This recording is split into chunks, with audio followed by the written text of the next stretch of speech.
Good day and welcome. My name is Brigadier General Rolf Maumann, the commander of the 127th Wing here at Selfridge Air National Guard Base. I'd like to welcome you to Selfridge, where we're going to celebrate the next 100 years of combat aviation here in your local community with our air show and open house. In the Air National Guard, we pride ourselves on being a cornerstone of Michigan communities. Our airmen work and live and go to school in our community, and they serve here at Selfridge Air National Guard Base. This is our opportunity to open up our gates and allow you to come in to see what your Air Force does on a daily basis. We have aircraft on static display which you can look, and some of them you can actually crawl through, and others will be flying to show you the awesome combat power that we deliver on a daily basis. I'd like to also ask all of you to stop by our STEM hangar. There you'll get to see how innovation is going to be driving our combat power as we move out into the future.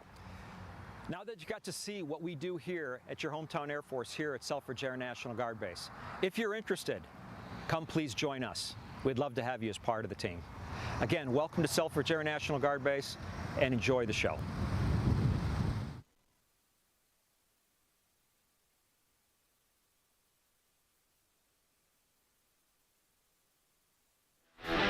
Folks are lined up to get in here all the way back to Detroit. And I've also been told that behind us here, the lake, you could actually get back to Canada by step. You don't even get wet. You could step from boat to boat to boat to boat all the way back to the Canadian side. That's how many folks have amassed out there. And of course, we're not even talking about the audience, the 200,000 plus we expect to turn out today for the show, and then the audience that are watching worldwide, and it's all free to come here and free to watch online at Live Air Show TV. Dan Heaton is with me here today. I'm Rick Peterson, and we're going to describe to you this afternoon quite a show as we look forward the theme this year to the next 100 years. Right, Dan?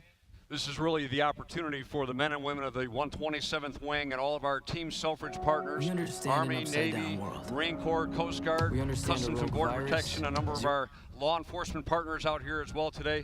This is an opportunity for us to showcase to the community the capabilities that we have and to encourage young men and women to consider joining us either in service in the Air National Guard or some of our other great partners out here.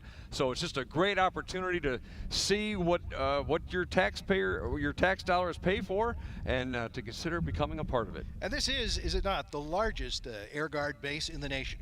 Not only the largest Air National Guard base, but really the most complex, because we have the Navy's here, the Marine Corps is here, the Army's here, Coast Guard is flying a rescue helicopter out of here, Customs and Border Protection flying the Great Lakes Air and Marine Wing. So there's just a lot that happens here at Selfridge, and quite honestly, a lot of opportunity for young men and women, and there are recruiters that are standing by right now, and maybe one day they can replace the old Master Sergeant here.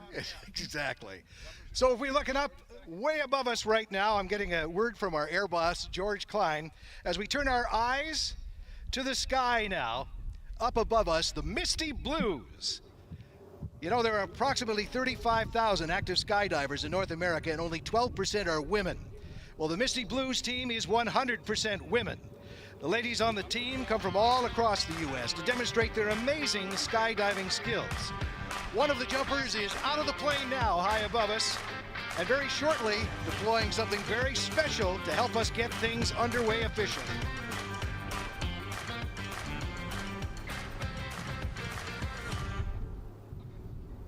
And you'll see that first jumper off to the right, high in the sky to the right of show center.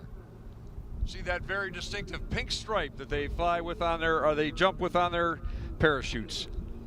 And I should point out that winds aloft are quite a bit different.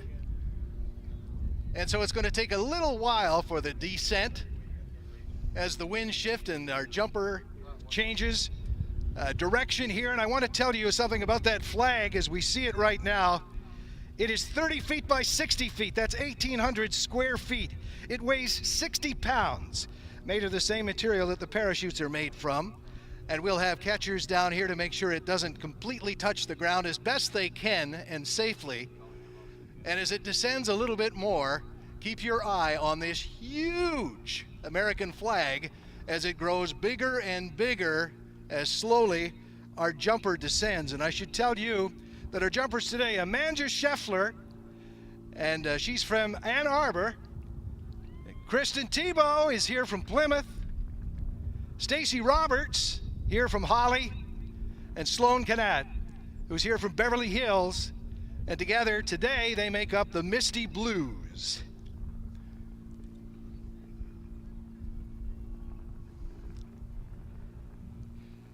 In just a moment, as that giant American flag comes down, we're going to have the national anthem. So I'd like to encourage everyone to stand and give proper honors, either placing your hand over your right heart. Military and law enforcement personnel in uniform and our veterans are welcome to render the military salute.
One down and 3 to go. Ladies and gentlemen, straight above us right now, the jump plane and our second Misty Blue is about to depart. Climbing out, she's out on the step right now, and she's about to let go and leave that perfectly working airplane. There she goes. Quickly establishing about 125 miles an hour. The chute slowing her down now, and again a slow descent as we watch this team coming down. And this jumper is going to be carrying the Canadian colors, the Canadian flag, representing all of our friends here from Canada today, also the Royal Canadian Air Force here today. So welcome to all of our partners from across the other side of the lake. Ladies on the team come from all across the U.S., I mentioned, and other jumpers today, of course, from right here locally. And since the early 1980s, they have been thrilling audiences at air shows, corporate events, and other special occasions around the world. These exceptionally talented and brave ladies delight in displaying their parachuting talents that make them some of the most skilled skydivers in the world. They do things in the air that make people look up into the sky and feel excitement, patriotism, and the thrill of a shocking visual treat. I should point out, too, that all of these women, of course, also have other jobs. The women on the team have regular jobs such as a plumber, a pipe fitter, a welding instructor, financial analyst, math instructor, civil engineer, aerospace engineer, farmer, gemologist, and jewelry designer. Of the 10 women, 5 of them are also pilots. And of course, they encourage you to take up the passion of flying. Stop dreaming and start flying is the message here. The Canadian flag's 25 feet by 45 feet, 1,125 square feet of flag. This one is made of cotton, and it is the heaviest flag at 75 pounds. That's a lot of drag out behind our jumper. There are always flag catchers, as you saw here on the ground, as it's released before touchdown. Respectfully, we try and make sure as little of that flag remains on the ground as long as safely possible. So again, tracking down our jumpers today, Amanda Scheffler, Harrison Twp, Stacy Roberts, and Sloan Canat, and slowly but surely making our way down. So we will honor our Canadian visitors, and there's got to be an awful lot of them who've come through the border. And of course, we have the Royal Canadian Air Force here with that spectacular RCAF CF-18 demonstration coming up later this afternoon as well. The winds just above us, a few thousand feet above us, are at about 20 knots. Down on the ground, we're experiencing about 8. It's amazing the shear going on today, and this can happen. And of course, our jumpers have to accommodate that and adjust to it, and she's doing a terrific job. So ladies and gentlemen, I'll ask that you all rise again as we honor our Canadian visitors with the Canadian National Anthem.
And our second group now, 2 more jumpers away, high above, as we get things underway officially, ladies and gentlemen. Here we go. Welcome to the air show and all the flying. Look up, way up.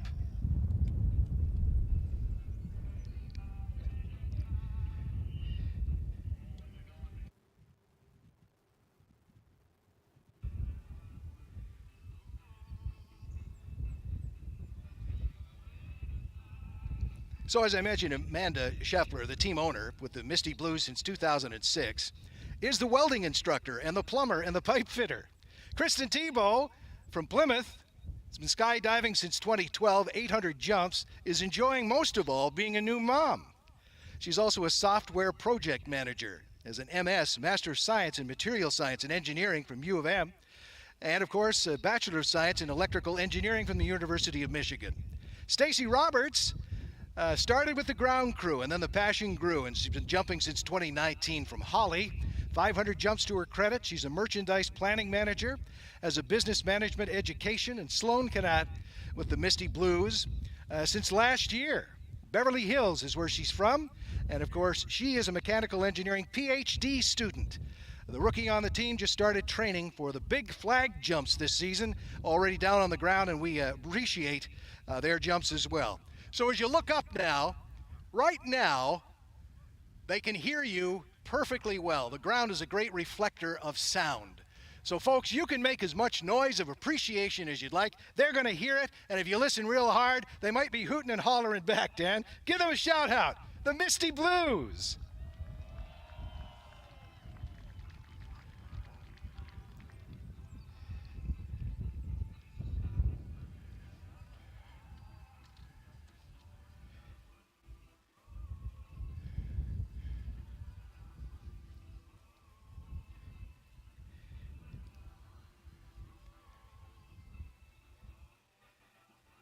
Like laminar flow there, Dan. They into that wind, and again, just there's about 1,000 feet of this headwind at about 20 knots, and they're adjusting because they want to get right down into the drop zone and as close to you as they can along the fence line. So they're making those adjustments. They're communicating with each other, not on radios. They're just yelling it out back and forth. And again, you can make as much noise as you want, kids. They'll wave back and stuff. They can hear you crystal clear.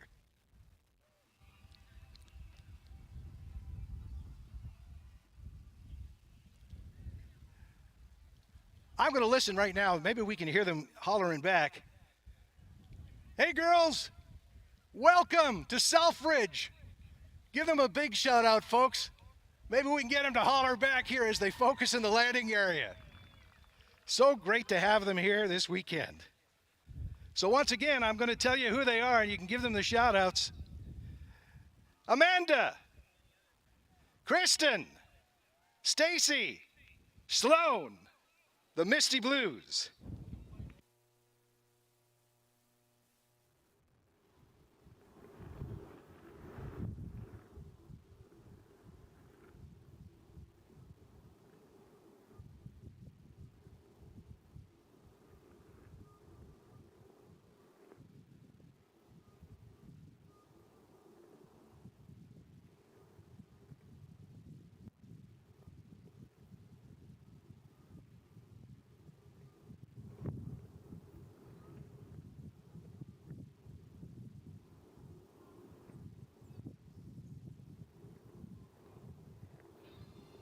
jumper is down, and now, last but not least, we get all the Misty Blues safely back on the ground. So once again, I'll ask you to put your hands together for the amazing Misty Blues.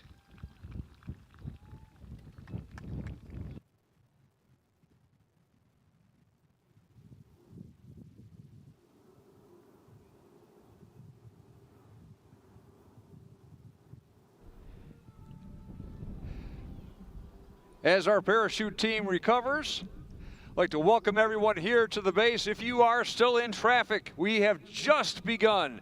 We've just had our first aerial demonstration, the parachute team.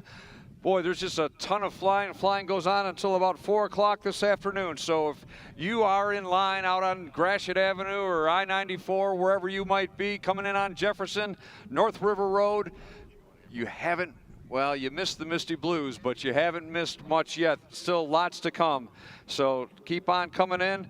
And once you get here, if you have a question or a concern, our fire department's out here. We've got the EMS, law enforcement partners are here. If you see anybody wearing a military uniform and you have a question, that's the person to ask. If they don't know the answer, they will track it down for you. We have medical personnel on standby and want to encourage you to make sure you're drinking plenty of water and keeping that sunscreen on today. Also want to remind you that the air show and the open house is a no smoking zone for both health reasons and safety.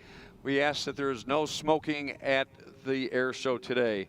Another reminder, if you get separated from your party, that giant American flag hanging from the crane over by the 2 hangars at Show Center, that is the place to go to the information tent and to get reunited with your party. Misty Blues, by the way, will make their way along the show line, and you do want to talk to them about flying and about skydiving and all the other things that they do. And I think you're going to fall in love with them. They are amazing people, and they've achieved so much in so many things beyond skydiving as well. So please give them a talk. I should point out, too, that Mitch Mulcair, their pilot, has just turned off the runway in their Cessna 180. And the ground crew here today, too, Jason Lindstrom and Kelsey Rausch, we cannot not point them out helping with the flag, so please give them a round of applause as well. And now, ladies and gentlemen, I direct your attention to a priceless piece of flying history and an important piece of the history here at Selfridge, an icon of American aviation, a site that is a real photo opportunity.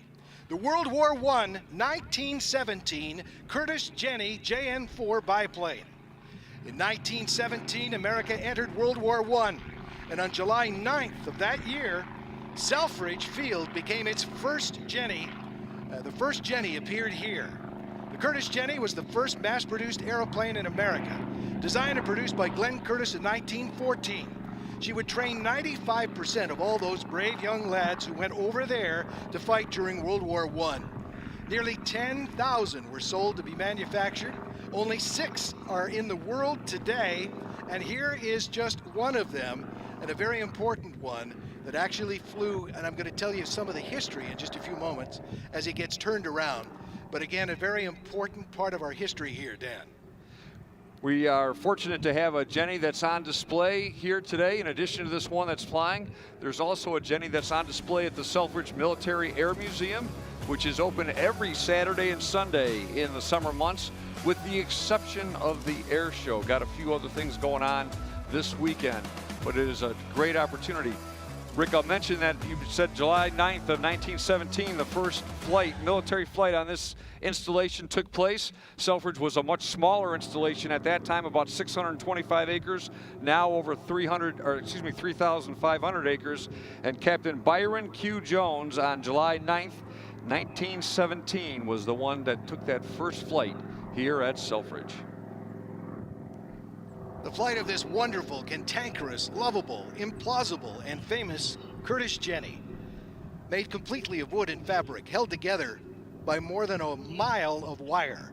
Originally powered by a Curtiss OX-5 water-cooled V8 engine, producing a mighty 90 horsepower, she climbs skyward at a breathtaking 100 feet per minute, and a more powerful Hispano Suiza engine replaced the OX-5, and today our Jenny is flying with an engine produced by the Chevrolet brothers in their attempt to enter the aviation business in the 1920s.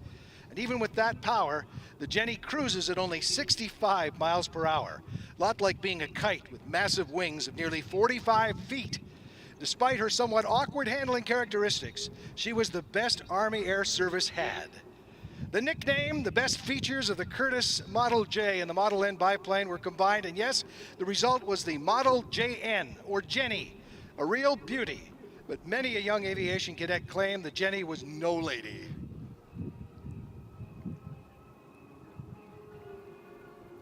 As the Jenny circles back around, imagine, if you will, that it's 1917. Europe is at war. You're sitting in your backyard and you've never seen or heard an airplane before. All of a sudden, you hear this very peculiar sound. You look up into the sky, and this is what you would have seen, and the way it would have sounded. And as the biplane with the insignia of the newly formed Army Air Force Services passes overhead, you might have wondered where it came from. If you weren't living by one of the 26 new airfields like Selfridge Field, the dotted, the countryside, and the student pilot you were watching fly overhead right now was probably lost. As the principal Army Air Service trainer, the student followed the front cockpit while the instructor sat behind him. And among those who learned to fly the Jenny were Billy Mitchell, Charles Lindbergh, and Amelia Earhart.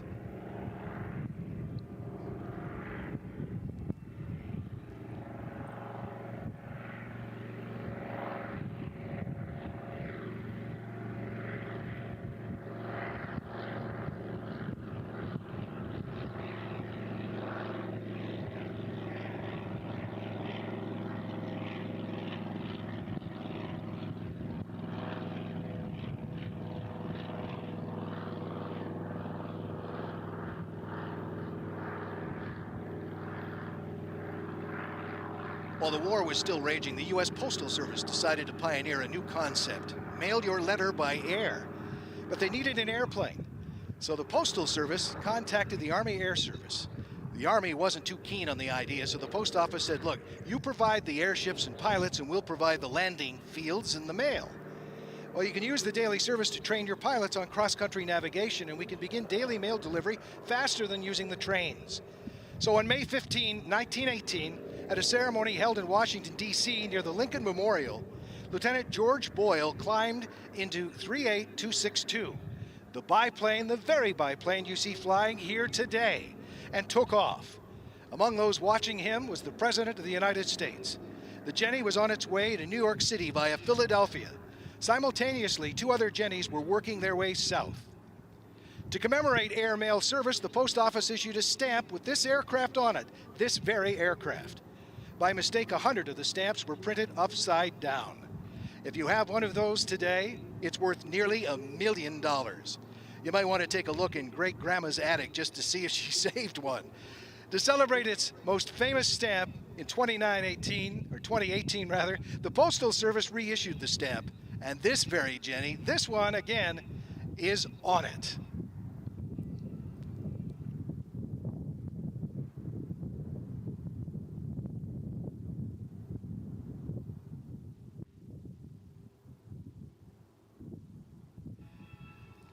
I should point out on that first mail flight that unfortunately, because of the lack of instruments and experience, Lieutenant Boyle became lost and landed in a farmer's field in Maryland. The mail was picked up and taken back to Washington, where it unceremoniously headed north by train.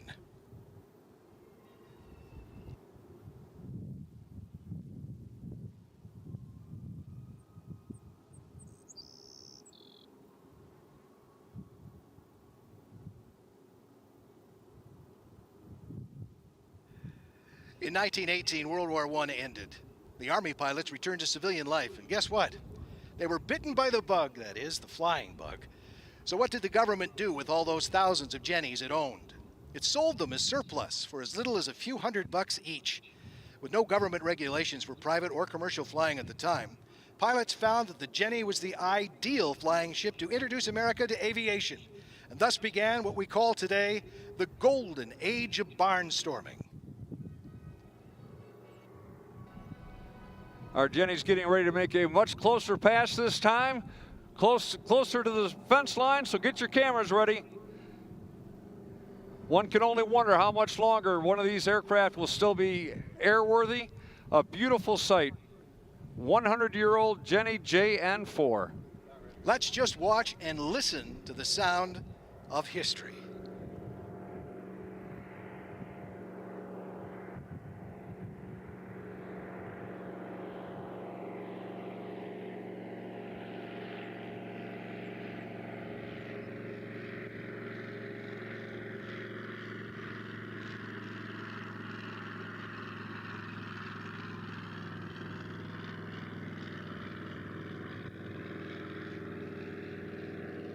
So special to have that with us here this weekend as we look forward to the next 100 years, Dan, culminating this afternoon with the F-22. And at some point, we've got to get a shot of these two airplanes together here in the static display area, which we hope you get a chance to visit. The Jenny getting set up now to land. And despite limited aeronautical improvements during the 1920s, flying remained a dangerous business. Aerial navigation proved difficult since only aeronautical instruments were available to most pilots, like a magnetic compass. That was about it. There were no aviation maps. Pilots flew as low as 200 feet above the ground so they could see clearly the roads and the railways they used to navigate. Fatal accidents were routine. 1926, the Air Commerce Act was passed to create safety standards, and look out, here comes the rules. The poor old tired Jenny didn't have it in her pass, the new requirements to muster those rules. So on June 1, 1927, the Army Air Corps issued General Order AG 452.1. It was Jenny's death sentence. The order required all JN-type aircraft be rendered unserviceable and disposed of. So today, at nearly 10,000 Jennies that were built, there are 50 left, most in museums. Only 6 are known to still fly, one of which is about to land here.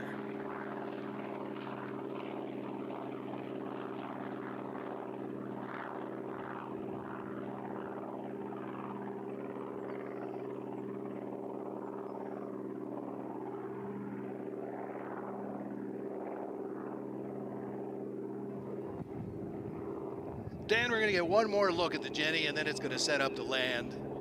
And then we're going to rotate these hands of time as we visit the past throughout the weekend and look to the next 100 years in the future. We're going to change things up in just a bit and go to the Vietnam era, as you just saw the Sky Raider take off and will be displayed here very shortly.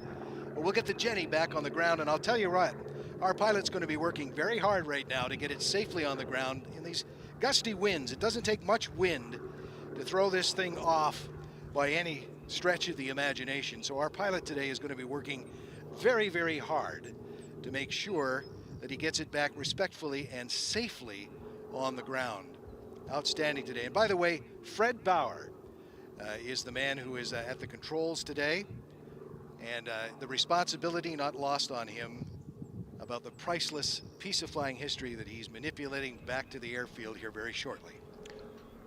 We mentioned that Jenny was the first military aircraft that was flown here at Selfridge Field, July 9, 1917, so 105 years ago, almost to the week.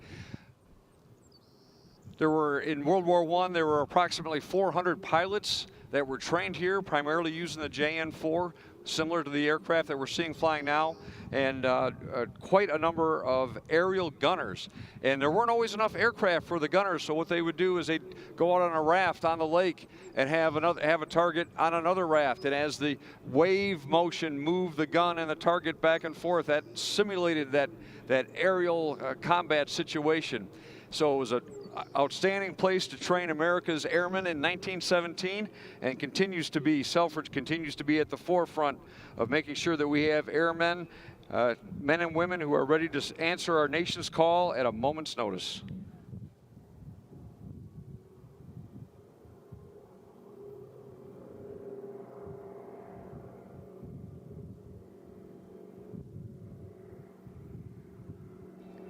Give Fred a wave. I'm sure he'll wave back too. He's got the white scarf going out. He's got the riding boots, the whole kit on. And please visit them online at friendsofthejenny.com. They'll tell you more about this amazing aircraft, the tour they're on this year to help the Air Force celebrate its anniversary, and what an important part of our aviation history that this aircraft plays. And again, I'll give you that website so that you can visit, and by all means visit the display here before the weekend is out as well. Friendsofjenny.org. I said com, forgive me. Friendsofjenny.org is where to find out lots more.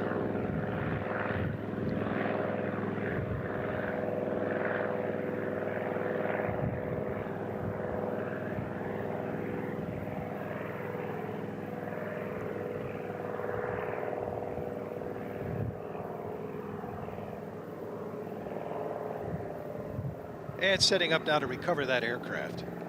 Bring it back into the static display area where I hope you get a good look at it up close. Get a shot of it. They've got a wonderful era old antique car there that they've been photographing with it as well. There's so much to see in the static display area.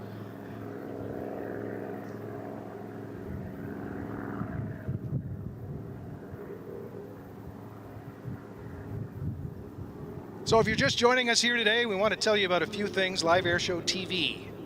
Through their YouTube channel and live stream capabilities, the world is joining us. Not just the 250,000 plus they expect out from the Detroit area and all around Selfridge here, but an awful lot of people still making their way in. A couple of quick safety messages for them. No smoking today, stay on the right side of the fences. Hydrate, get a good sunscreen or sunblock on because the UVB index is pretty high today. We want you going home happy and healthy. Help with the garbage and the volunteers too, and a safety message so that with these winds from behind us heading out onto the runways, we don't get any paper or FOD, foreign object debris, getting in any of the intakes of the engines, because we have some jets coming up for you this afternoon as well, and it keeps the place nice and safe and clean, and again it helps the volunteers. We've got an awful lot coming up. We're also live streaming the audio. All the folks in the boats out behind us here are all listening in, and the folks still in traffic, I'm sure, too. Dan, you can tell me about the frequency and how that's all operating today. Yeah, if you're listening in, welcome to the show. And of course, we know a lot of people listening around the neighborhoods, around the base. Welcome. It is so great to have you here watching this demonstration of American air power. A few minutes ago, Rick mentioned that one of the well-known pilots that trained and learned on this aircraft was Charles Lindbergh. Lindbergh, originally from Detroit, served for a while in the Air Service Reserve, which was a very early forerunner of the United States Air Force. And Charles Lindbergh did some training here at Selfridge Field in between World War I and World War II. Just one of the many, many famous names that have been through this place, and all the names that have been here and have contributed to service to our nation here at Selfridge. I got a chance to see, too, on the arrival and rehearsal yesterday and Thursday, how important and a big part of the community that this base is. We had the Secretary of the Air Force here, the Senator, and the members of Congress. You'll hear from them later this afternoon during our lunchtime break coming up in the early afternoon with words of welcome that we were honored to hear yesterday. And again, this community continues to grow on the base, and it plays an important part in the nation's security. Rick, one of the interesting distinctives about this base, and as things have evolved, more and more bases are joint service. Selfridge was really a leader in that, and for many decades, this was the only place in America where you found Air Force, Army, Navy, Marine Corps, Coast Guard, all working together, joint service installation, and it's been my pleasure and the pride of many airmen to be part of this community for many years. Whoa, he's good. There we go. Managed to do it without ground looping it, and that's outstanding. A couple of big hops, though, on the landing, and that was not uncommon in the Jenny. And it's a handful to land. It loves to fly. And our Jenny is back on the ground. And let's hear it for the ground crew and those with the team and our pilot, too, for bringing this rare aircraft for our enjoyment and to help us tell the story today.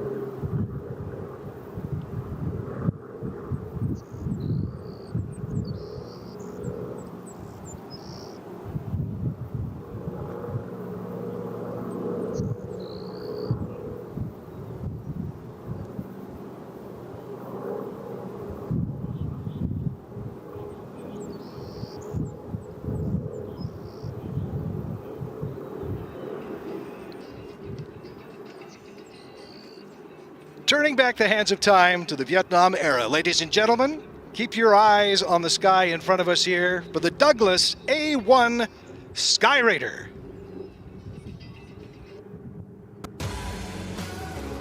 Coming in from the right.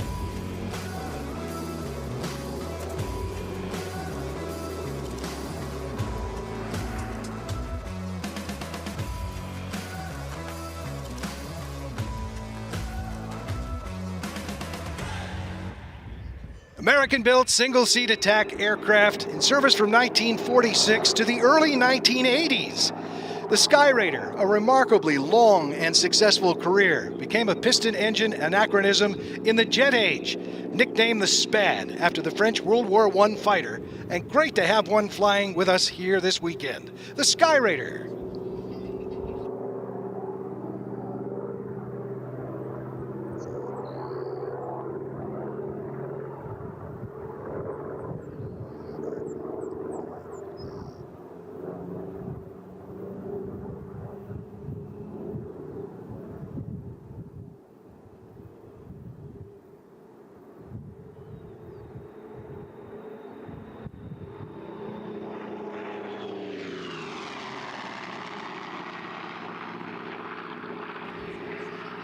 The sound of that right, R3350 26WA, for those who would like to know the specifics.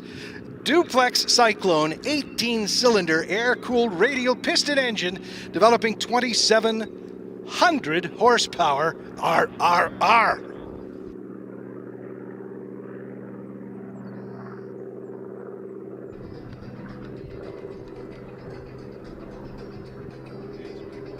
As our Skyraider circles around to get ready for another pass, note that it is painted in the scheme that it would have worn during the Vietnam era. Know a lot of our Vietnam veterans are here with us today, and I'd like to thank you for your service. Welcome home, and thanks for continuing to be an important part of the Selfridge family.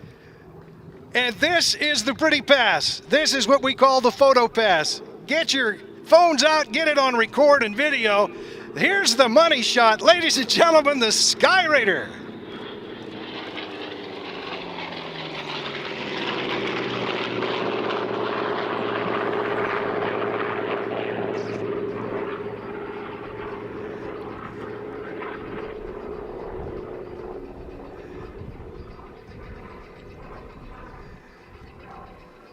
That is just one big, beefy airplane, I gotta tell you. I absolutely love to see this airplane fly.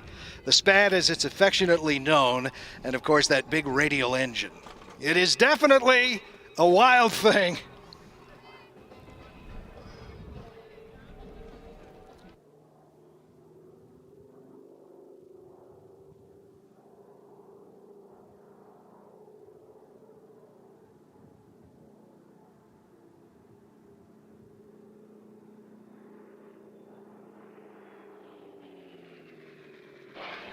A great view there of some of the dummy munitions that the aircraft is carrying. Of course, in actual combat, those would have all been live munitions, and the soldiers on the ground would have loved to hear this aircraft come over them and lend a hand.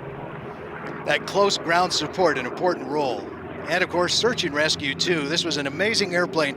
And to consider the piston engine propeller Skyraider, designed during World War II to meet the United States Navy requirements for a carrier-based single-seat, long-range, high-performance dive torpedo bomber to follow on the earlier aircraft like the Dauntless, the Helldiver, and the Avenger.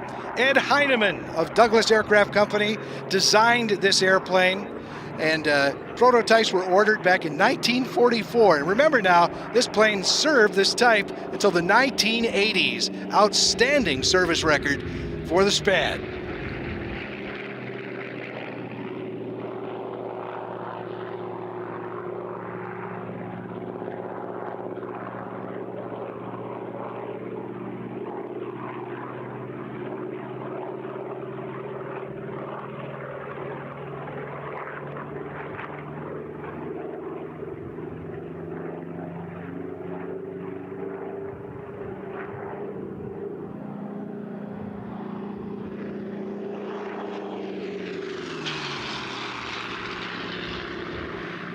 You know, a dirty pass on an airplane is considered when the landing gear's down and the flaps are out and it slowly flies by. This belly pass could be considered the dirty pass, though, with all the oil and everything that comes out of that big radial engine onto the bottom of the airplane. But somehow, like the A-10, and by the way, there is a connection to that, this airplane has a wonderful connection to its big wing. The jet-powered A-10 Thunderbolt II, you know so well here at Selfridge, was based on specifications for a modernized Skyraider with a heavy payload and good endurance. Great to have it here landing gear down, getting ready to recover this big tail dragger now. The Sky Raider to help honor our Vietnam-era veterans here this weekend.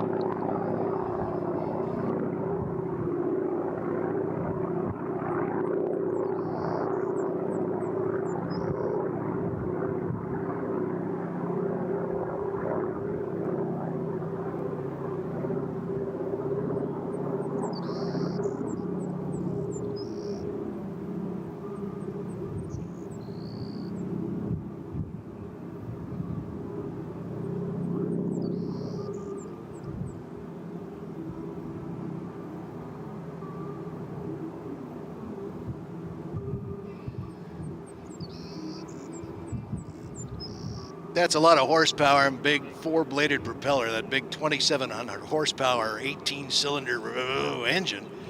And it's a lot to control on the landing. And again, a tail dragger, impossible to see over the nose, so the taxiing is a handful too. And all he wanted, because it's about the airplane and the history, Dan, all he wanted to be known by after the briefing this morning was, I said, what's your name, sir? I want to tell a little bit about your history and stuff too. And he said, it's all about the plane, but it's Ron. So thanks, Ron, for a great display and helping us honor our Vietnam veterans.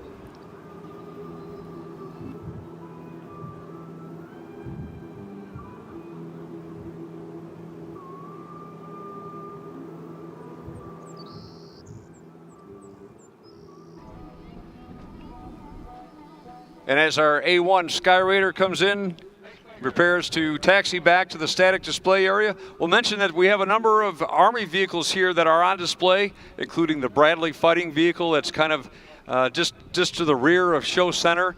It's a great opportunity to take the kids over there and let them see what the United States Army uses and operates with. Chinook, Army Chinook helicopter out on the static ramp as well, an opportunity to see that. So just a lot to see and do here today at Selfridge. Make sure you take some time to walk around, see the displays, and most important, the soldiers and the airmen and the Marines and the sailors that are out there, and the law enforcement, the police officers, our firefighters, all out there. Make sure you say thanks and ask questions, because they're eager to talk about their equipment. And don't forget the Canadians too, eh? The Canadians over there, the Royal Canadian Air Force, and they want to say hi. They need to apologize to somebody. So head on over there and give them a shout out, and we look forward to having them. And I can say this stuff and get away with it because I'm a fellow Canadian. So just to let you know that I'll pay for this dearly tonight somewhere in a bar in the local area, but we welcome the Royal Canadian Air Force and the CF-18 coming up, and there's a Canadian history to the airplane you're about to see take off now. And do a quick shakeout. Greg Collier at the controls as we salute the Korea era and the Korean veterans in the T-33 that will tell you all about America's first operational jet fighter, begat this airplane, this trainer, and we'll tell you all about it when Greg gets back at Show Center here in just a second.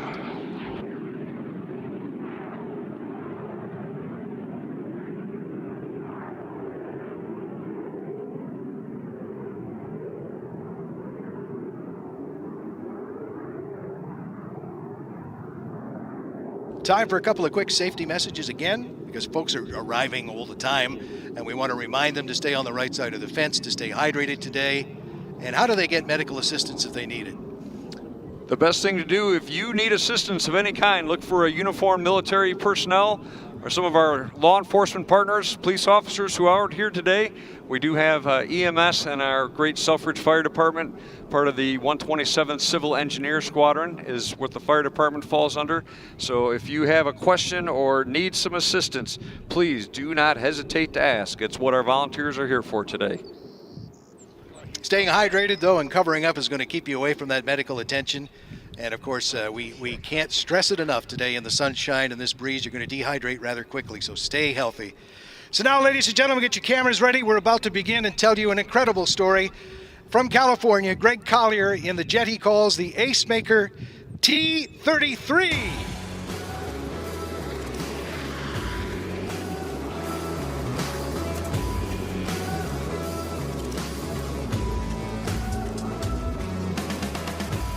Rick, we see that beautiful aircraft with the stainless steel skin, which was so prevalent during the Korean era. And of course, we see the different paint schemes and the color schemes, and on the F-22, of course, it's a whole different surface of that aircraft, made particularly so it is radar bounce resistant. I'll use the technical term, bounce resistant. But we see as the different aircraft come by, representing the different eras with that different paint scheme, telling the story of the United States Air Force. And this story is an important story. In fact, some of the very same designs and people will take us into the next 100 years.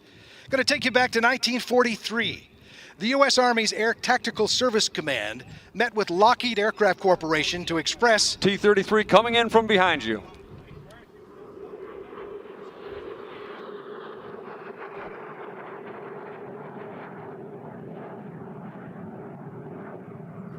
So what they expressed was the dire need for a jet fighter to counter a rapidly growing German jet threat. 1 month later, a young engineer by the name of Clarence Kelly Johnson and his team of young engineers hand-delivered the XB-80 Shooting Star. The jet fighter proposal was laid out. Quickly, the go-ahead was given for Lockheed to start development on the United States' first jet fighter effort. It was June 1943, and this project marked the birth of what would become the Skunk Works, with Kelly Johnson at its helm. The formal contract for the XB-80 did not arrive at Lockheed until October 16, 1943, 4 months after work had already begun. This would prove to be a common practice within the Skunk Works. Many times a customer would come to the Skunk Works with a request, and on a handshake, the project would begin. No contracts in place, no official submittal process. Those were the days. Kelly Johnson and his team designed and built the XB-80 in only 143 days, 7 less than was required. And what allowed Kelly to operate the Skunk Works so effectively and efficiently was his unconventional organizational approach. He broke the rules, essentially, challenging the current bureaucratic system that stifled innovation and hindered progress. His philosophies spelled out in his 14 rules and practices, still in practice today. The T-33 you see here today was developed from the Lockheed P-80, the F-80 starting as a TP-80C, the TF-80C in development, and then designated the T-33A, first flying in 1948.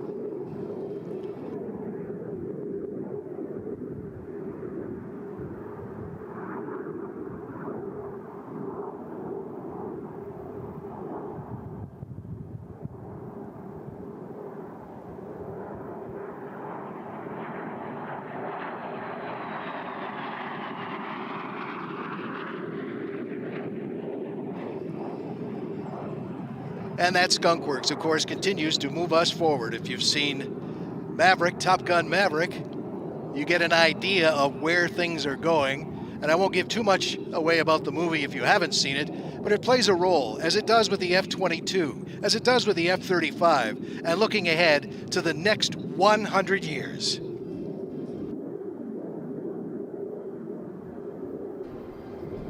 Of course, T-33, an important part of the United States Air Force heritage, but also important here at Selfridge. This aircraft operated at Selfridge in the 1950s and 60s, was an important part of the training regimen for our pilots during those eras.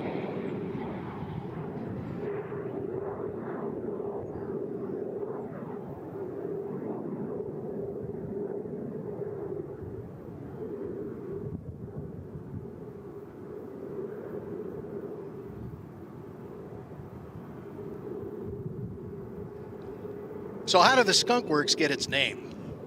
I'm going to let you think about that and maybe even give you a chance to Google it for that matter, but I'm going to tell you also in just a moment, and we'll see if we're all on the same page as we continue to show you this amazing and still incredibly impressive T-33 after all these years.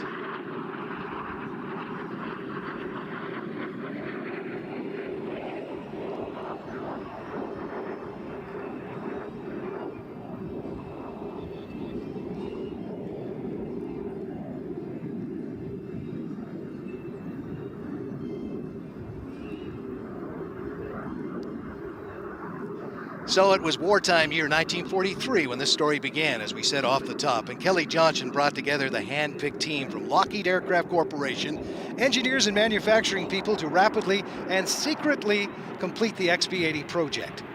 Because the war effort was in full swing, there was no space available at the Lockheed facility for Johnson's effort.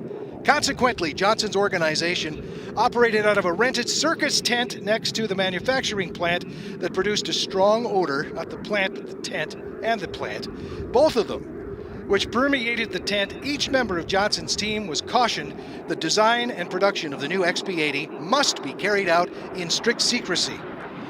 No one was to discuss the project outside the small organization, and the team members were even warned to be careful when they answered the phones. Well, a team member named Irv Culver was a fan of Al Cap's newspaper comic strip, Lil Abner, in which there was a running joke about a mysterious and malodorous place deep in the forest called the Skunk Works. There a strong beverage was brewed from skunks, old shoes, and other strange ingredients. So one day, Culver's phone rings, and he answers it by saying, "Skunk Works. Inside man, Culver speaking." Fellow employees quickly adopted the name for their mysterious division of Lockheed. Skunk Works became Skunk Works, and the once informal nickname is now a registered trademark of the company, Skunk Works.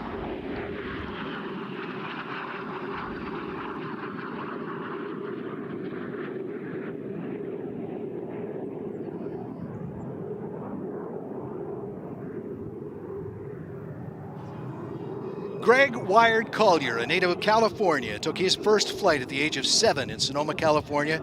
Hooked ever since. He earned his pilot's license at the age of 18. Flew while serving with the U.S. Army in the 1980s.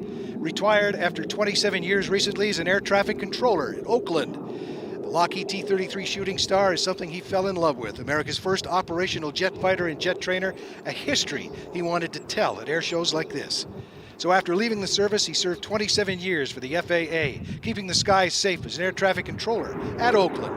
His passion for the cockpit never leaving him, continued to fly a Beech T-34 Mentor, and then finally mustered up enough dough to get a T-33 out of Canada, serving with the RCAF, painting it in, of course, Korean colors, the Korean conflict of the United States Air Force, and continues to demonstrate it at air shows today. Staying in shape for the jet flying these high-performance aircraft by cycling with the Cliff Bar team and occasional Ironman triathlons to sustain these sustaining Gs, and proudly display this airplane with help from KO Websites Inc., Odyssey Batteries, and Airtronics. He thanks them for their continued support. Setting up now for a nice slow pass, a chance for you to get great video. And again, remember that this airplane tells an important part of the history of Selfridge as well.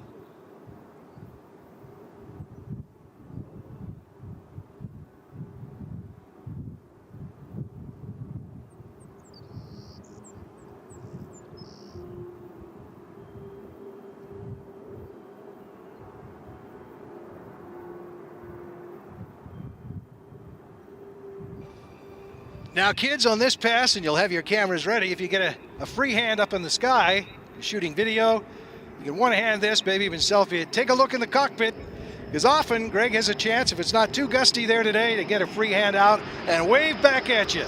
Greg Collier and his T-33.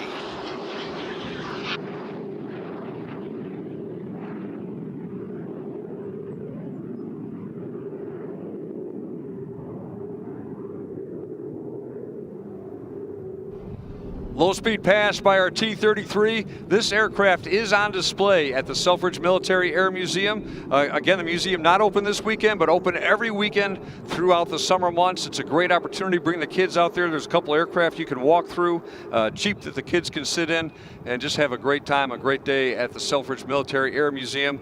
But talk about great days, what perfect weather here today, and an opportunity to learn, see, and do.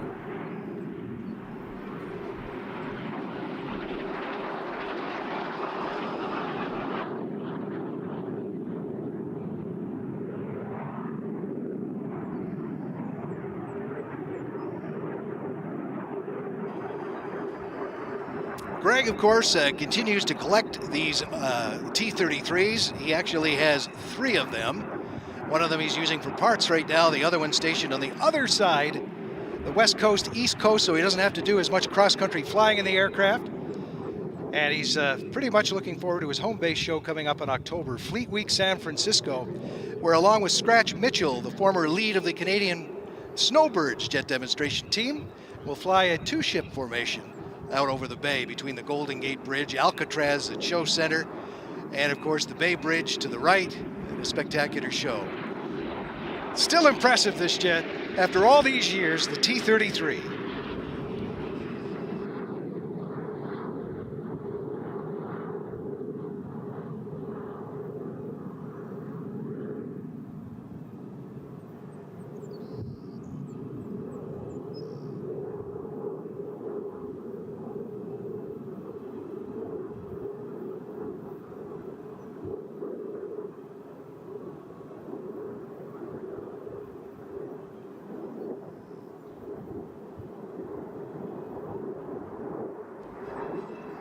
Nice and crisp 4-point roll. Precise flying from Greg. Right at center on the knife edge and exiting the maneuver at the same altitude he entered. Again, always a joy to watch this man fly. And if you could see him, you would definitely see the smile from ear to ear behind that mask. And I hope you get a chance to talk to him about his flying as well as he sets up for yet another photo pass. So have your cameras ready. This is going to be the pretty shot. We're going to let you get it in video or photographs. And if you're shooting video, we're just going to let you listen and watch this amazing jet. Here it is with all its own soundtrack.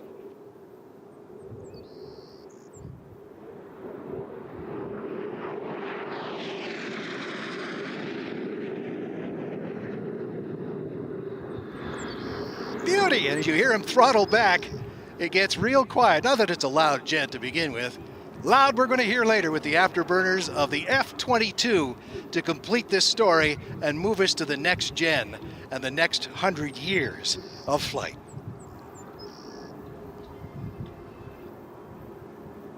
So much more to come here today, and if you're just getting here, we want to welcome you to Selfridge. Again, we're live streaming round the world, and we are getting folks joining us from Europe and over in Asia as well. And the audience is growing online at Live Air Show TV. On FM, of course, if they're out in the boats, out in the bay behind us and out on the lake, and those still stuck in traffic trying to get in, we welcome you all. They expect big crowds here today as Greg now sets up to recover this, again, priceless piece of flying history. We'll just mention if you're out in traffic trying to get into the show, still lots of great seats out here. Lots more flying to come. Oh, just static displays. There's a KC-135 Stratotanker you can walk through, see where the pilot sits, see where the boom operator sits. You can look inside that Chinook, the big twin rotor helicopter, climb on top of some of the Army vehicles that are out here today. It's a great day for the kids. There's a Sherman tank inside one of the hangars.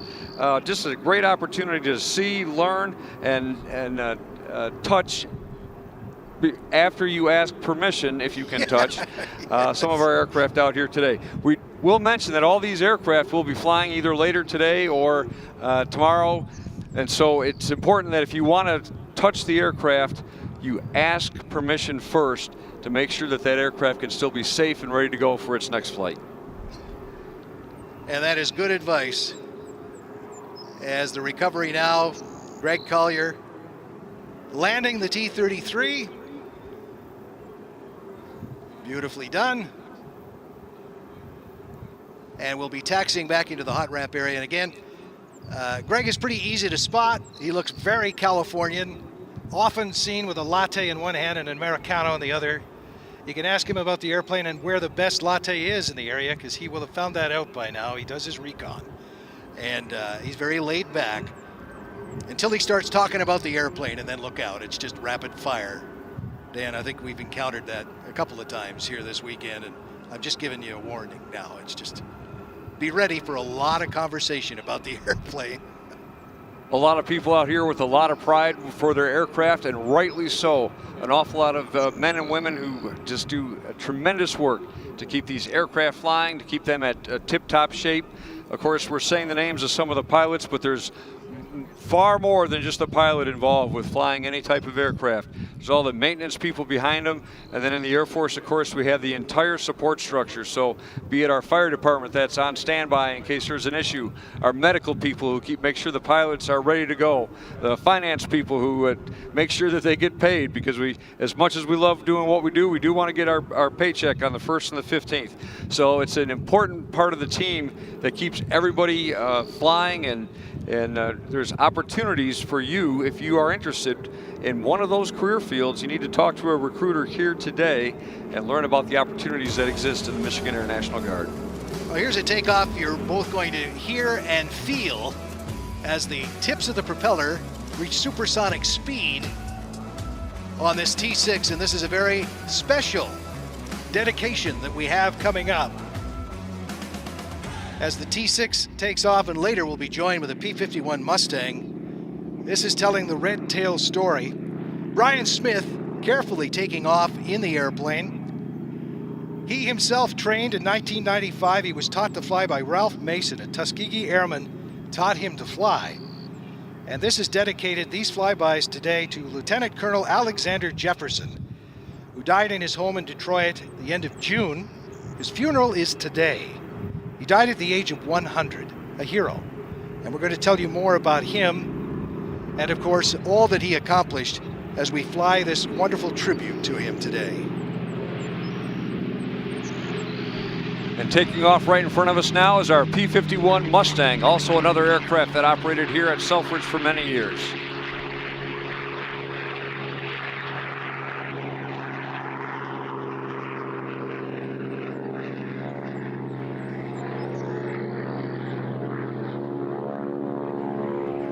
R.T. Dixon at the controls of the Mustang. And we'll tell you the rest of the story with an incredible flying display from that World War II warbird in just a few moments. But right now we'll focus again out front on this T6. Lieutenant Colonel Alexander Jefferson in our hearts and our memories today. In 1995, enshrined in the Michigan Aviation Hall of Fame. 2004, President George W. Bush awarded Jefferson a Purple Heart for being wounded while being shot down over German-occupied France. On March 2007, he attended a ceremony at the U.S. Capitol Rotunda where he and other members of the Tuskegee Airmen and their widows were collectively awarded the Congressional Gold Medal in recognition of their service. Detroit honored Jefferson for his service during World War II with a metaphorical key of the city.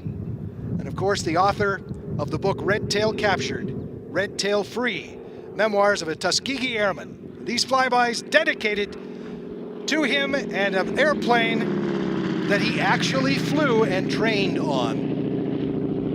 And trained other pilots to fly this airplane, Dan. Amazing to have it here this weekend. And of course, Colonel Jefferson flew much of his training here at Selfridge, one of our Tuskegee Airmen heroes. And I'll mention, not in the little bio that you had of him, also a retired school teacher in the city of Detroit, just an incredible mentor and a person to look up to for all of us who wear the uniform.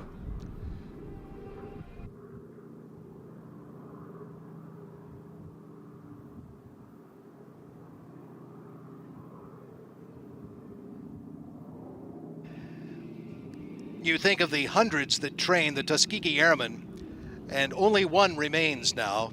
Harry Thaddeus Stewart, Jr., retired U.S. Army Air Forces officer, Distinguished Flying Cross recipient, combat fighter pilot with the 332nd Fighter Crew, best known as the All-African American Tuskegee Airmen. Stewart shot down 3 German aircraft in one day. Is at the age of 98 years now, living in Detroit, the last surviving Tuskegee Airman.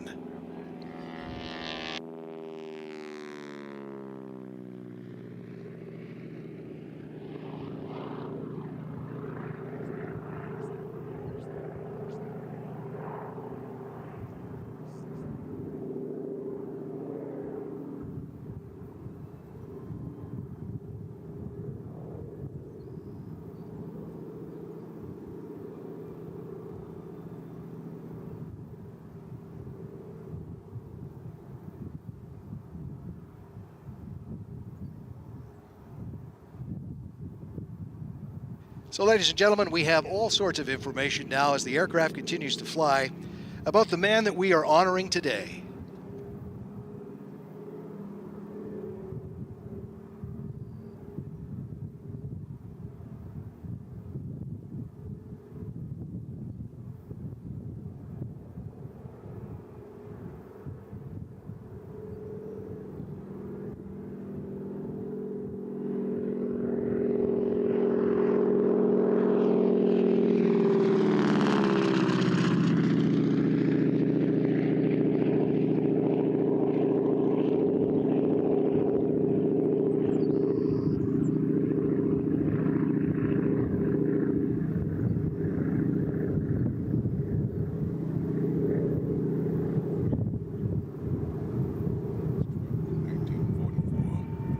16 American P-51 fighters streaked toward the French harbor city. Their mission? Strafe German radar positions along the coast. In the coming days, Allied troops were set to hit the beaches in Operation Dragoon, the liberation of southern France. Their mission was perilous, yet it was imperative. More than 150,000 troops on hundreds of ships would soon be approaching the coast. The radar installations had to be destroyed. The P-51 screamed toward that target. Flashes of red anti-aircraft fire appeared from the cliffs below. The P-51s were in for a fight, and it would take all of their skill to survive. The pilots of the 332nd Fighter Group were indeed skilled and experienced. They had to be. Their story began 3 years earlier when 13 recruits reported for training in Tuskegee, Alabama. To date, no black man had been allowed to serve as a pilot in the United States military, a policy they were determined to change. Training was intense, and the men welcomed it. They knew they were making history. A new unit was formed, the 99th Pursuit Squadron, better known as the Tuskegee Airmen, the first African-American combat pilots in U.S. history. They were ordered to North Africa, where they supported the invasion of Italy and Sicily. They were joined by 3 new squadrons forming the 332nd Fighter Group. By the launch of Operation Dragoon, the Tuskegee Airmen were seasoned combat pilots. In attack formation, the P-51s began their strafing run. Bringing up the vulnerable rear position was 22-year-old Alexander Jefferson, who was already flying his 19th combat mission. Jefferson let loose a burst of fire, flying no more than 50 feet above his target. Suddenly, the plane shook with a loud blast.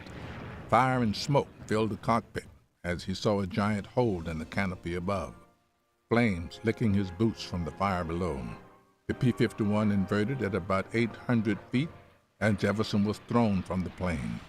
Seeing the plane crash into flames, his comrades reported Lieutenant Jefferson killed in action, news his parents would receive soon after. Falling from the sky, Lieutenant Jefferson immediately opened his chute. Hitting the ground, he looked up to find a rifle in his face. In German, a soldier said to him, "Yes, Lieutenant, for you, the war is over." After interrogation, Jefferson was moved to the infamous Stalag Luft III, the prison camp for Allied air officers. There, he was drafted by a group of white prisoners to bunk with them. They could tell from the color of his skin he could not be a German spy. It was a welcome change for the young officer. In time, the prisoners of Room 8, Block 128, grew closer. They had come from all backgrounds. A few guys from the South, a few from Brooklyn, a Jewish man. Lieutenant Jefferson passed the time drawing and eventually made a coat of arms for his bunkmates. Semper in excretia was their motto, always in excrement. In the spring of 1945, as Russian forces advanced on Germany, the prisoners were marched west to another camp. On April 29, 1945, American tanks arrived at the gates. Thousands of American prisoners were liberated, Alexander Jefferson among them. On June 7th, a ship ferrying victorious American troops steamed into New York Harbor. Brothers in battle hugged while singing at the top of their lungs. Spirits rose even higher as they passed the Statue of Liberty and pulled into dock. They were home. A jubilant Alexander Jefferson stepped from the ship. Then he heard the order. The returning Americans, the victors of World War II, were to be segregated. White men to one side, black men to the other. A bit of Lieutenant Jefferson's joy was lost. Some battles had yet to be won. After the war, the legend of the Tuskegee Airmen grew The military was eventually desegregated and new heroes emerged, dedicated to ensuring that America become the best version of itself. Their struggle, and our continued American struggle, was inspired by a pioneering band of brothers who more than 75 years ago took to the skies and demonstrated that self-evident truth, that all men are created equal.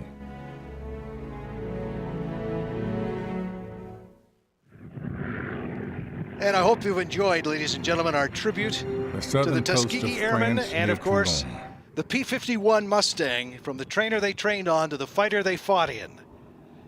The P-51 Swamp Fox, flown by R.T. Dixon today.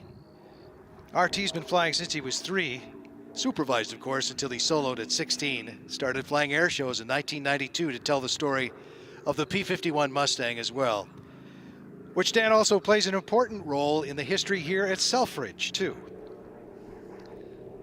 P-51 Mustang, not only one of the most beautiful, the most beautiful aircraft ever produced, has a history here at Selfridge, flew with the active duty Air Force in the late 1940s here at Selfridge, and was also assigned to the Michigan Air National Guard when the Michigan Air National Guard became independent, as when the Air Force became independent after World War II.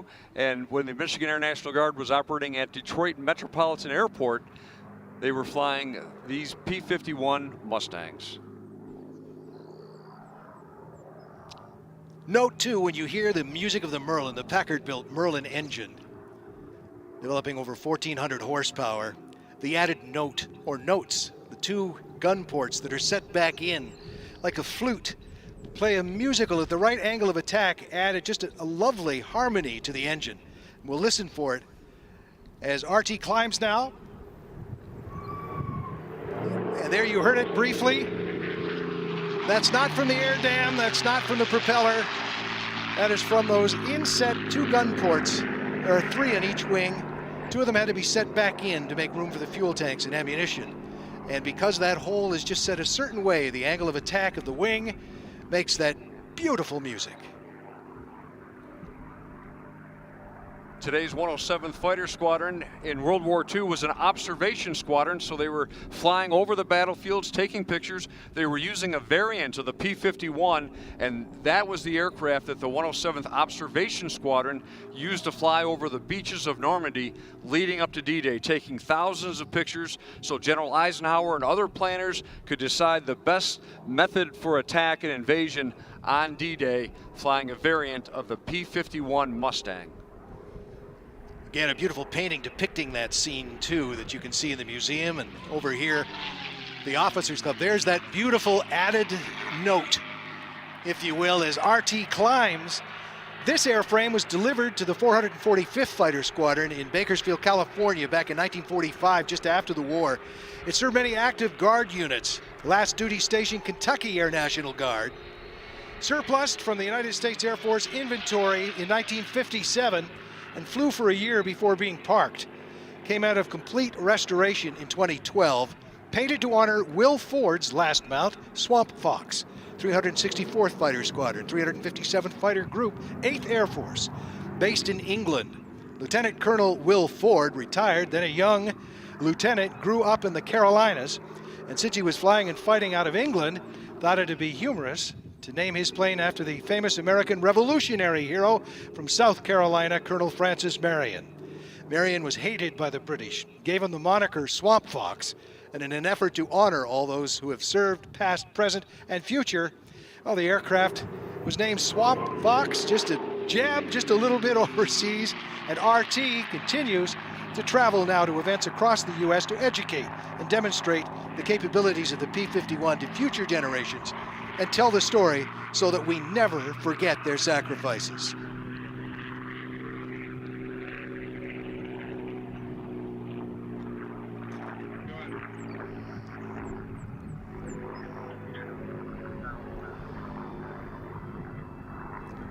And to honor the Tuskegee Airmen, and to complete this performance before our break for lunch, and we'll resume our flying after that in about an hour's time, we're going to put these rare aircraft together in formation in the sky.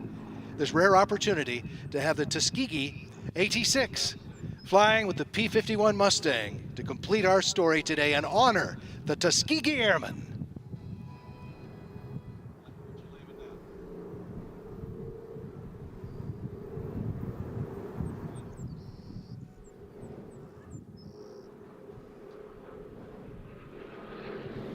The photo pass from the P-51.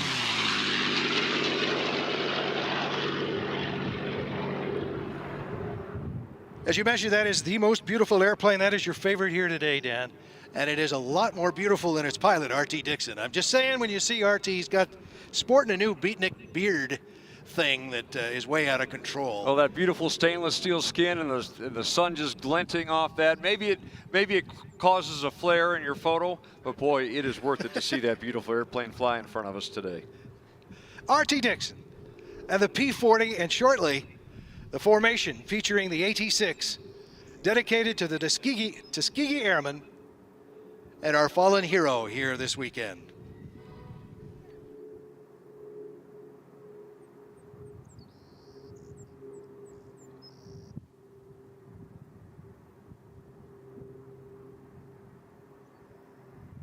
Now, joining up dissimilar airframes is not an easy thing to do. Formation flying is tricky. And some pilots just can't master it at all. Our pilots today, no problem, plenty of experience doing it, but they have to adjust their speeds and get it in nice and tight here for some beautiful photo passes in formation. The AT-6, get your cameras ready, and the P-51. And again, remember that this is a dedication today to Lieutenant Colonel Alexander Jefferson. 100 years of age. He lived to be 100, recently passing away in Detroit. Street named after him here on the base, and we honor him today with these flybys.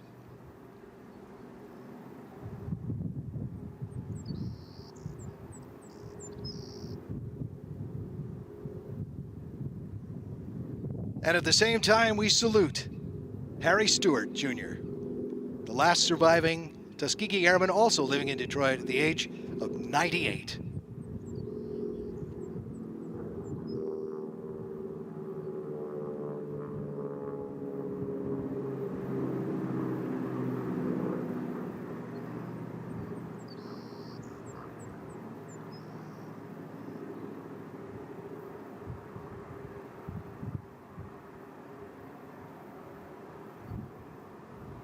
And get ready to pass before show center here.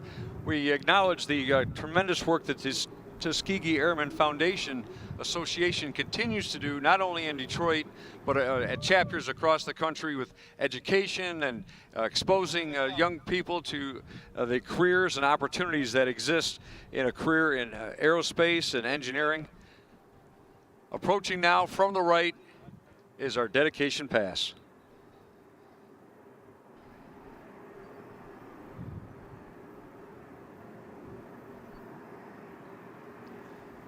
The wingman's job is to literally watch the wing of the lead pilot, and the lead pilot to clearly communicate speeds and inputs as they turn the formation now.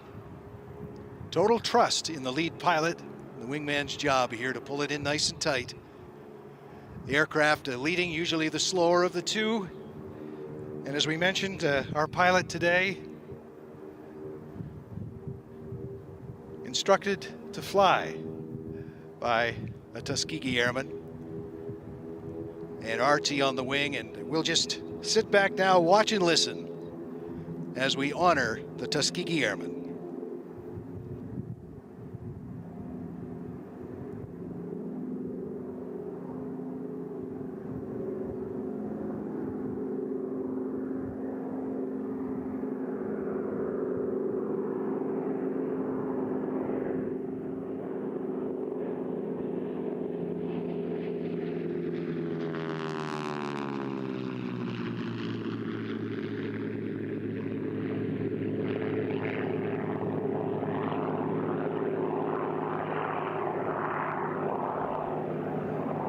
I'll direct your attention to the big screen way down at the left if you're wondering what the man looks like that we are honoring here today. Colonel Jefferson there on the big screen way down to your left, and of course folks around the world seeing this tribute right now a hero. And ladies and gentlemen, we'll ask that you put your hands together for him and our last surviving member, the Tuskegee Airmen, and all they represent here today. Thank you.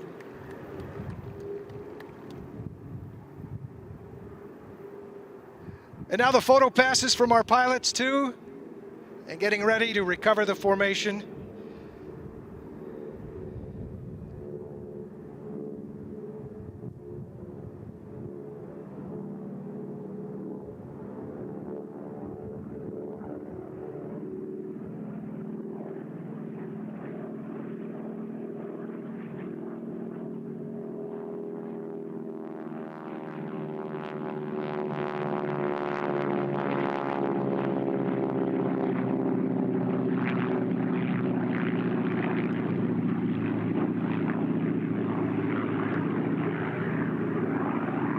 Shortly, a pitch to land to recover these airplanes and get them back over in the static display area, where we hope you get a chance to talk to the pilots about their history, about flying them, about flying in general. And know that this afternoon, when we pick things up around 12:35 after our lunch break, the Golden Knights representing the Army coming up this afternoon.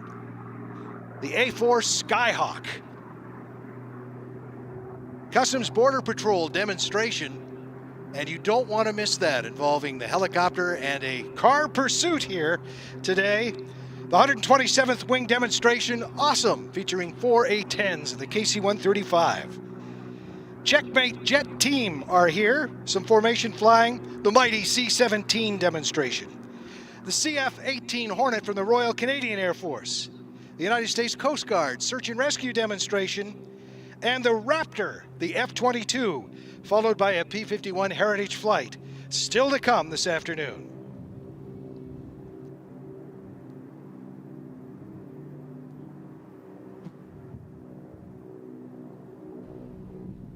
For those listening on our simulcast, if you are in traffic waiting to get on the base, still lots of great flying to come, lots of good seats out here, lots to see, lots to do, so be patient, make your way into the base, and get ready for a great afternoon of flying as our, looks like, is that the P-51 coming in for a landing? R.T. Dixon back on the ground in the Mustang. I keep saying priceless. You might see them come up for auction online, is usually where it begins. And it begins $800,000, maybe $1 million, because some owner of a Mustang, for some reason, has decided to give it up. That's pretty rare in itself. And then if you follow the bidding on it, it goes into the millions and millions of dollars. And we're not even talking about the millions of dollars it takes to keep it flying. But it's important. These pilots all, R.T. Dixon and his dad, want to keep the story alive too, so that we never forget the sacrifices of our veterans. And you know, as we mentioned, we lost Colonel Jefferson at the age of 100. The median age right now is 97 for our World War II vets. We're losing over 5,000 of them a month. As they go, all they want to know is that we'll never forget their sacrifices. So for those, and a lot of those families are watching online through live airshow TV, I'll ask you to do something for me, is rather than with a sound of silence or something in their memory, so that they hear that we never are going to forget those sacrifices, I'm going to ask you to give us a big round of applause that the microphones will pick up and they can all hear at home. And those who are with us today as well, our World War II vets, we will never, ever forget your sacrifices. Let's give it up for them, folks.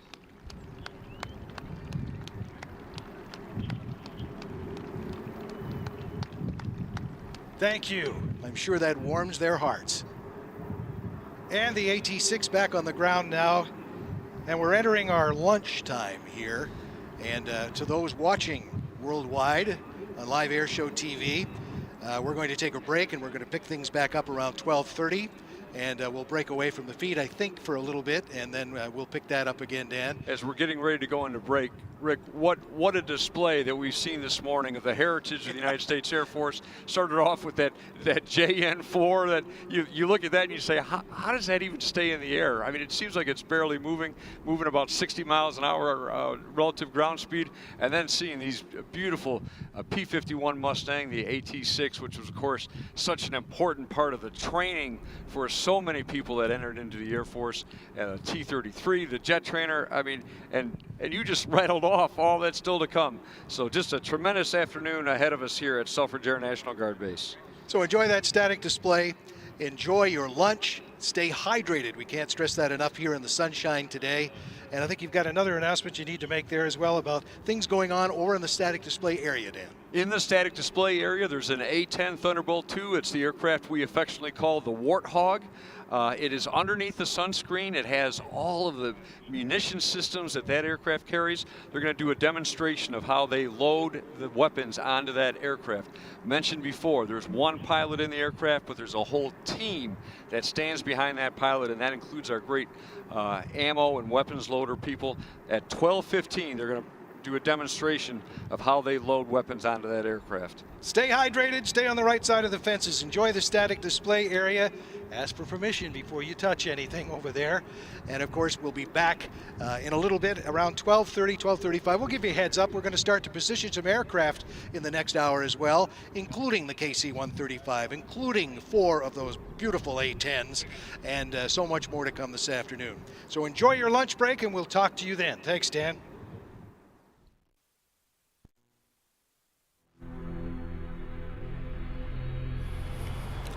Good day and welcome.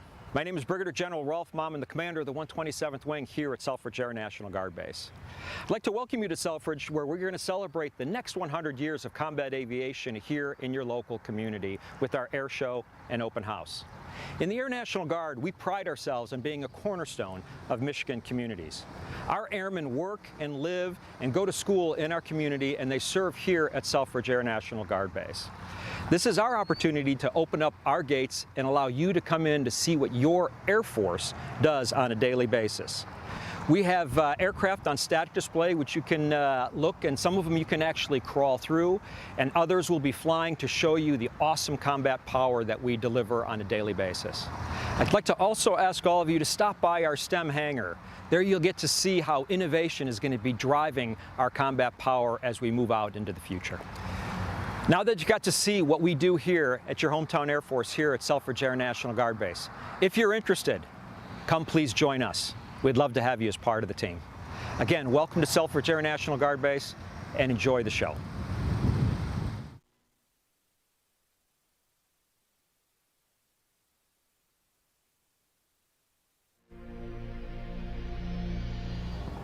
Hi, I'm Airman First Class Austin Palmer here at Selfridge Air National Guard Base in Michigan with the 191st Air Refueling Squadron.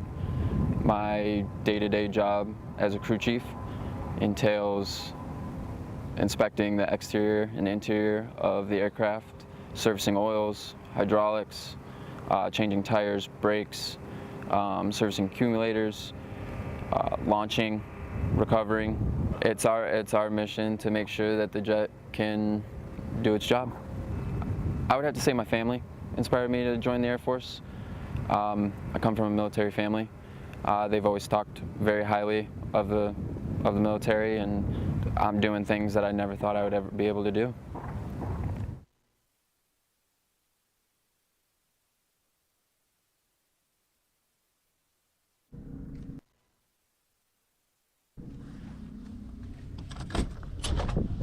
Good morning.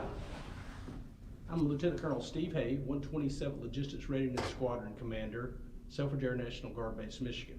I'm going to give you your tour of Hangar 9. First, we have a classroom that can be used for general office space or classroom, or can be converted. It also sections off, so you can use it for 2 different classrooms should the need be there.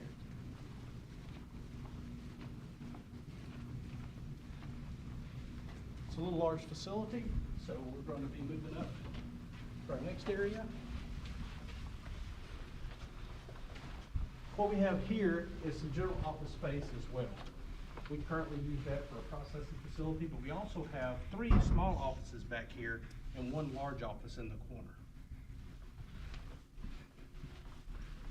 Next up is we have our small classroom, about half the size of the first classroom that we just showed you, but obviously it fits its purpose as well. Moving right along, we're going over to our next area is open storage, 7,000 square feet. We currently use this for mobility processing. We have customers here. We continue to do business. Things I want to identify here is the fact that the bins are actually empty right now. We're putting in new up-to-date space savers, and we'll be actually moving the mobility gear back in here. This could also be used for maintenance type hangar space. Those doors back there do open and do move. Direct access to the flight line. Moving over to the next side. All of our office space here is 2 stories. We do have an elevator to accommodate that, should the need arise. This is our larger floor plan that we have for open space, and it's roughly 10,000 square feet of floor space itself. But we also have the mezzanine for storage up here. There's also a large armory for weapons under here, and we have the additional office space here. Out of this 10,000 square feet and the 7,000 square feet of combined floor space, this entire facility is roughly 40,000 square feet, which will be taken up by things such as the mezzanine and the the office space upstairs.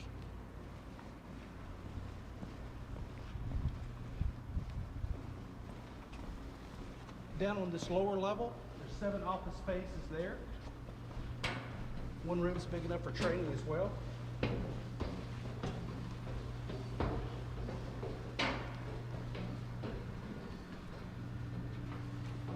On the upper level, we have 10 classrooms, or 10 offices, my mistake, and 1 break room in the back.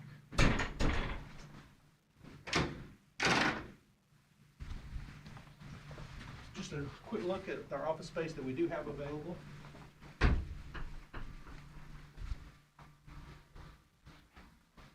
We have 2 offices that have a direct view of the flight line where the jets would sit, so that's always a good thing. We also have the ability to process classified in the office behind you.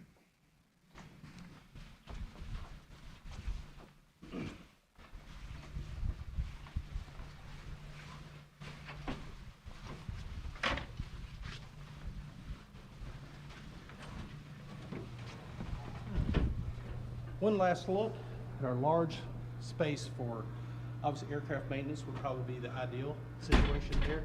You do have the armory, the mezzanine for storage. You have direct access to the flight line. You have direct access to the base proper. I'm Steve Hay, the 127th LRS Commander, Selfridge Air National Guard Base, Michigan, and we look forward to having you. That's good. How do you feel?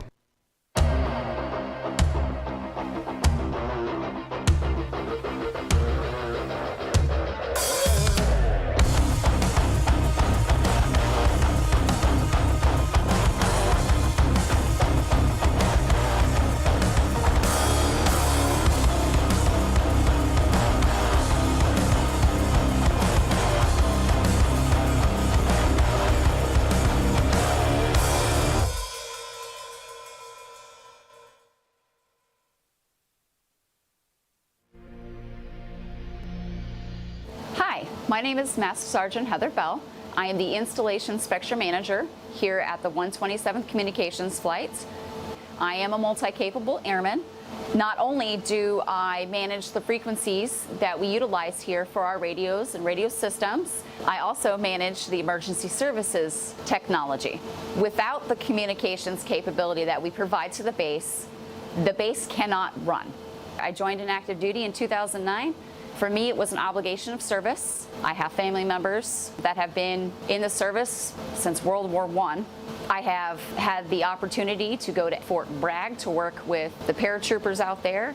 I did the inauguration. In 2020, I got to do that with the 127th CE Emergency Management with their Mobile Emergency Operations Center.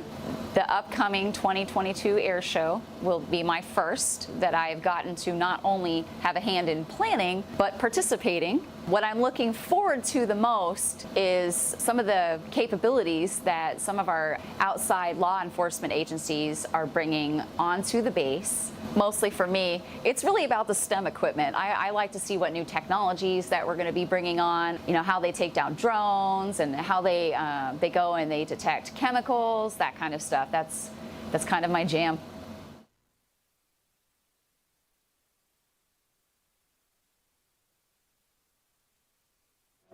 We understand an upside-down world. We understand a rogue virus, zero jobs, and stratospheric tuition. But they're writing us off before we get to the starting line. A stalled generation? Not so fast. Who do you think is gonna fix all this? We will. We will because our future is the future. Because the life we have chosen has prepared us for this moment in history. So we're going to build bridges and hospitals in a day. We're going to save families from disaster and feed those left in the cold. We're going to do all this and more because we have an appointment with destiny. We invite you to join us. The next greatest generation is now.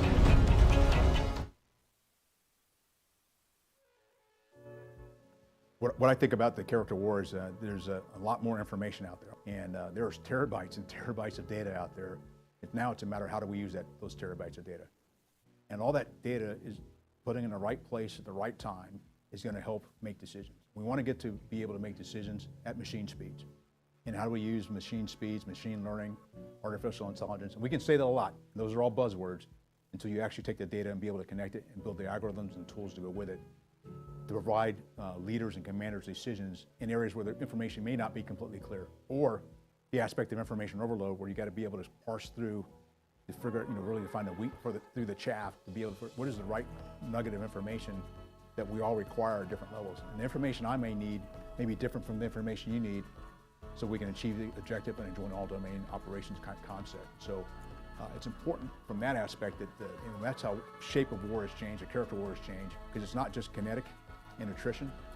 There's a lot more aspects to this, and we got to be really smarter about how we do this, and be cunning in some areas about how we approach warfare in the future. As a military, yes, we're designed to fight wars, but ideally we don't want to be there.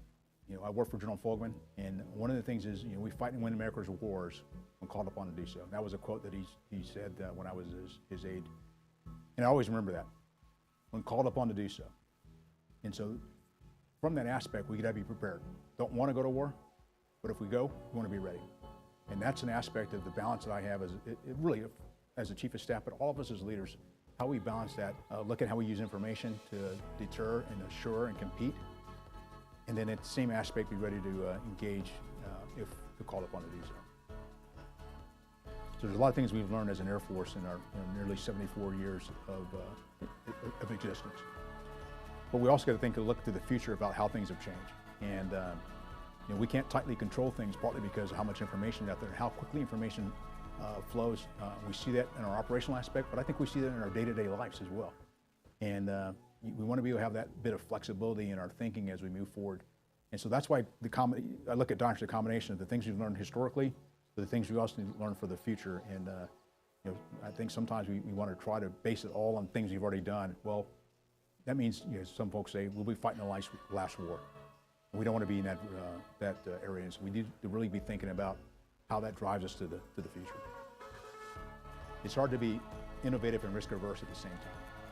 It's hard to have mission command and be risk averse at the same time. And what we've got to be able to do as leaders is to make sure we provide our men with the best tools, resources, guidance, and authorities to go execute. And knowing there's going to be some risk involved. And we got to be willing to take some of those risks to move forward. And that's how you make progress. Because if we do everything that's so safe and it's ironclad, it's going to be 100% successful, you're not going to move the ball forward. And those are the kinds of things we got to do through our doctrine. And as we build the culture of our Air Force and continue to build upon the innovation that started our Air Force and continue that here into the future.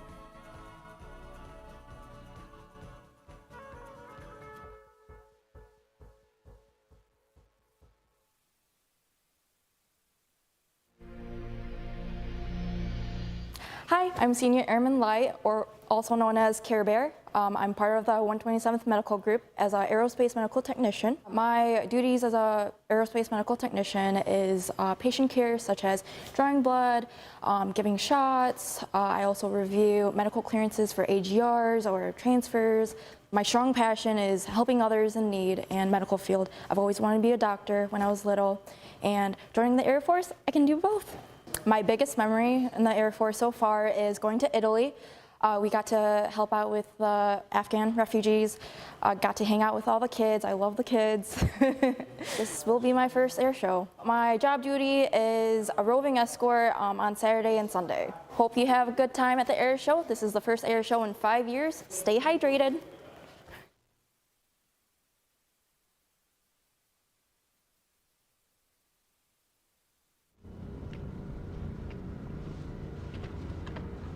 Welcome to Building 50, Base Operations. Hi, I'm Senior Master Sergeant Myers, the Airfield Management Superintendent of Airfield Management. This is Building 50, and I'll take you through the Airfield Management Operations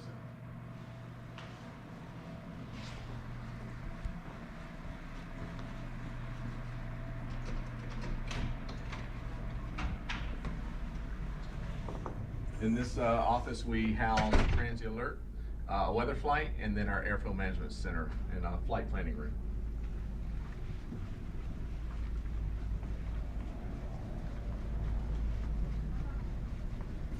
In this office is Transient Alert, which is a non-base assigned aircraft that come in that may need repairs, gas, locks, or even an overnight stay for crew rest. These are the guys, once we process them, they take over and launch and recover the airplanes. Here we have a weather flight. They are our observers for the base. They provide continuity and safety of flight between the two squadrons of weather, incoming weather, snow, rain, so there's safety to the airfield. I'll take you through the airfield management and the flight planning room.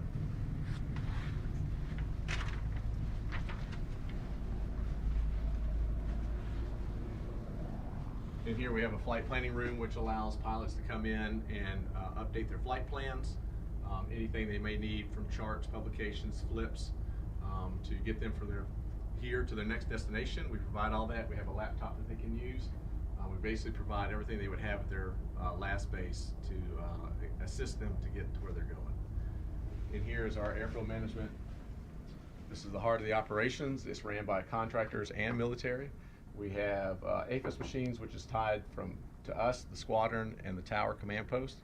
So they are able to pass information, flight plans, takeoff times, landing times, and then they process NOTAMs, weather, PPRs, and the such to keep they're well informed of the airfield for safety of flight. I think that Selfridge is one of 3 Air National Guard bases that have their own runway.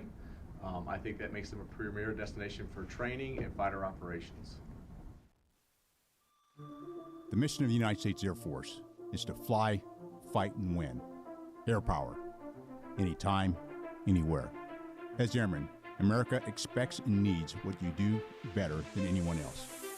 Air superiority, global strike, rapid global mobility, intelligence, surveillance and reconnaissance, and command and control.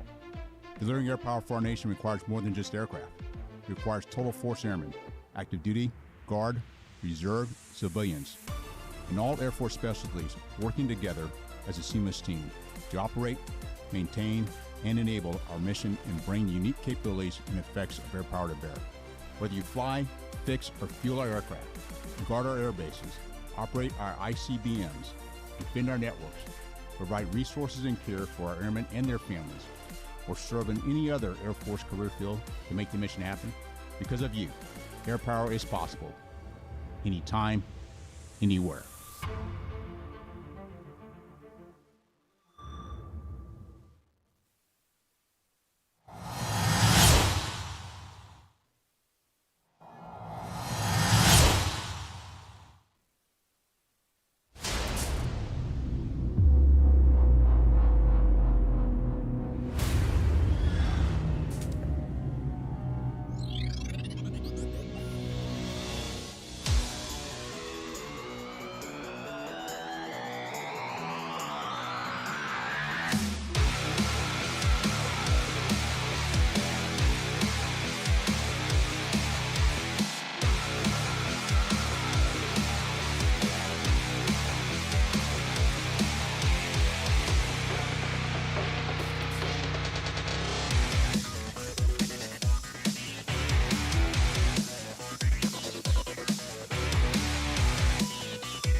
In order for us to fly as precise as we do, everything needs to be communicated to the formation. So everything I'm doing with the stick and with the throttle is announced right before I actually execute it, so that we are all able to move at the same time.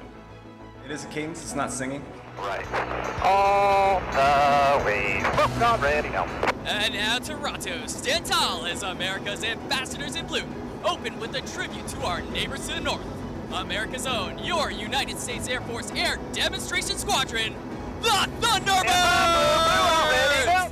The blue element are the solos, that's 5 and 6. So when we approach show center, I'll say, stand by, blue, blue out, ready, now. And at that point, 5 and 6 will split away, and then I start the comm for the loop. Now focus on those coming up for 60, right?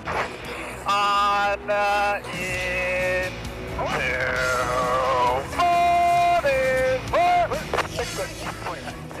And that 4 are the amount of G's that we're pulling for that maneuver. And when I say that, we're not going to have any more increases in G after that, unless I say it. And then if we have an E's in G, I communicate that as well. My favorite maneuver is probably the most challenging maneuver, at least from my perspective, and that's the delta roll. So that's when all 6 of us are together and we all roll in formation. There's a lot to go into that, the reposition to get there to the right place in sky, and then for everyone to maintain their proper formation while rolling, while doing about 500 miles an hour low to the ground in an F-16 is a really challenging maneuver, and if you pull it off well, it's a good feeling. We're back. Left. All the way. Book not ready now. Nose coming up for 60, right? On into 40, ready now. The other piece of the puzzle is lets the guys know where we are in the show. So it can be fairly task saturating, flying low to the ground, close to buildings, really, really fast. So it helps keep people up with the profile, up with what maneuver is coming next and what maneuver is being executed at that time. And we also try and use it as a motivational tool, keep people upbeat. It is an intense 37-minute fight to try and stay in position and keep up with the demonstration there. So use it to try and keep people motivated as well.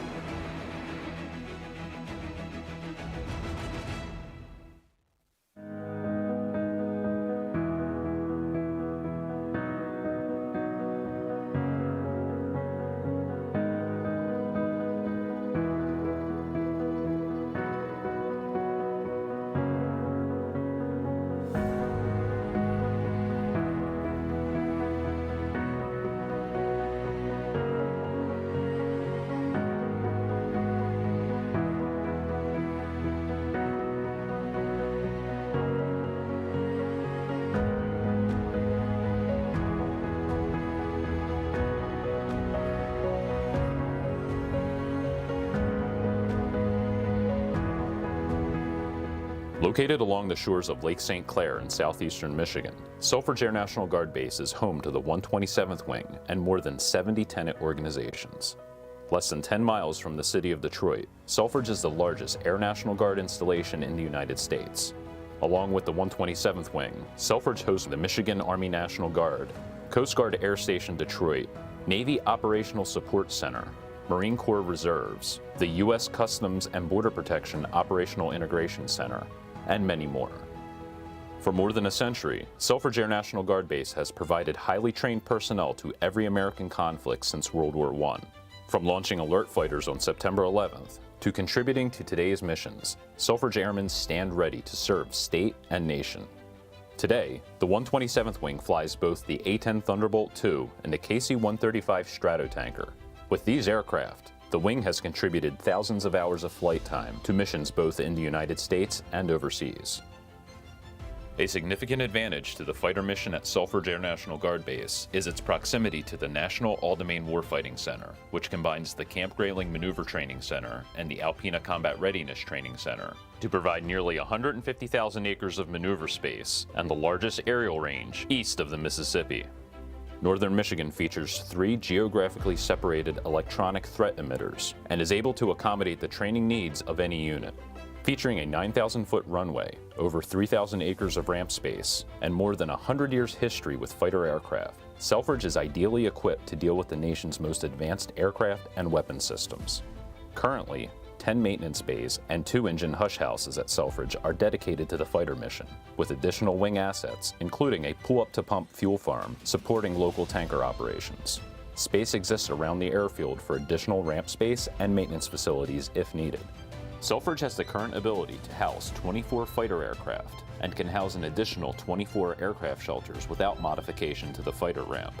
With these capabilities, Selfridge could easily accommodate additional training and fighter missions. Selfridge is one of few Air Guard bases which features many of the amenities of an active duty facility, including a full-size fitness center, child development center, full-size base exchange, and Michigan's only military commissary. Highlighted by the recent addition of a new fuel storage and delivery system, Selfridge has innovated its infrastructure with recent construction projects that has brought a high-tech squadron ops building home to the Red Devils 107th Fighter Squadron, new munitions storage facility, state-of-the-art fire rescue station, medical facility, dining facility, and other modern assets to the base. The awards and accomplishments of the 127th Wing are recognized throughout the Air National Guard and have contributed to a positive image within the local community. Community involvement at Selfridge is highlighted by the Base Community Council. The BCC at Selfridge is the largest in the Air National Guard. Together with the BCC, Selfridge Air National Guard Base has an unparalleled relationship with its neighbors. From infrastructure needs to the support of the Motor City community, Selfridge Air National Guard Base is ideally suited to serve our state and nation for another 100 years. With the best ramp space and airspace, the all-domain training environment, and its complementary missions, Selfridge would be the ideal location to host additional training and fighter missions.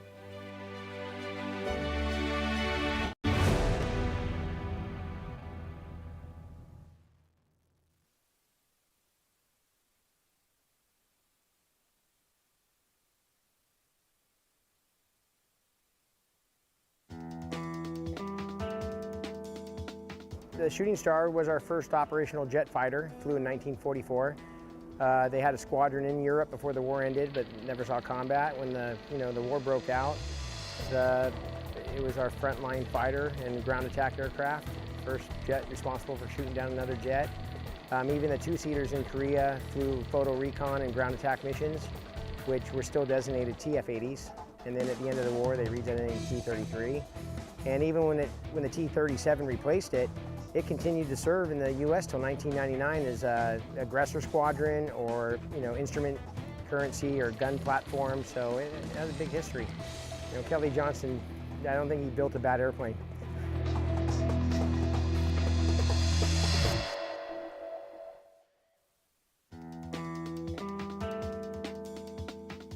When I was little, my father's a musician, and nobody in my family ever flew, and I don't know where I got the bug from. But when I was 3, that's all I wanted to do. I'm gonna be a pilot.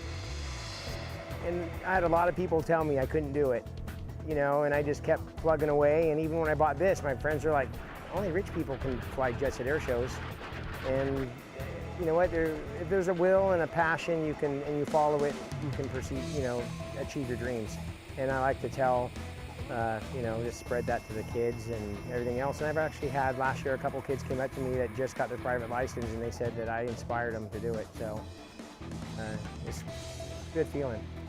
And I just love flying and sharing it with people.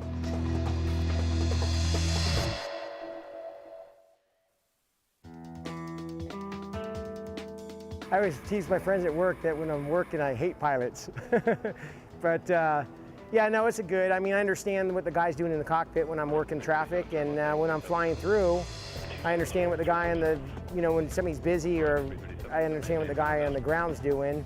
And so actually I try and help them out when I'm going cross country. If I hear pilots miss readbacks or, them miss something, I'll speak up and go, hey, United read that back wrong or whatever. Well, I started off, I have a lot of energy, if you ask any of my friends, and I started off as Ritalin and OCD and all those acronyms, but I always seemed to know somebody when somebody needed something, like the right person to call. And one day he just said, hey, you're wired now, because you're connected, and the energy has dual meaning.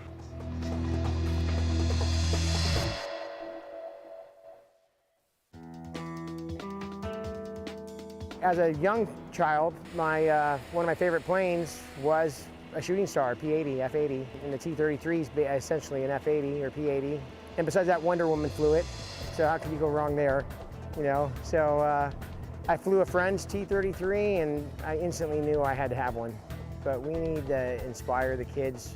Like Chuck Aaron was telling me, you know what, if he can get a kid to pursue engineering and improve the design of things so more helicopters can do loops and rolls, and I think going to a show and inspiring these kids to do better and everything it'll all help out. Like the Blue Angel would say, I'm happy to be here and I'm happy to get to fly all these shows, and I've been the #1 booked solo warbird act, you know, in the country the last 4 years, and I think it's mainly because the T-33 makes it easy to look good.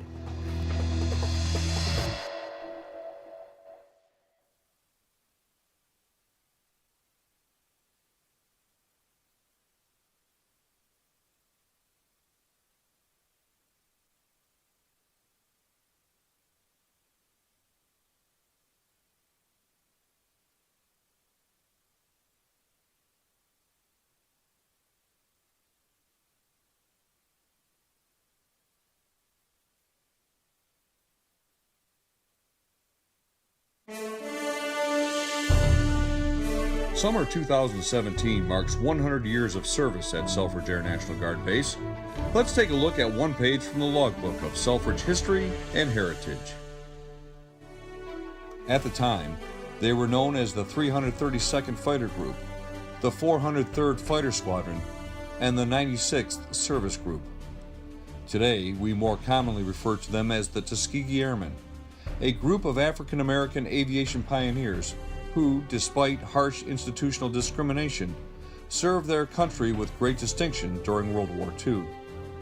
A group of these airmen served at Selfridge during the Second World War, and the history at the Michigan base is filled with stories of ugly bigotry, including the shooting of a quote-unquote colored enlisted man by the base commander, shot only based on the color of his skin. Despite these and other hardships, the dedicated service of the Tuskegee Airmen during the war ultimately led to the complete desegregation of the armed forces after World War II.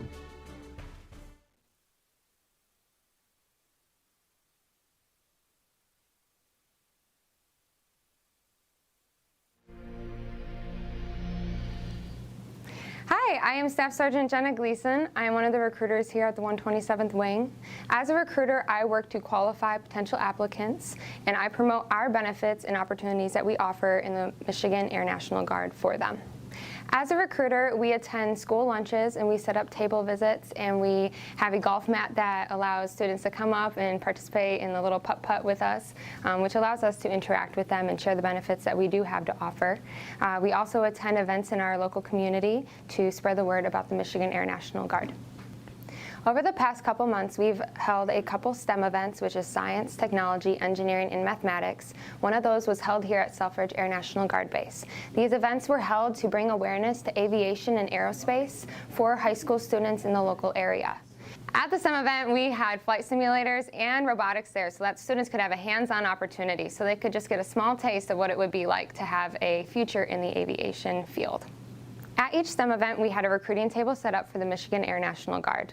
This allowed the students to come up to our table and interact with us and learn about what opportunity paths they have through the Air National Guard in aerospace.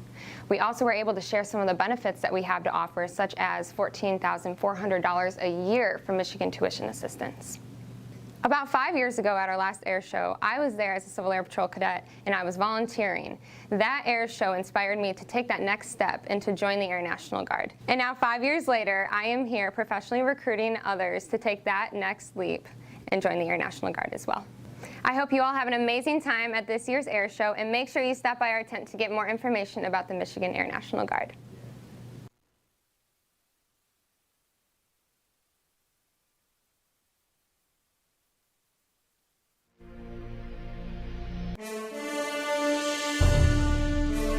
Summer 2017 marks 100 years of service at Selfridge Air National Guard Base.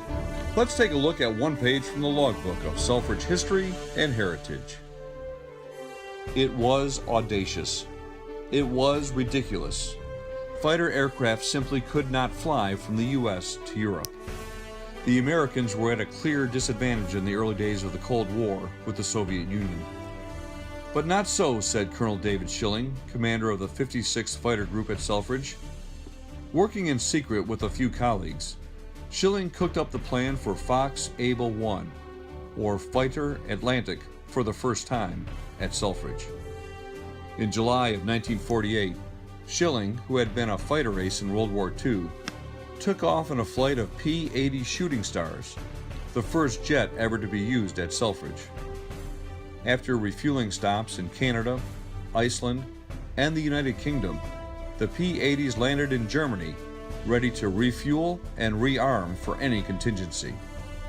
Thanks to that flight from Selfridge, America was now truly a global air power.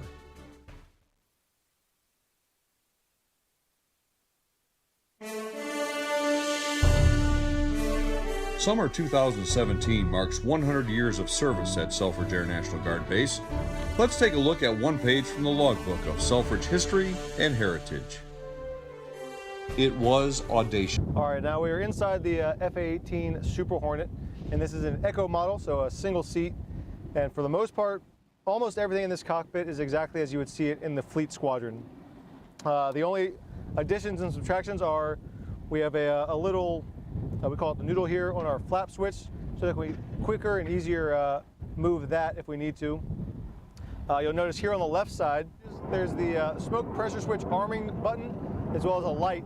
So with the pressure of this button will activate the smoke pressure system, and then with an actuation on the throttle stick or throttle control lever there, the light next to it will illuminate, showing us that the smoke is coming out of the jet.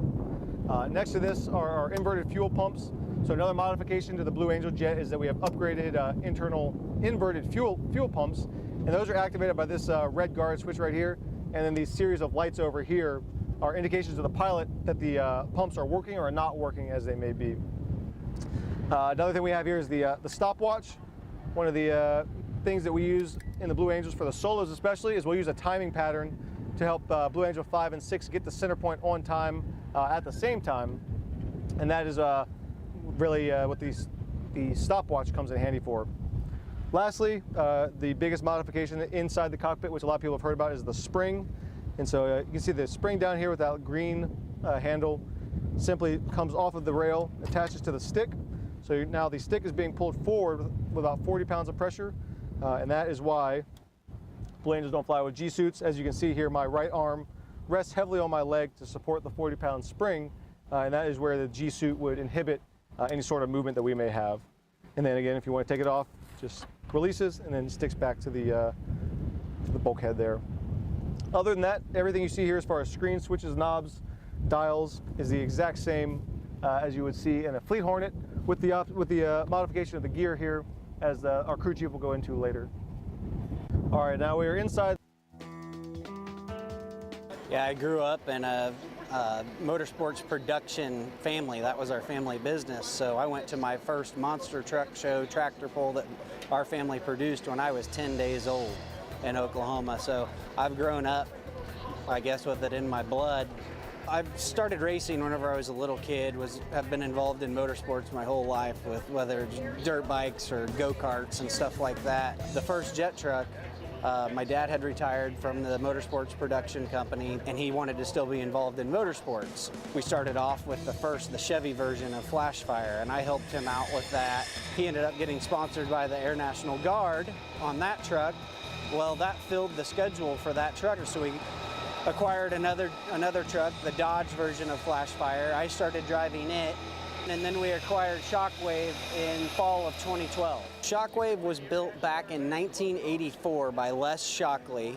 He had been in the jet car industry, never had a truck, but had built all kinds of jet vehicles, and they were always named Shockwave. Some of them were funny cars and stuff like that, went along with his last name. But he was a real innovator. I remember seeing Shockwave for the first time when I was a little kid at one of our events, and I had goosebumps. I remember that. I remember the first time he came in our shop after we took the truck home and we redid everything. He walked in my shop. If you knew Les Shockley, he wasn't a real emotional person, but he literally, had tears in his eyes running down his face. He was so proud of the truck. So that makes us really happy that we're able to carry on the tradition.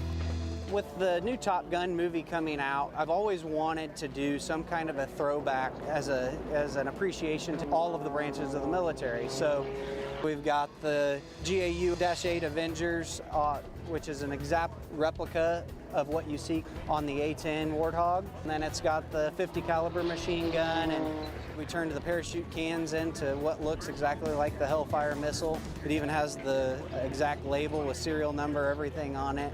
It's got U.S. Air Force missiles on it, like Sidewinder missiles. And to top it all off, you know, the American flag paint scheme and everything. And of course, the P-40 Warhawk mouth on the shark mouth on the truck. So just tried to tie in a lot of different things into this design as a thank you to everyone that has served. And I'm not sure what year it was that they broke the record or set the speed record, but this truck holds the Guinness record at 376 miles per hour. It's probably been faster than that with the new design. The way the body is all done and everything now is a lot more aerodynamic, so it's probably been faster than that. These engines want to continue going faster. They never quit. When the truck starts at an air show, you see the people, they're like ants flocking to the fence to get as close as they possibly can. I mean, after they see it the first time, it's like ingrained in your memory. You'll never forget seeing it for the first time. They come up, they're like shaking. They have so much adrenaline going, and they're like, I wasn't even in the truck, but I feel, you know, I feel like I was.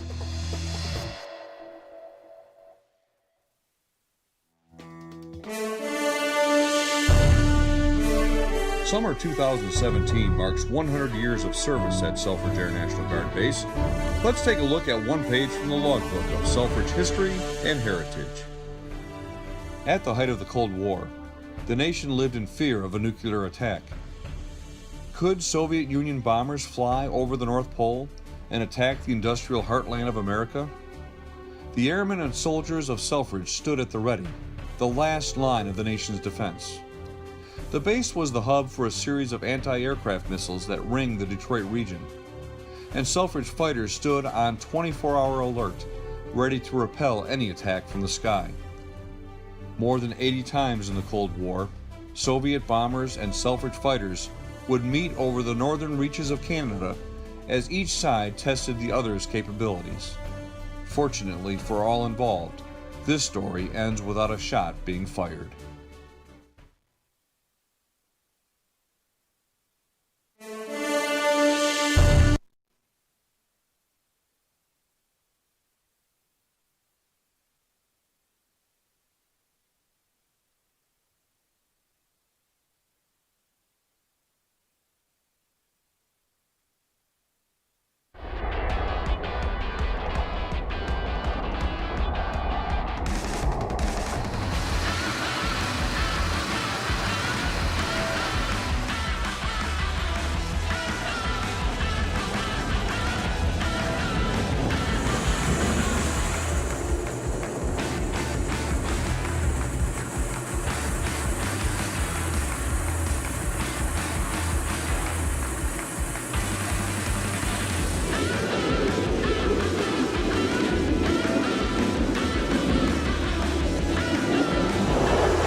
Summer 2017 marks 100 years of service at Selfridge Air National Guard Base. Let's take a look at one page from the logbook of Selfridge history and heritage. By 1971, America had firmly entered the jet age. The Air Force looks to reduce its number of bases. Old Selfridge Field is assigned to the Michigan Air National Guard, and units that had operated at Detroit Metro Airport are reassigned to be located at the base near Mount Clemens. The Guard takes over what has been, since day one, the most complex and unique Air National Guard base in the nation, with units from every military service operating at Selfridge. This diverse mission set has evolved over the years, but today at Selfridge you will continue to find uniforms from the Army, Navy, Marine Corps, and Coast Guard alongside the Air Force on duty every day at Michigan's hometown Air Force Base.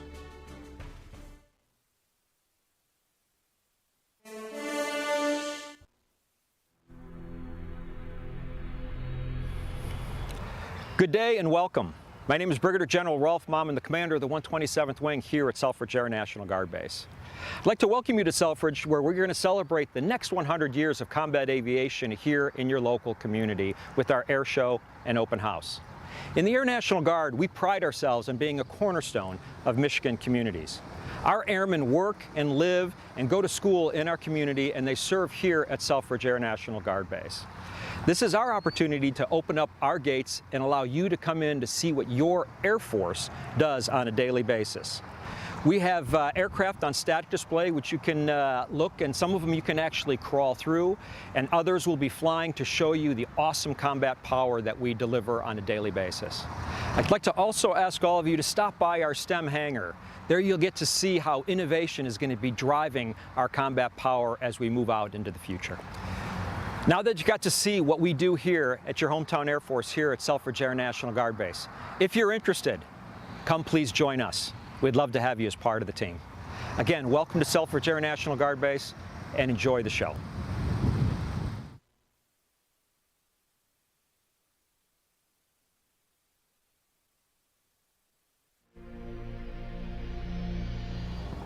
Hi, I'm Airman First Class Austin Palmer here at Selfridge Air National Guard Base in Michigan with the 191st Air Refueling Squadron. My day-to-day job as a crew chief entails inspecting the exterior and interior of the aircraft, servicing oils, hydraulics, changing tires, brakes, servicing accumulators, launching, recovering. It's our mission to make sure that the jet can do its job. I would have to say my family inspired me to join the Air Force. I come from a military family. They've always talked very highly of the military, and I'm doing things that I never thought I would ever be able to do.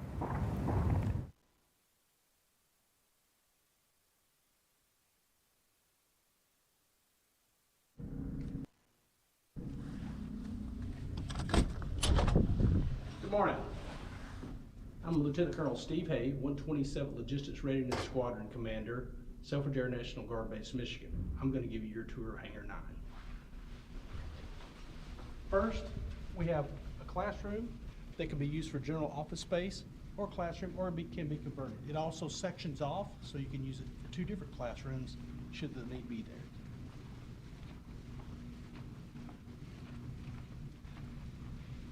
It's a little large facility, so we're going to be moving up to our next area. What we have here is some general office space as well. We currently use that for a processing facility, but we also have 3 small offices back here and 1 large office in the corner. Next up is we have our small classroom, about half the size of the first classroom that we just showed you, but obviously it fits its purpose as well. Moving right along, we're going over to our next area is open storage, 7,000 square feet. We currently use this for mobility processing. We have customers here. We continue to do business. Things I want to identify here is the fact that the bins are actually empty right now. We're putting in new, up-to-date space savers, and we'll be actually moving the mobility gear back in here. This could also be used for maintenance type hangar space. Those doors back there do open and do move. Direct access to the flight line. Moving over to the next side. All of our office space here is 2 stories. We do have an elevator to accommodate that, should the need arise. This is our larger floor plan that we have for open space, and it's roughly 10,000 square feet of floor space itself.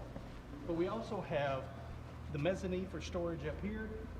There's also a large armory for weapons under here, and we have the additional office space here.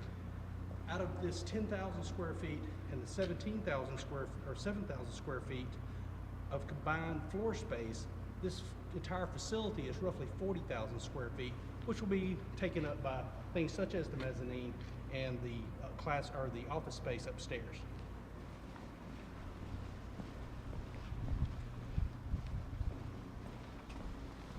Down on this lower level, there's 7 office spaces there. One room is big enough for training as well.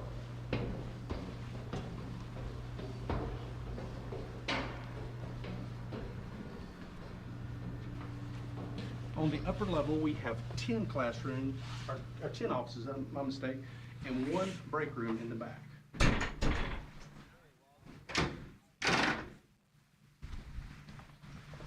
Just a quick look at our office space that we do have available.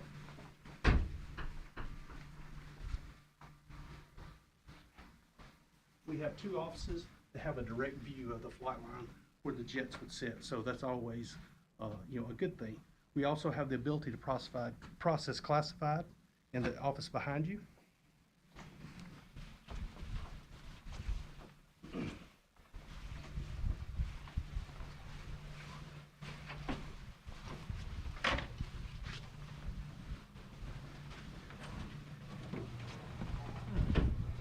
One last look at our large space for, obviously, aircraft maintenance would probably be the ideal situation there. You do have the armory, the mezzanine for storage. You have direct access to the flight line. You have direct access to the base proper. I'm Steve Hay, the 127th LRS Commander, Selfridge Air National Guard Base, Michigan, and we look forward to having you. That's good. How do you feel?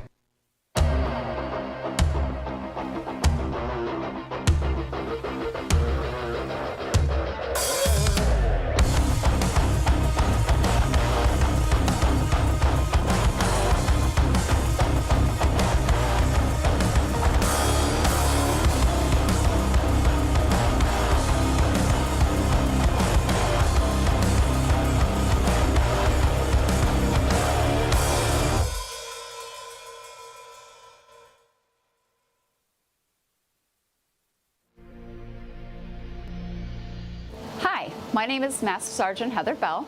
I am the Installation Spectrum Manager here at the 127th Communications Flights. I am a multi-capable airman. Not only do I manage the frequencies that we utilize here for our radios and radio systems, I also manage the emergency services technology. Without the communications capability that we provide to the base cannot run. I joined in active duty in 2009. For me, it was an obligation of service. I have family members that have been in the service since World War I. I have had the opportunity to go to Fort Bragg to work with the paratroopers out there. I did the inauguration. In 2020, I got to do that with the 127th CE Emergency Management with their Mobile Emergency Operations Center. The upcoming 2022 air show will be my first that I've gotten to not only have a hand in planning, but participating. What I'm looking forward to the most is some of the capabilities that some of our outside law enforcement agencies are bringing onto the base. Mostly for me, it's really about the STEM equipment. I like to see what new technologies that we're going to be bringing on, how they take down drones and how they go and they detect chemicals, that kind of stuff. That's kind of my jam.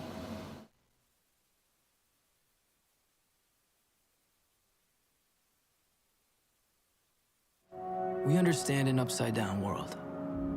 We understand a rogue virus, 0 jobs, and stratospheric tuition. But they're writing us off before we get to the starting line. A stalled generation? Not so fast. who do you think is gonna fix all this? We will.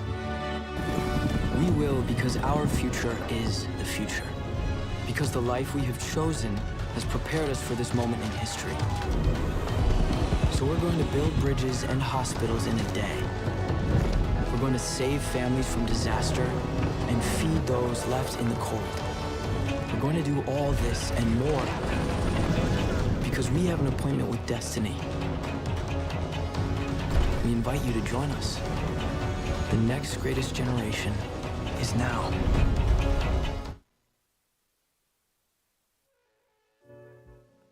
What I think about the character war is there's a lot more information out there, and there's terabytes and terabytes of data out there. Now it's a matter of how do we use those terabytes of data. And all that data is putting in the right place at the right time is going to help make decisions. We want to get to be able to make decisions at machine speeds. And how do we use machine speeds, machine learning, artificial intelligence? And we can say that a lot. Those are all buzzwords until you actually take the data and be able to connect it and build the algorithms and tools to go with it to provide leaders and commanders decisions in areas where the information may not be completely clear, or the aspect of information overload where you got to be able to parse through to figure, really to find the wheat through the chaff to be able to, what is the right nugget of information that we all require at different levels. And the information I may need may be different from the information you need, so we can achieve the objective and enjoy an all-domain operations concept. So it's important from that aspect that that's how shape of war has changed, the character war has changed, because it's not just kinetic and attrition. There's a lot more aspects to this, and we got to be really smarter about how we do this, and then be cunning in some areas about how we approach warfare in the future. As a military, yes, we're designed to fight wars, but ideally we don't want to be there. I work for General Fogman, and one of the things is, we fight and win America's wars when called upon to do so. That was a quote that he said when I was his aide. And I always remember that, when called upon to do so. And so from that aspect, we got to be prepared. Don't want to go to war, but if we go, we want to be ready. And that's an aspect of the balance that I have really as a chief of staff, but all of us as leaders, how we balance that, look at how we use information to deter and assure and compete. And then at the same aspect, be ready to engage if we're called upon to do so. So there's a lot of things we've learned as an Air Force in our nearly 74 years of existence. But we also got to look to the future about how things have changed. And we can't tightly control things, partly because of how much information is out there and how quickly information flows. We see that in our operational aspect, but I think we see that in our day-to-day lives as well. And we want to be able to have that bit of flexibility in our thinking as we move forward. And so that's why I look at the combination of the things we've learned historically, the things we also need to learn for the future. And I think sometimes we want to try to base it all on things we've already done. Well, that means, some folks say, we'll be fighting the last war. We don't want to be in that area. And so we need to really be thinking about how that drives us to the future. It's hard to be innovative and risk averse at the same time. It's hard to have mission command and be risk averse at the same time. And what we've got to be able to do as leaders is to make sure we provide our men with the best tools, resources, guidance, and authorities to go execute. And knowing there's going to be some risk involved. And we got to be willing to take some of those risks to move forward. And that's how you make progress. Is if you do everything that's so safe and it's ironclad, it's going to be 100% successful, you're not going to move the ball forward. And those are the kinds of things we got to do through our doctrine. And as we build the culture of our Air Force and continue to build upon the innovation that started our Air Force and continue that here into the future.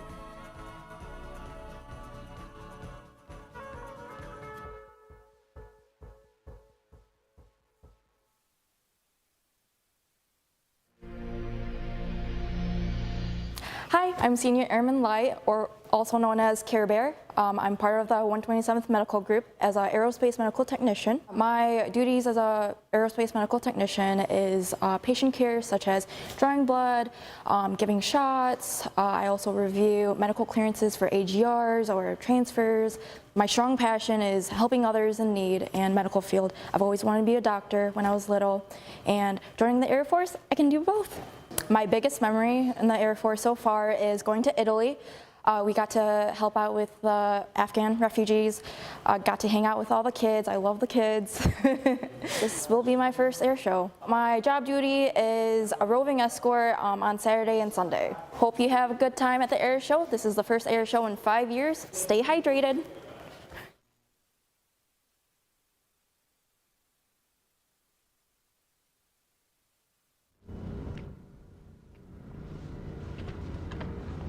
Welcome to Building 50, Base Operations.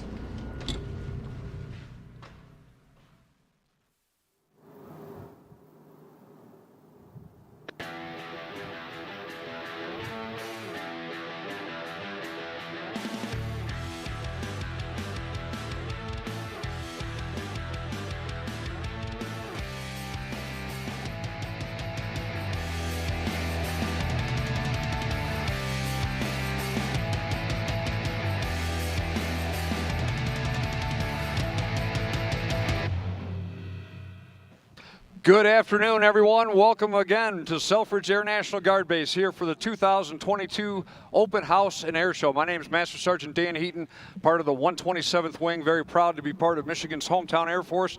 And with me right now is one of the pilots from our F-22 demo team, Major Cabo Gunderson. And Major, just first of all, welcome to Selfridge. We're so glad that you guys could be here.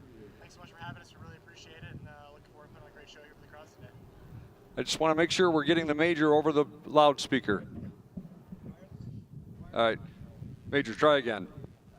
This is Major Gunderson with the F-22 demonstration team. We're just really excited to be here in Selfridge and supporting the local community, putting on a show, and showcasing the F-22 Raptor, which is the most advanced air-to-air fighter in the world.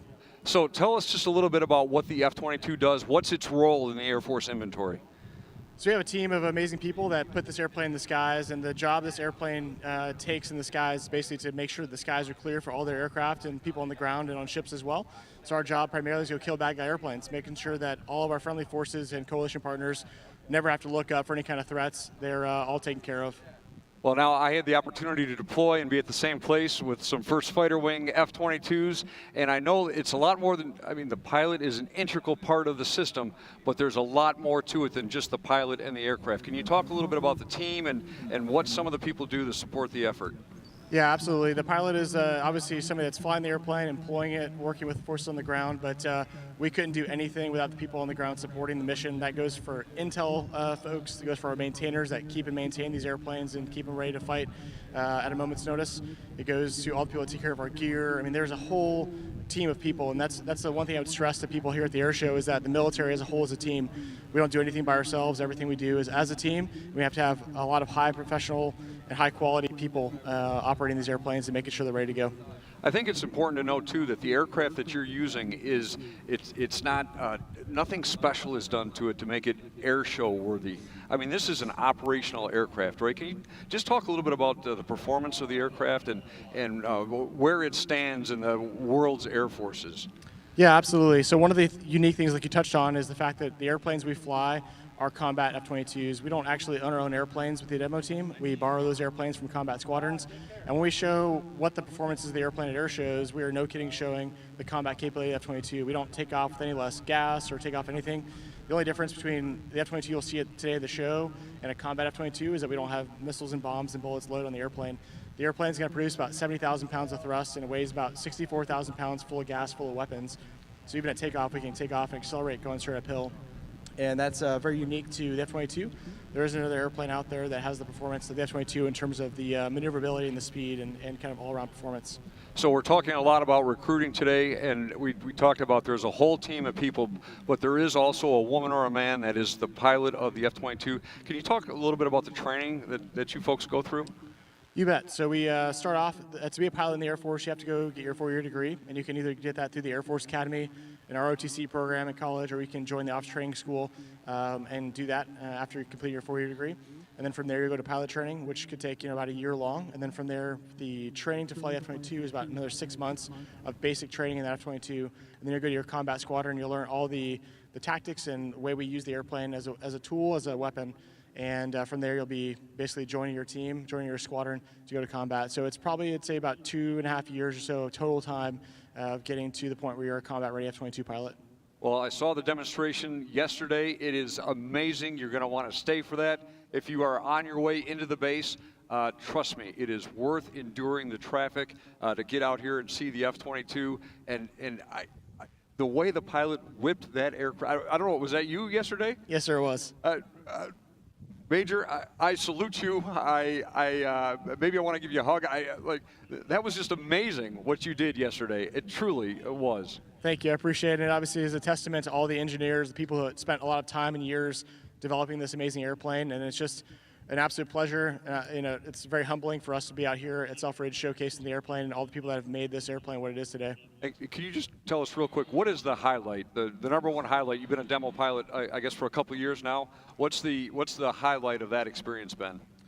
So the flying is very cool, and we all enjoy that. But I think the most important thing, the most impactful and memorable thing that we do on this team is go get into the local communities. So whether it's talking to schools, going to hospitals, bring kids out to show the jets off, really showing them that there are no limits to what they can achieve if they have the right perspective and the right work ethic, and that is really important. So for me, as a young kid going to air shows in Tampa, Florida, I got to meet the F-15 demo pilot when I was 11 years old, and he was one of my instructor pilots 12 years later, and I still keep in contact with him, on a weekly basis. So the impact air shows have, not only from the F-22 side, but everybody here, the civilian performers, the military performers, all the staff that's here interacting with people in the local community. That's really important, and it gets our message out there, puts a face to the Air Force, to the local public, and that's easily the best part of this job. So, sir, I understand that you are getting towards the end of your time as a demonstration pilot. What's next? What's the next step in your Air Force career? Time will tell. We'll see. All right. Well, hey, everyone, that's Major Cabo Gunderson. He is he's the demonstration pilot for our F-22 this afternoon. You're going to want to stick around and see that. Sir, thank you for joining us. Thank you. Appreciate it. Outstanding individual, and Cabo has quite the demonstration, as you pointed out, Dan, coming up for us later this afternoon. We're going to renew our flying here in just a moment.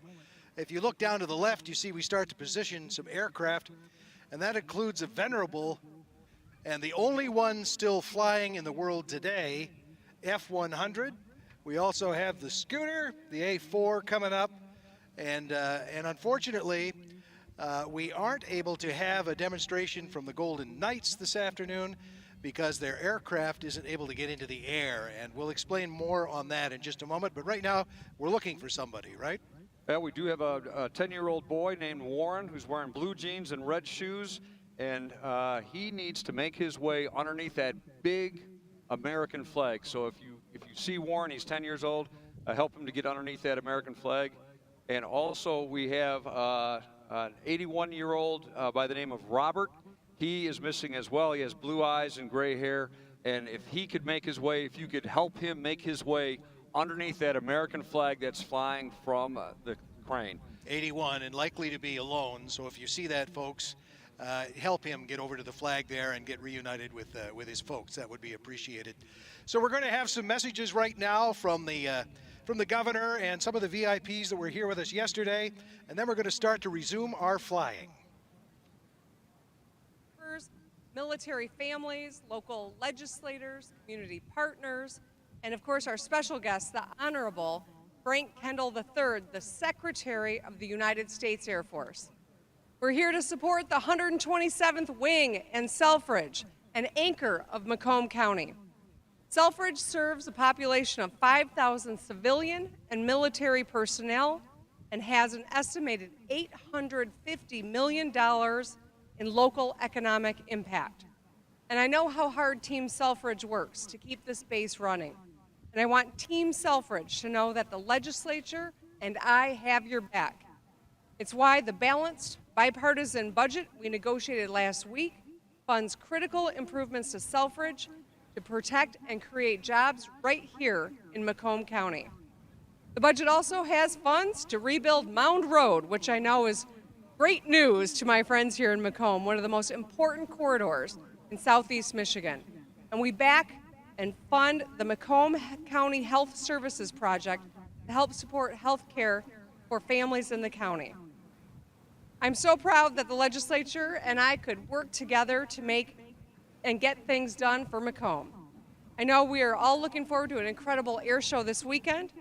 This year's theme is the next 100 years, to honor our more than a century of fighter experience and show up our status as the world's greatest military by investing in Selfridge and all the people, technology, and hardware that protect our national security. The next 100 years is also something I've been thinking about. We're nearly a quarter of the way through this century, and we need to think about how the decisions we make today will affect Michigan in the year 2100. We must work together to build a Michigan that is worthy of our children and our grandchildren by getting things done on the fundamental issues from national security and public safety to education to infrastructure to manufacturing. That is what drives me. That's what we'll use to motivate us to keep Michigan moving forward. And so I want to thank you all for the opportunity to make a few comments. And it is my incredible honor as we host the Secretary of the U.S. Air Force. It's my honor to introduce Frank Kendall, the Secretary of the U.S. Air Force. Thank you. Thank you, Governor. Thank you very much for inviting me to be here at Selfridge today. It's a great honor and a great privilege and a great opportunity to get to meet Team Selfridge and to spend some time with the leadership, the military people here and their families, and to get to know this community a little bit better. It's something that inspires me as I work in Washington to try to get everything that our forces need out to them and to give them all the equipment and all the other types of care and support that they need to do their jobs, which is really what it's all about. So thank you very much, and I really appreciate the opportunity to be here and to be part of this this activity today. You know, it's been going on a long time. I think we're at 101 now years here. That's quite a record, and it's quite a list of achievements that goes with that record. I'm deeply impressed with a lot of the jointness that I've seen here today. I'm deeply impressed with the cooperation that exists between the Air Guard here and all the other units that are available on this base, and also international partners like Latvia and Thailand and Taiwan, who are engaged very deeply in preparing for the future here. It's a delight to see it. It's a remarkable opportunity, and I'm deeply appreciative of everything that this wonderful team here does. It's really terrific. Thank you all for being part of this. Thank you all for being part of the Air Force community, which extends to our families and to our community supporters across the board, particularly to civil leaders. And I can tell you that the Michigan delegation is very enthusiastic in their advocacy for Michigan and for our fighting men and women and for their families. And it's been a delight to work with them and get to know them.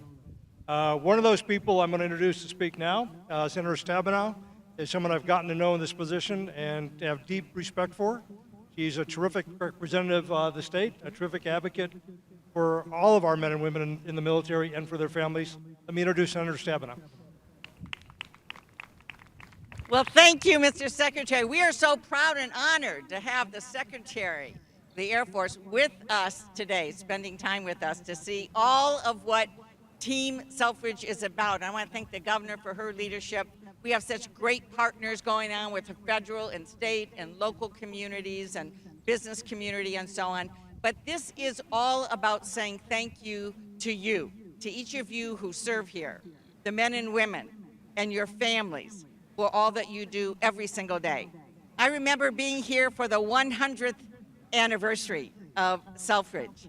And now we're on 105 years anniversary of the base, 101 years of the air show, which is awesome to have an opportunity to bring our families and to really celebrate what's happening here. But the truth is, it wouldn't be happening without all of you, without your talent, your tenacity, your patriotism, your love of our country, your willingness to serve, your family's willingness to serve and sacrifice as well. So this is about all of you and saying thank you to you for what you do every day. You know, there's not a base, there's not an operation in this country that has more assets and more capacity than where we are right here today. So it's an honor for me to advocate on behalf of Team Selfridge, along with my partner, Senator Gary Peters, and our House delegation. And Congresswoman Alyssa Slotkin is here with us now, and Congresswoman Debbie Dingell joined us earlier. And we have a team that is laser focused as being a part of Team Selfridge. So thank you again for everything that you do. Please keep serving. Please, I know you will keep that commitment, and we are going to continue to do everything we can to have your back. Have a great day. Here with our service members, military families. A couple of important messages from our Michigan National Guard Commander-in-Chief, Governor Gretchen Whitmer, Secretary of the Air Force Frank Kendall, and the last voice you heard there was Senator Debbie Stabenow, part of the activities here yesterday, recognizing some of our airmen who serve in the 127th Wing. Rick, I think we're getting ready to see some more flying here in just a couple of minutes. We are. Very shortly, we're going to pick up our flying display. If you're joining us again, Worldwide Live Air Show TV, we welcome you back. We've been sort of away, and I know you've been entertained by some of the interviews and the insider's view of what goes on here at Selfridge. But now we're going to focus our attention back on our stage, which is the sky and above us. And we're going to fill it with not only the sight of a jet, but the sound of history as well, as the F-100 is about to take the stage. Let's just listen to this awesome sound and soak up the history, knowing that this is the only F-100 still flying, and its impressive history here at Selfridge. F-100 definitely part of the history here at Selfridge, and it's rolling now, so let's let the sound of the F-100 fill the sky.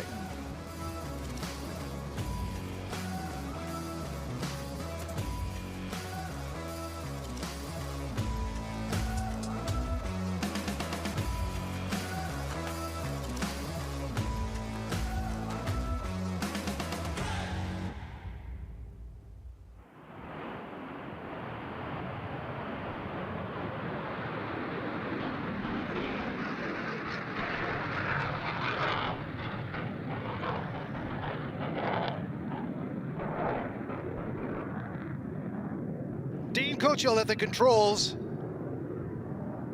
of the F-100 Super Sabre. What a history, not only here, but worldwide, as he shakes that airplane out. Stand by, he's going to come back in, and we're going to see some fighter pilot stuff from this priceless piece of flying history again, the F-100.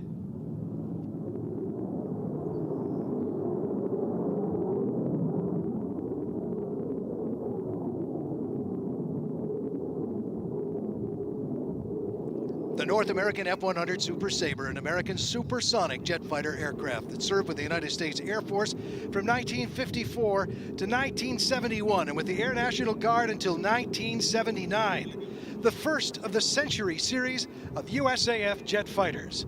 It was the first United States Air Force fighter capable of supersonic speed and level flight.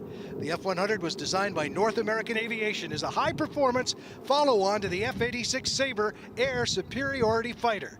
Ladies and gentlemen, the F-100.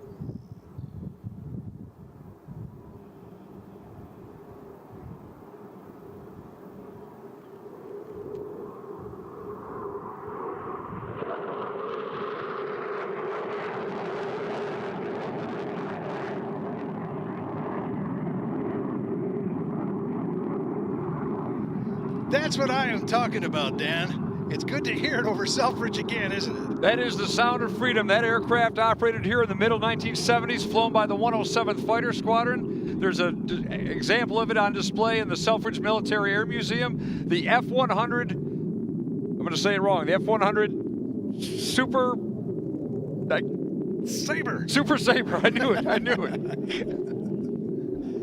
Beautiful example, too.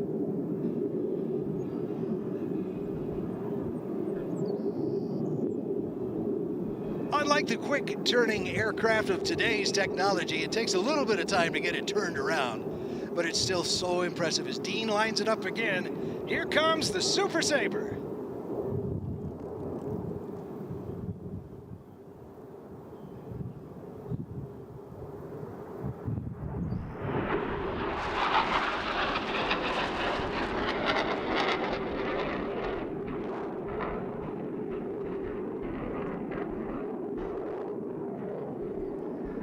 Boom, boom, boom. Turning off the blower for just a bit as he starts to exceed the speed limits. He's flying it with great respect, you understand. Doesn't want to push the boundaries in this priceless piece of flying history. Flying it respectfully and setting up to give you an awesome view of the airplane in a photo pass. So get your cameras ready. Get it on video. You can take a screenshot from that later. Make sure you get it all, including the sound, as Dean lines up the F-100 for a really good top-size pass.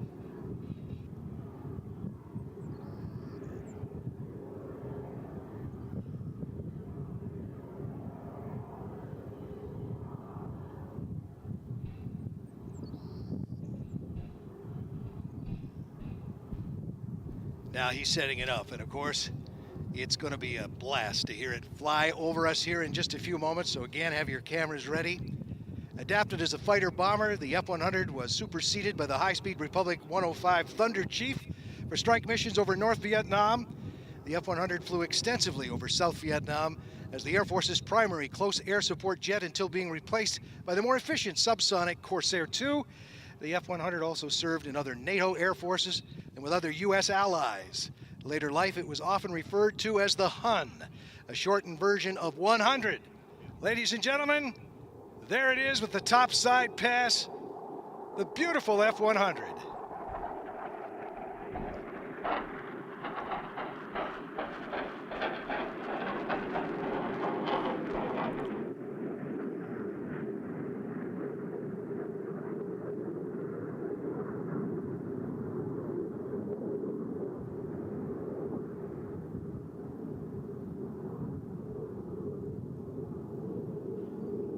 You know, for several years, Dan, Dean has flown members of the Super Sabre Society, the veterans who flew the aircraft in active service, including in Vietnam.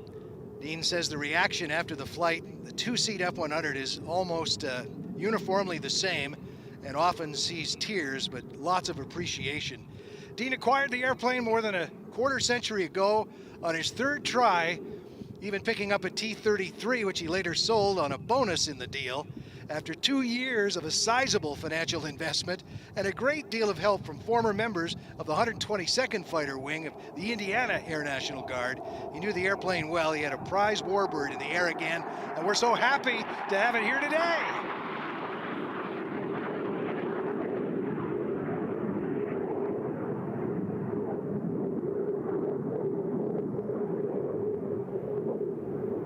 As that F-100 moves out over the lake to reposition for his next pass, I strongly suspect that we have a number of F-100 veterans here today. Some of them, I'm sure, worked on this type of aircraft right here at Selfridge Air National Guard Base. So if you are here and you are an F-100 pilot, or if you are next to an F-100 pilot or ground crew, let's hear it for you. So happy to have it fly here, and again, this is the only one still flying anywhere in the world.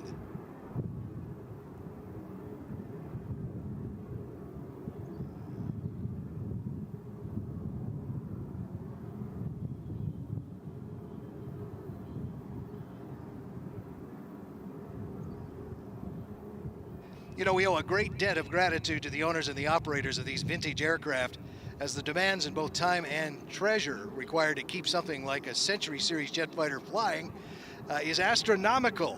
We can only hope that we may continue to see these wonderful machines gracing the skies deep into the future, so that we can always remember the sacrifices made by their crews, their technicians, their pilots, those who support the bases they flew from. With the slow pass now, Dean and that beautiful F-100 Super Sabre.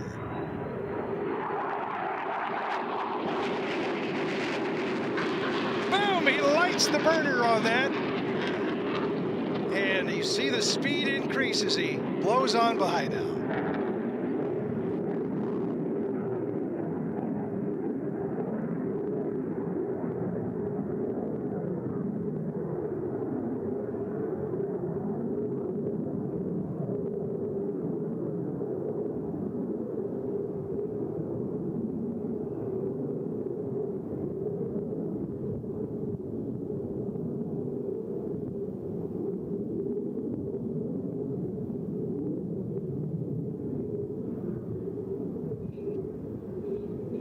Dean Kochel, and one in the air. The other one you can see in the museum here. And Dan, again, it's an impressive sight and sound as he sets up and for yet another photo pass. So get your cameras ready, make it look pretty.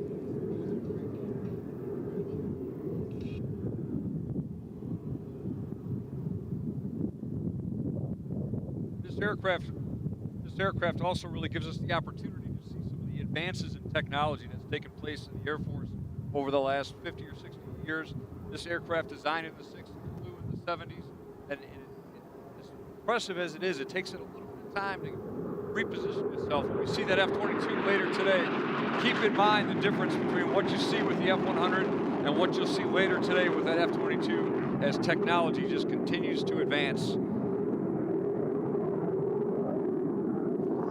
So Dean is having a great time demonstrating the F-100 and bringing back all those memories to some here with us today. And again, we appreciate 127th F-100 Super Sabres. Lined the ramp of Selfridge Air National Guard Base in the middle 70s, as Dan was pointing out. And it's like we turn back the hands of time.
What did Dean do? Go out over the lake and give some of the boat people a good look at it? That's probably what's going on. So Dean's having a ball with the airplane, and again, getting it turned around isn't like you're turning an F-16 or an F-22 around, or even the CF-18, which we'll see later.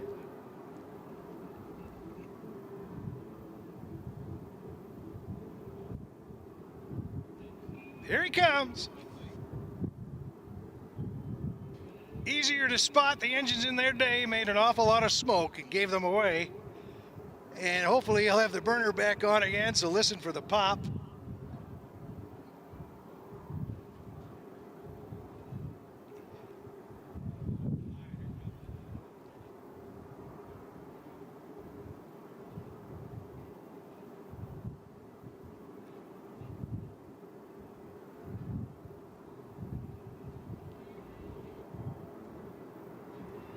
We've got him recovering. He's all set up there to land. He wanted a nice long approach because, again, respectfully, carefully bringing this important aircraft back to the ground, keeping the nose wheel up. Now, he can't hear your appreciation, but he'll be looking for it. He's got the drag chute out, all of this old technology, the first of the Century Series fighters. So give him a wave of appreciation. Show him how much you enjoyed that and bringing these memories back in the last remaining flying F-100. Dean Kochel in this beautiful Super Sabre. Just seeing that drag chute really speaks to another era of aircraft. And as I'm looking at this aircraft and some of our other 127th Wing uniformed members here, airmen up here, and I can't help but think about the legacy of the aircraft and the legacy of the men and women who've worn the Air Force uniform and the uniform of our partner services. I know I myself, when I came in the Air Force, was taught and educated by the Vietnam generation, who were the senior NCOs at the time, and it just keeps passing down, and the experience grows, and the dedication to service continues to grow. And as now, new generations continue to join. That's why I keep talking about that recruiting tent. Go over and find out the information, see if it's right for you. I'll tell you, the opportunities that exist in today's military are just second to none.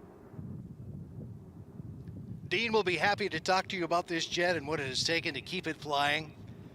He'll be heading off to Oshkosh this year, and no doubt he's got a prize on his mind, because the restoration of this airplane has been magnificent, meticulously maintained by his folks, and he is so proud of it.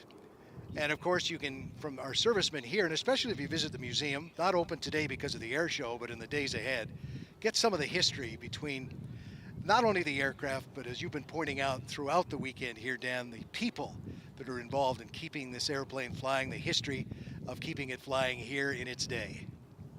It's really an impressive history of the work that the women and men of the 127th Wing and the other organizations that are out here continue to do to this day. And we are proud to claim the title of America's Minutemen from the original militia, and continue to serve in that important role as the state's National Guard and the country's military reserve, ready to serve at a moment's notice. So we're going to get Dean back over to the hot ramp area, and again, once he's shut down, and he'll be happy to come to the fence line there and talk about the jet, where you'll get a chance to, perhaps as it taxis in, get a photo, if you're in that area, of it taxiing by the F-22 or even the Jenny. I mean, all this history here this weekend makes it very, very special. As we pick things up, a couple of things to remind you about. We can't say it enough, to hydrate. If you get separated from something or someone, the rendezvous in the lost and found area is the big American flag flying between the two large buildings out near the center of the static display area. That's where to go, and that's where you'll get reunited. That's where security will be sending those they find and things they find. That is the rendezvous spot even after the show today. Get on over there. So stay hydrated today. If you do need medical assistance, we have an awful lot of people here to help out. I'll just mention the other thing too. We just kind of coming out of the lunch period. It's important that you pick up your trash. And why is it important that you pick up your trash? It's because the birds like to eat whatever gets left behind. And there's one thing that does not mix, and that is birds and airplane. They are a deadly combination. It is very deadly for our feathered friends, and potentially deadly for our airmen. So we need to make sure that there's not a lot of birds attracted to the airfield. So the best way to do that is to help pick up your trash. Right, and the fish flies were bad enough. Never mind having to deal with birds. I mean, the fish flies, the wind at least has moved them on, because I was really afraid that they'd swoop down and take children here this weekend, because they're large. And I don't know how you can remain calm around them the way you do in these parts. I'm not from these parts, you could probably tell, and they didn't look very friendly to me. Well, we talk about the bravery of the Michigan National Guard, yes, and you have to be able to withstand fish flies. Flies? That's the first test. Dean told me they don't have any mouths, so I shouldn't fear being bitten. But this airplane had quite a bite, despite its size. It was nicknamed the Scooter, and you're about to see why, ladies and gentlemen, as we move on with another historical jet, the Skyhawk.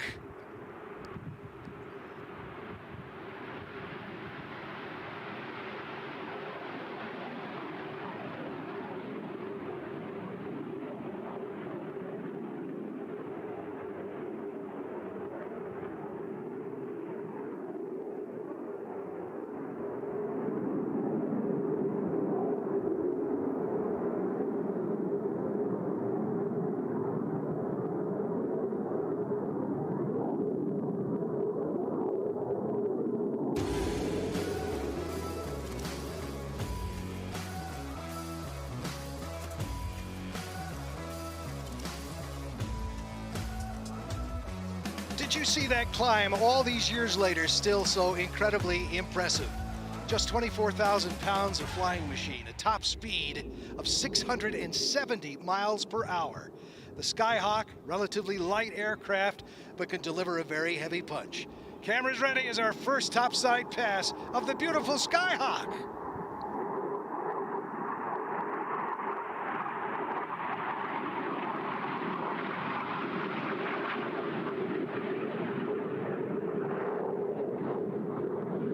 Skyhawk primarily used as a Navy aircraft. We have a long heritage of Navy service here at Selfridge. The U.S. Navy Reserve located here at Selfridge in the late 1960s and continues to serve to this day.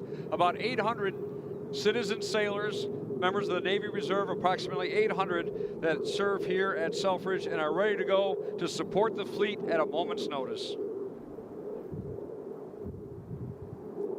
And one of the very few Navy planes that didn't have folding wings, didn't need to with this small delta wing, saving the weight of about 200 pounds. And of course, that can be translated back into fuel, range, and armaments. And look at it climb, that tiny delta wing. What an incredible design from the Skyhawk. Key roles in the Vietnam War, the Yom Kippur War, the Falklands War. In 2022, nearly 7 decades after the aircraft's first flight in 1954, some of the over 2,960 produced, and continued in production, by the way, until 1979, remain in service with the Argentine Air Force and the Brazilian Naval Aviation Group. And great to have it here over Selfridge, the A4 Skyhawk.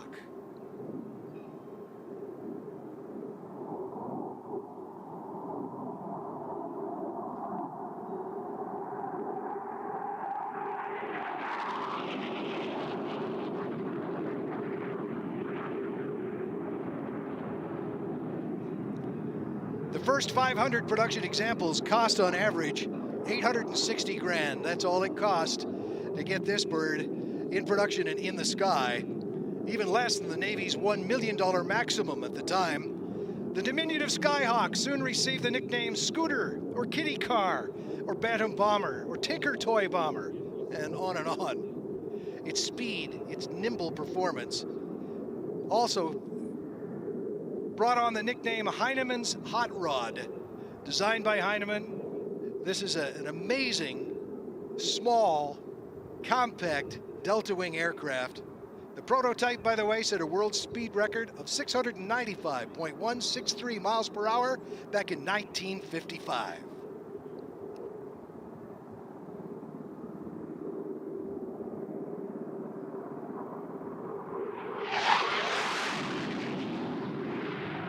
Oh, yeah! We don't like to set that one up. And it caught me off guard. So if you don't mind, Dan, I'm gonna go change my pants. You take over for a while. Another aircraft that really speaks to the heritage of air power in Vietnam and for all those who served in Vietnam. And I'll just say, go Navy, representing all of our Navy veterans and personnel who are here today. Fly Navy.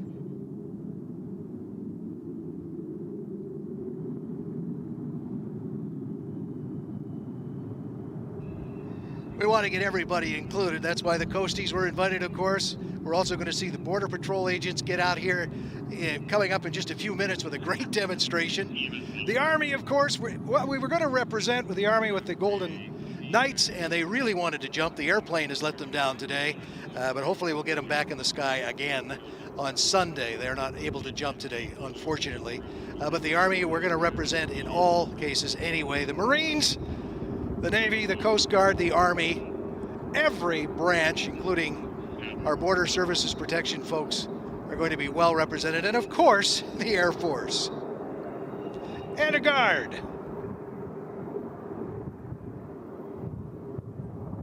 Dropping down now from the left, it's back again, fast. The Skyhawk. Throwing the boards out, the speed brakes are on, and you can actually see it slowing down as they get ready now to brake to land and configure the airplane for what is almost always a Navy landing. Oh, I think we're getting another blow-by here in just a sec. The A4 Skyhawk.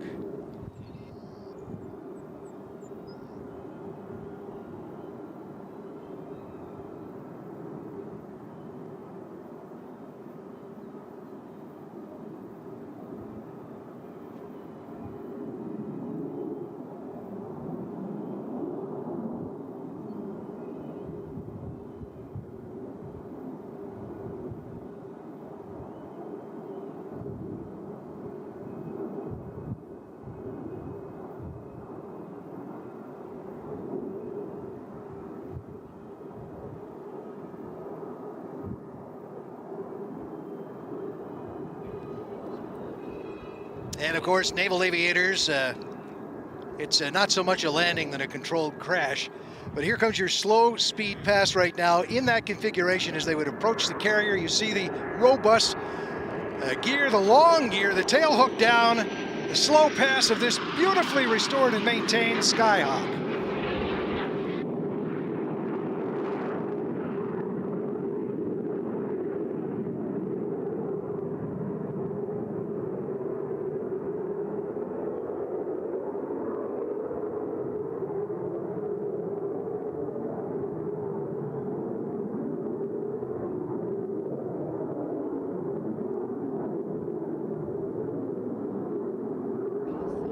Picking up speed again as we turn back the hands of time to the Vietnam era and beyond. An airplane that the Blue Angels once flew in their formations, the A-4.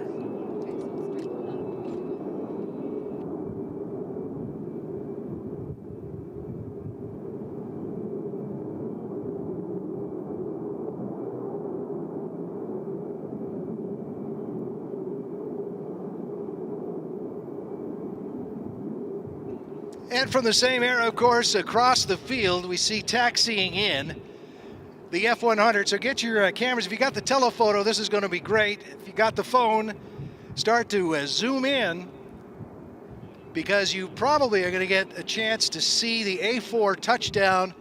The two aircraft are actually going to pass each other right here in front of us. So don't miss the shot as the A-4 recovers. Dean's coming in the F-100. And this is going to make for a pretty shot. Or pretty video. Share it on your social pages and be sure to tag it to the Selfridge open house so we can see your pictures and read your comments as well.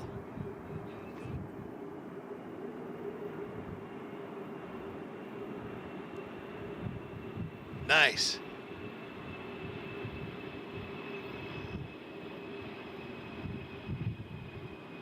And again, let's let Al know how much you enjoyed seeing the flight here. Paul, I'm sorry, did I say Al? Paul's gonna get me for that. Paul's beautiful demonstration of this A-4. Give him a wave of appreciation. He can't hear you way out there, the canopy down and the gear on, the helmet and all that, but he can see your appreciation, and he'll back taxi here shortly too. Before we turn things over to the Customs and Border Protection demonstration, which is really going to be cool. You may need your binoculars and your telephoto lenses again, but they've got quite a scenario planned for you, and we'll describe it here in just a moment.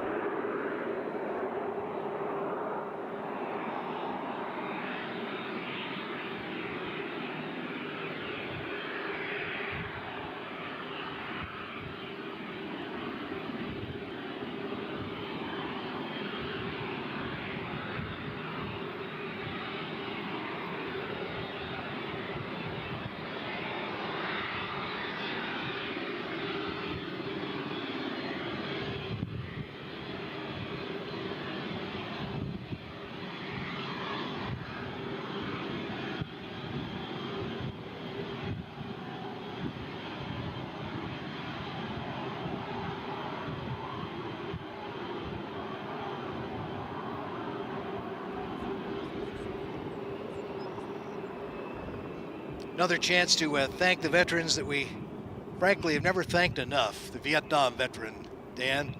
And these airplanes and the Sky Raider give us a chance to do just that. So we thank each and every one of them. Welcome home. Yeah, welcome home. Absolutely.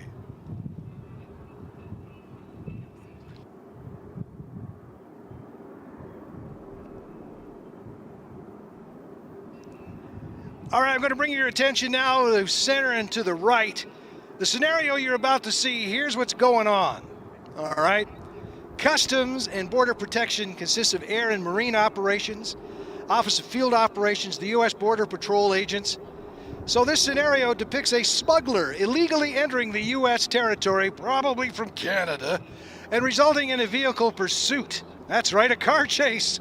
Multiple attempts to stop the vehicle by land assets will fail, and the on-scene agents request an airborne tactical team to assist with apprehension. A UH-60M helicopter will respond with additional agents, performing an enforcement stop. Inserted agents via fast rope apprehend the subject and then the UH-60 will extract the agents via the fast rope system. So ladies and gentlemen, they're rolling in now right in front of you. This will include the canine service, so let's watch as they go to work, and there's the chopper.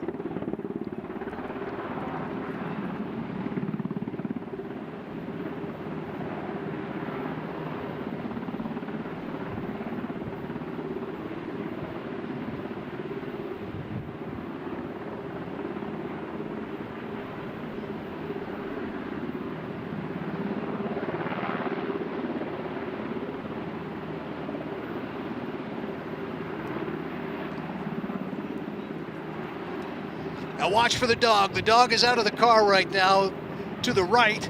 This dog flies faster than the missiles. Look at that thing. And it's got him. It's taken him down. They don't need the guns at this point. The dog's doing an outstanding job. Look at that. All while wagging its tail.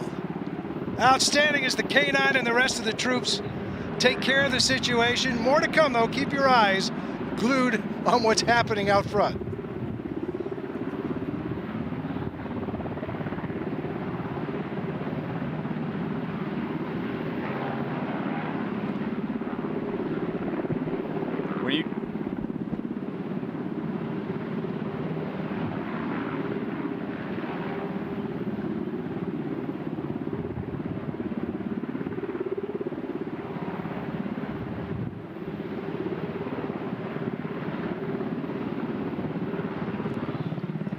So the apprehension, now they're going to get him, the bad guy that is, back into the vehicles. The arrest has been made. The dog has been well fed. And of course, our team now has to be extracted. The fast rope or the line going to come down there, and watch this. They're not going up one at a time. They're going to be airlifted out all together underneath this big helicopter. Those hurricane force winds, Dan, beating down upon them right now.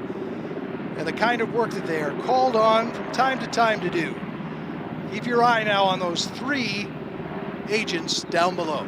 And again, I'll mention this is not a show. This is really a demonstration of what these agents are able to do anytime that they're called upon to assist with local law enforcement, of course part of federal law enforcement. Great Lakes Air and Marine Wing, which is part of Customs and Border Protection. It's a unit of the Department of Homeland Security.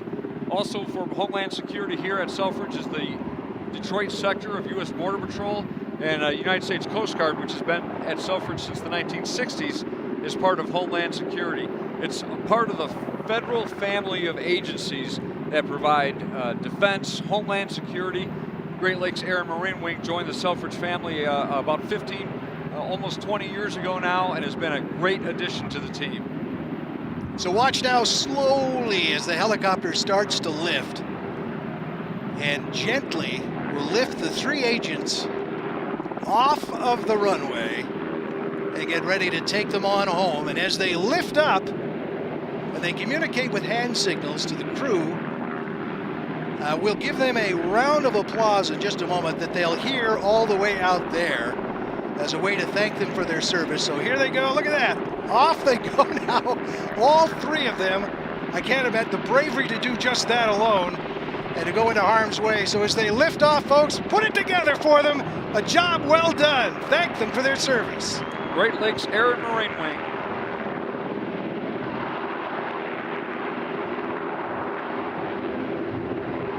I'll tell you that UH-60 helicopter is just a workhorse across multiple services, multiple agencies. It's a pleasure to see that in the sky over Selfridge today.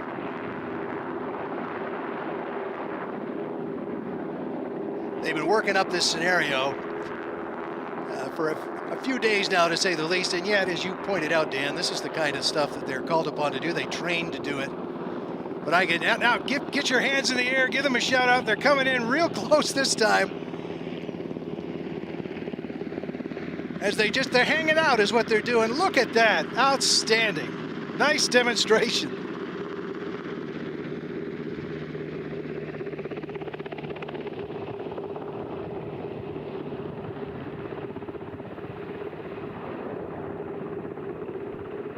Again, Great Lakes Air and Marine Wing joined the Selfridge family about 15, almost 20 years ago, shortly after the September 11th incident. and they've been a great part of the team and just bring in all sorts of assets that are so beneficial to our local law enforcement to have as a partner. George, our air boss, George Klein from North Carolina, by the way, he's taking great care of the safety of the show and maneuvering these things around. He was saying, he was wondering where they were going. They're taking the long way home, and they're having a great time, but a chance to soak up some appreciation for what they do. That rare opportunity to get this kind of applause for what we call upon them to do on our behalf.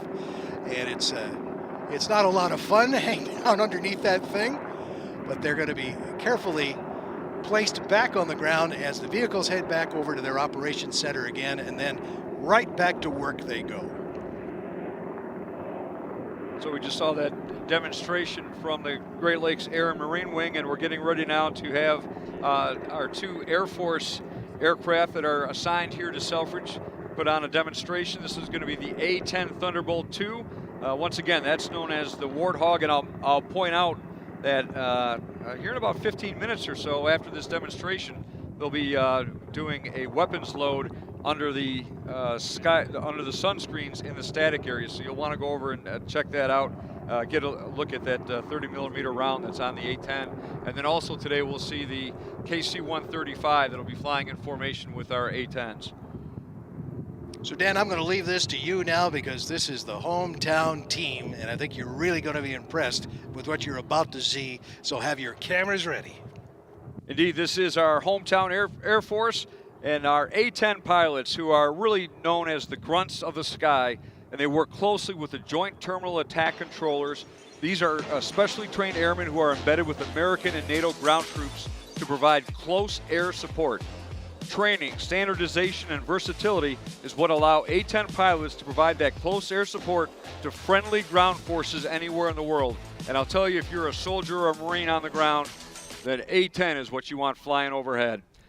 And now, the A-10, the airmen of the 107th Fighter Squadron will demonstrate the cohesive interaction between a Joint Terminal Attack Controller and the A-10 pilots who will be in the air during a close air support scenario. For today's demonstration, a 4-ship of A-10s with the call sign Hog 11 will provide armed overwatch for a small team of forward deployed ground forces. Our Joint Terminal Attack Controller, which is call sign Freedom 07, will call in airstrikes to protect the friendly ground team from any enemy activity posing a threat. We'll turn it over to the airmen in the air.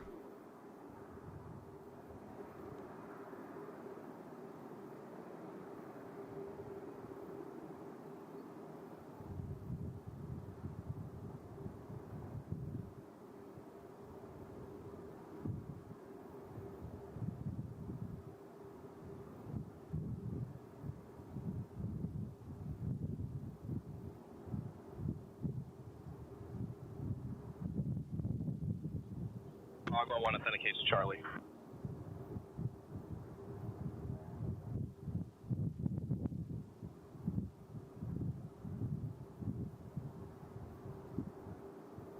Hog 1 copies. Mission number 107, Bravo 21. 4A-10s proceeding west hold point, surface to 5,000.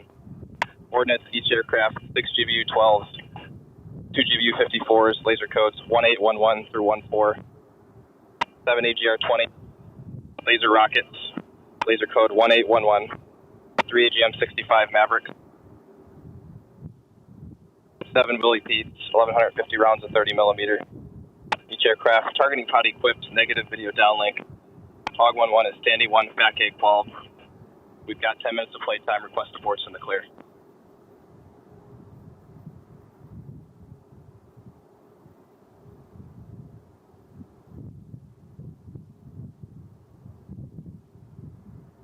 Hog 1-1's ready, 10 Alpha. At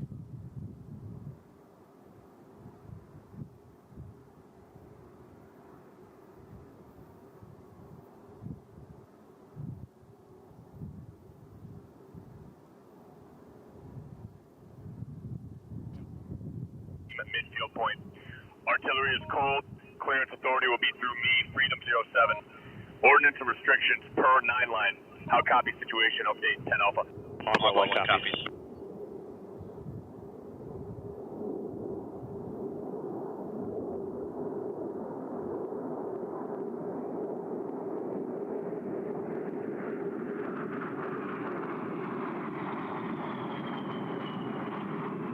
Hog 1-1, we have troops in contact taking enemy fire west of our position. Request immediate show of force north to south.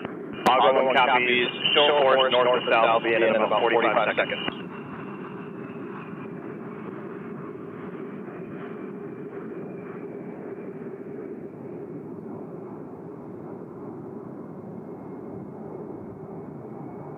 Hog 1, IPM bound. Hog 1, continue.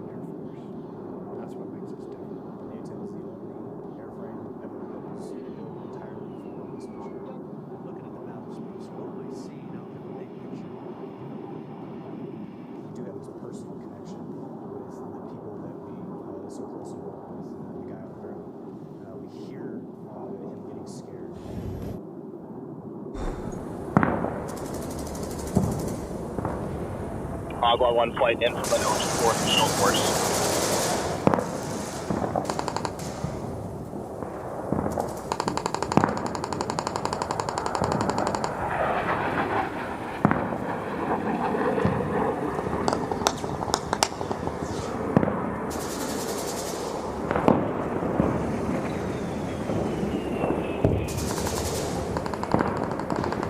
M07 Hog 1-1 tally, false 1 to be fighting positions approximately 50 meters west of the runway. Freedom copies, call ready 9 line alpha. Hog 1-1's ready, 9 line alpha. 9 alpha, type 2, bomb on target. Lines 1 through 3, NA. Line 4, elevation 580 feet. Line 5, enemy fighting position. Line 6, from your tally. Line 7 to no mark. Line 8, east to 250 meters and closing. Line 9, egress back to your hold. Call ready remarks restrictions. Hog 1-1 ready remarks restrictions. I need you north to south or reciprocal with 30 Mike Mike. Keep all effects zero on the runway. Go with feedback. Hog 1-1 reads back, line 4, elevation 580 feet. Line 6, from my tally, restrictions north to south or reciprocal 30 millimeters. All effects parallel to runway. Hog 1, that's a good read back. Push immediate. Call in with direction. Hog 1-1.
Hog 1-3, copies, 20 meters south.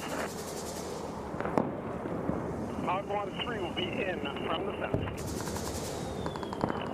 Hog 1-3. Cleared hot, cleared hot. Hog 1-4 in from the south.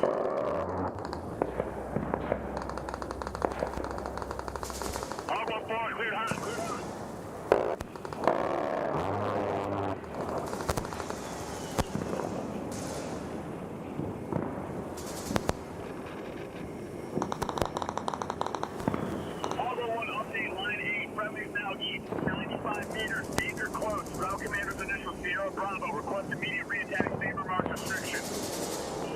Copies, danger close, initial Sierra Bravo, same remarks restrictions. We are tally target visual friendly.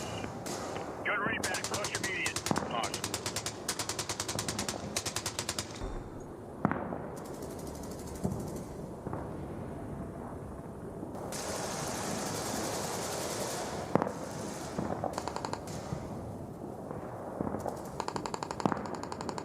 Hog 1-1, IP inbound. Hog 1, continue.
Hog 1-1, flight, good effects, good effects. We are no longer taking fire. Hog 1-1 copies. Break, Freedom 07, Hog 1-1 through 1-3, you're out of playtime.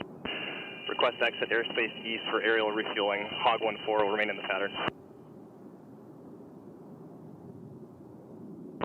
Hog 1-1, Freedom 07 copies. You are cleared to exit the airspace to the east in your altitude block. Mantle damage assessment is as follows.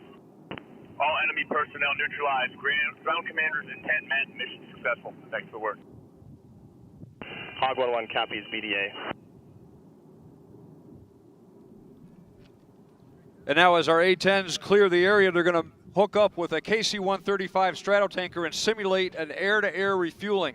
It's this joint capability of these two types of aircraft that really give the Air Force the ability to project air power anywhere, anytime.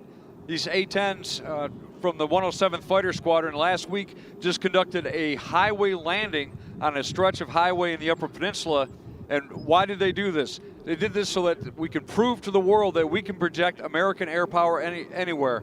Listen, the bad guys know where the airports are, where the landing strips are. But if we can showcase the ability to operate an A-10 on a highway, it means that we can operate essentially anywhere in the world and put American air power where it needs to be. Now we have one of our 107th Fighter Squadron A-10 Thunderbolt IIs, known as the Warthog, staying in the pattern to provide top cover for the area where the friendly forces are, as our other three aircraft go off to meet the KC-135. Just a quick bit of history on the 107th Fighter Squadron, known as the Red Devils. This is one of the oldest active fighter squadrons, actually one of the oldest active military flying squadrons in the entire country.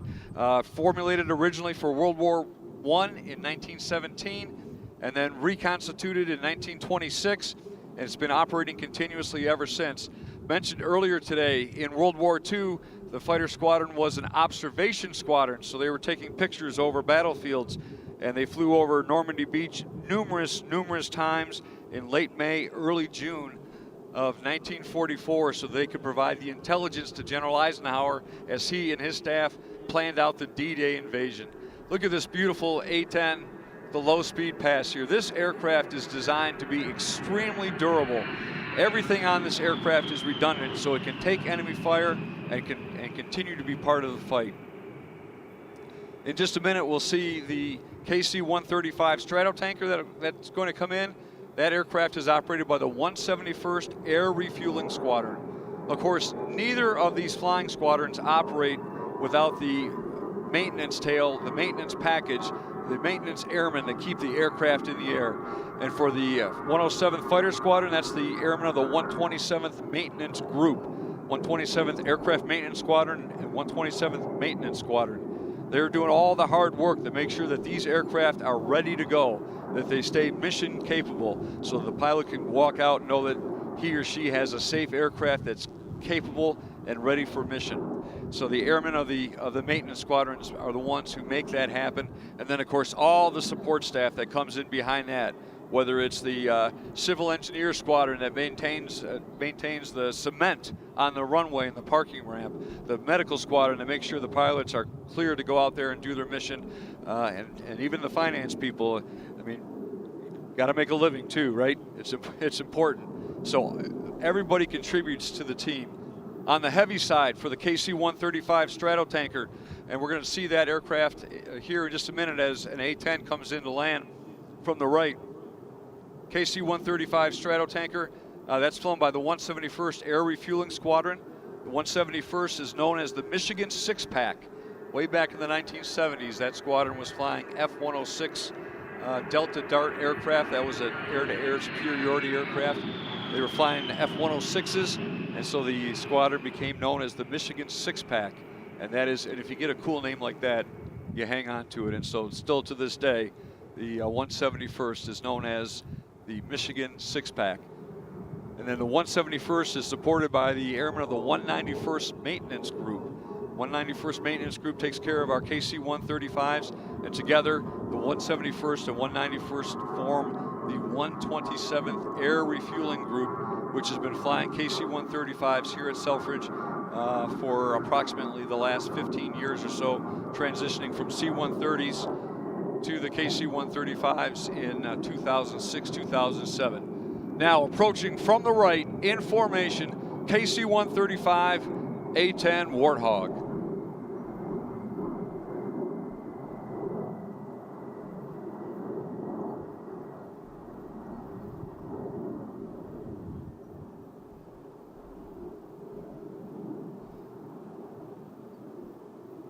As these aircraft approach, you'll see the 1A-10 flying in close formation right behind the KC-135. That is to simulate the position that that aircraft would take if they were going to do an air-to-air refueling. The boom that comes out of the larger aircraft, the KC-135, it telescopes, so it's between 30 and 60 feet long, and then the two aircraft connect, fly in formation connected, and the fuel passes through that boom into the receiving aircraft. It is an amazing sight. If you go to live Airshow TV after today's demonstration, you'll be able to see some recorded footage of what it looks like from the boom operator's position in the back of that KC-135. Of course, the A-10 is a single-seat aircraft, so there's just one pilot on board. KC-135 flies with 3 crew, 2 pilots up in front, and then the boom operator who actually lays on his or her stomach in the back of the aircraft and flies that boom into the receiving aircraft. It is truly the aircraft that gives the United States Air Force strategic reach. We fly these aircraft here at Selfridge every day, and it's the men and women of the Michigan hometown Air Force that keep these aircraft flying. KC-135, as I said, primary mission is air-to-air refueling. It also performs another couple of really important missions for the United States Air Force and for our allies. That is, it can be used to transport approximately 60 personnel. 60 people can sit in the back. There is a KC-135 that's open in the static display area. You're welcome to walk through that. The aircraft can also carry some cargo. That's not its primary mission, but it can carry the cargo that supports those 60 personnel. And perhaps the most important mission of all is that aircraft can be configured to basically be a flying intensive care unit, so that if an American service person is injured, wounded somehow overseas, KC-135 can be configured to fly with an intensive care team on board and get that serviceman or servicewoman back to the States and back into the proximity to his or her loved ones. As our A-10s make another pass here, we'll mention in just a couple of minutes our A-10 weapons crew is over in the static display area. They've got all the munitions laid out, all the weapons that the A-10 can carry. And they're going to be performing a loading demonstration, and they're going to be getting ready to start that in just the next couple of minutes. So if you want to get over and see the kind of damage that an A-10 can do to the bad guys on the ground, see the weapons load from our weapons and ammo troops, head back over to the static display area as our A-10 comes from the right for a photo pass. Look at that beauty.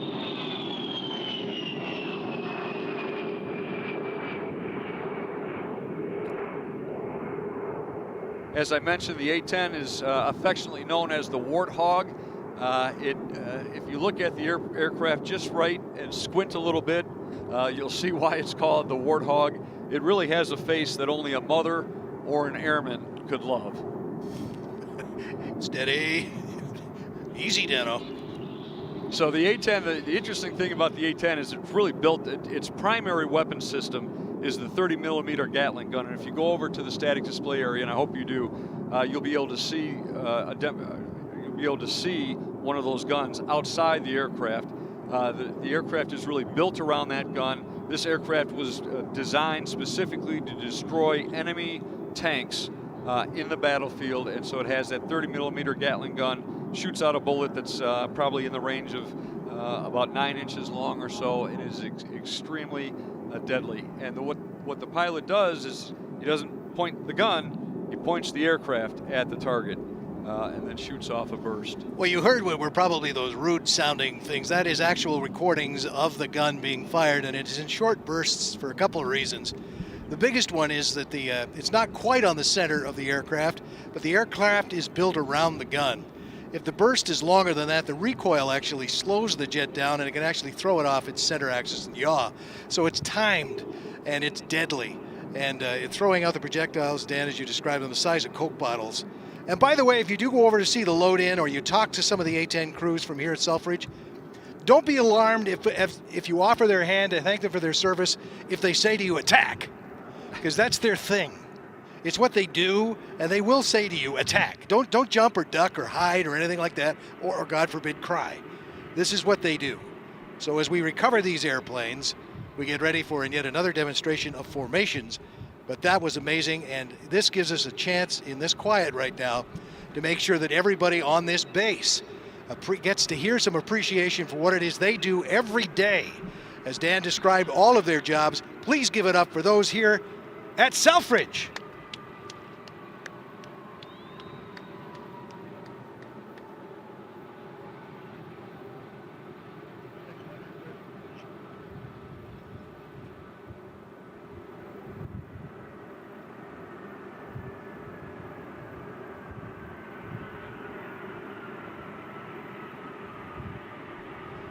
As our A-10s taxi in, what an awesome display. And I'll just mention that all the airmen who work on these aircraft are well, maybe they're not local to the community, but they're part of Michigan.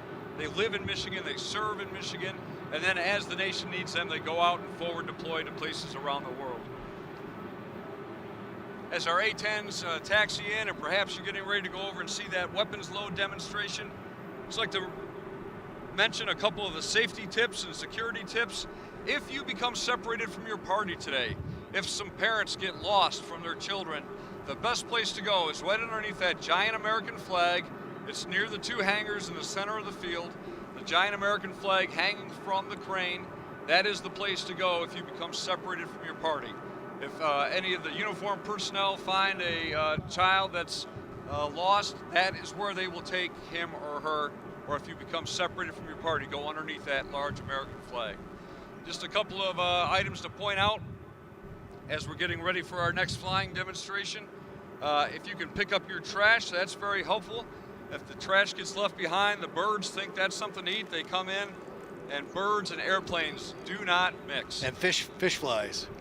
Fish flies, don't overlook the fish flies. They're 6 feet long here. It's just crazy. And also Selfridge Air National Guard Base, the air show, it's a no smoking area. So please, no smoking. Heads up to the right there, Dan. Here comes the brake to land on the huge KC-135 overhead. getting ready to break and then come back down and land.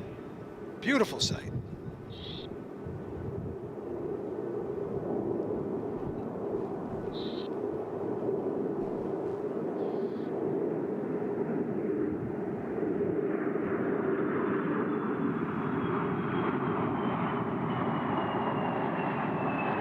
Nice.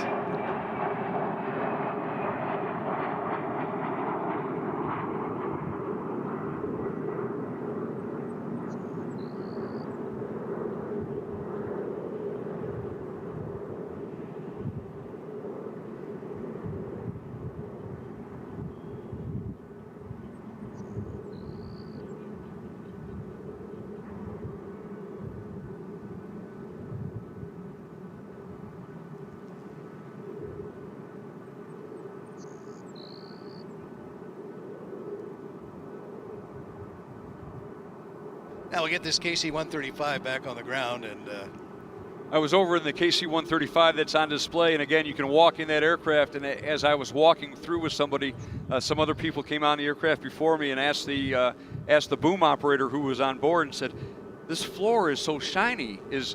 You must have mopped it or waxed it special for this show." No. That's the way these aircraft are maintained. The maintainers who take care of these A-10s, who take care of the KC-135s, they take ownership of these aircraft, and they are some of the best-looking aircraft in the entire United States Air Force, second to none. Despite their age, too, right? I mean, these jets have been around forever. They've upgraded the engines on them and stuff, but the airframes, and it's a testament to how well-maintained and meticulously cleaned and cared for they are. KC-135, really one of the workhorses of the United States Air Force, entered the inventory, entered active service in the mid-1950s. I believe all the ones that are here at Selfridge are from the early to mid-1960s. So an aircraft that is 60 years old, is beautiful inside, well-maintained, continues to operate. It truly is a testament not only to the air crew, but also to all the ground crew who are out there working every day, turning the wrenches and keeping them flying.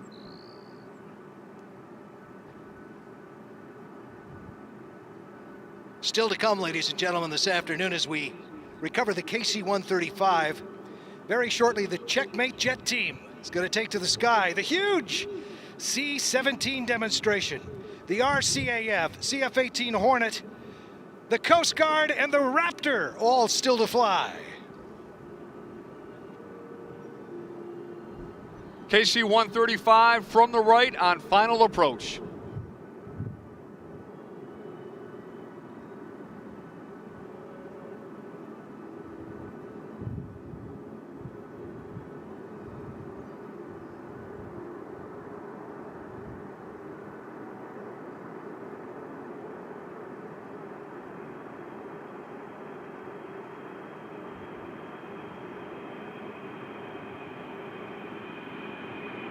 Crew have to be very careful. They have very little room to play with when it comes to keeping those engines from dragging.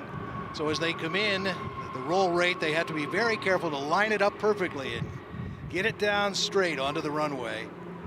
And that takes skill. And a testament again to the crews for this great demonstration of the KC-135 and what you see every day here at Selfridge.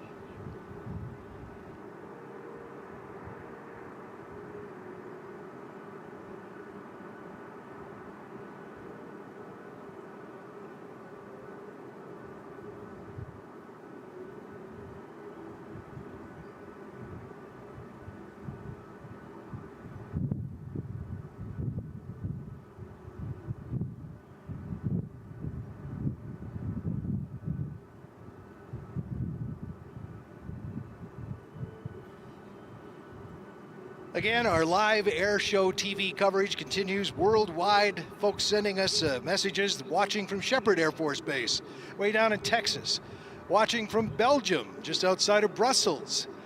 All around the world, live streaming at Live Air Show TV for free. And of course, those of you who have joined us now, we're well over 100,000 people here. So we'll remind you, your cooperation will be greatly appreciated leaving. They do have a plan to get you out of here as quickly as possible after the F-22 flies, and we'll help you out with that. And of course, we want you to stay safe during your visit. So again, we'll remind you to stay hydrated. KC-135 heading back over to the other side. If you lost something or somebody under the American flag, the big flag is where to go to get reunited, and that's a great rendezvous spot for after the show, Dan. Rick, I just want to mention again with the KC-135 as it's getting ready to taxi over to its parking area, there's 3 crewmen on board that aircraft. There's at least 1 on the receiving aircraft, possibly more. That is an example of the teamwork that takes place. And that's an instance where you have those 4 or maybe 5 crew members that are working in tandem. And in that instance, there is no rank. And you say, wait a minute, this is the military. There has to be rank. Yes, there is, but the most junior person, the most senior person, if something is not right, they can point out what the issue is and make the movements to have a safe refueling and keep our aircraft in the fight. It's all about the teamwork. It's all about the people, and that's why we like to have the open house so you get to see how this all works. Or perhaps, if you're the right age to consider it as a career as Dan has, as I think your son as well, right? Works on the KC-135. Keeping it in the family. That's one of the great things about Selfridge is so many of the people out here, it's fathers and sons, it's mothers and daughters, there's brothers, there's sisters, because this gets in your blood. And if you are under the age of 40 and if you are age 17 or over, you owe it to yourself to at least go over and ask the question and say, you know, where might I be able to plug in to service in the Michigan Air National Guard or the Army National Guard or any of other partner services that are out here today. Smoke on to the left, as you can see. And rolling just ahead of that smoke is a T-33. 2 L-39s and another one smoking down there and taking off. This is the Checkmate jet team. Formation takeoff followed by the single ship. But besides doing all that smoke, it's killing off a lot of those fish flies over there, I'm pretty sure. Just to look at that, that's a good way to get rid of them. And you're about to see a nice display, a gentle display of fast jet formation flying. And no, there's nothing wrong with the engine on this jet. They're just making the smoke there. And we'll tell you more about this team after a quick shakeout as they get these jets ready now to tighten up and give us our formation flying demonstration. The Checkmate jet team is made up of 4 experienced warbird pilots flying in close formation. They're all from the area. And we'll tell you more about them once we get them back here and on stage.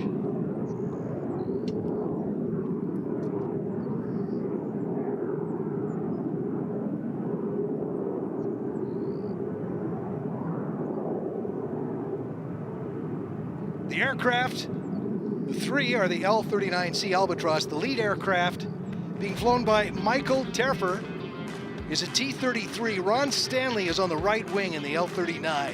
Left wing, Charlie Vandenbush. And in the slot, Scott Gusakov. And together they call themselves Checkmate Jet Team. Very shortly they'll be on stage in this graceful formation flying.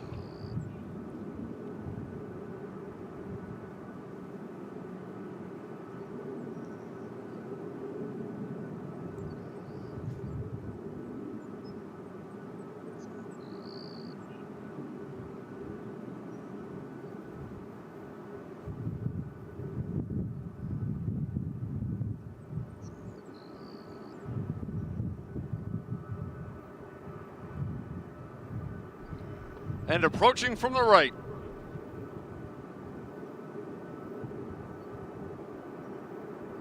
The 3 ship again led by the T-33 and on its wings, the L-39s and the chase plane, of course, and L-39 as well.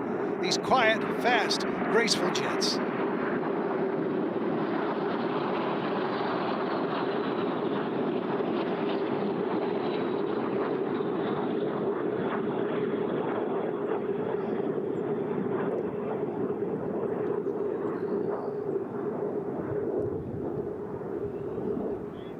The Checkmate jet team is made up of 4 experienced warbird pilots flying close formations in the Aero L-39C Albatross and the T-33.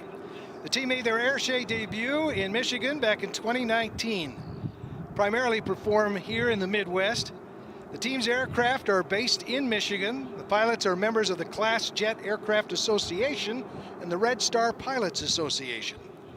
The Checkmate team's performance is split into these sections. In the first act, you're seeing the L-39s and the T-33 led through the show box by 45 North Air Show's Michael Terfer in a series of formations including the Diamond, the Echelon, the Trail, and we'll see these formations now pass in front of the crowd gracefully and beautifully. The Checkmate Jet team.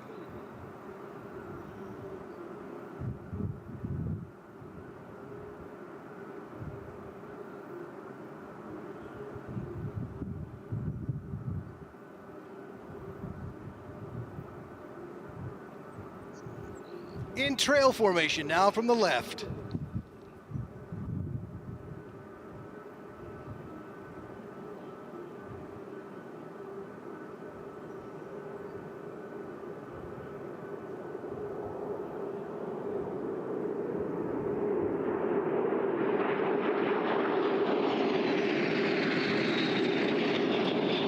You can clearly see from the markings too on these jets the paint jobs that they are raced at Reno, where there is a category for jets.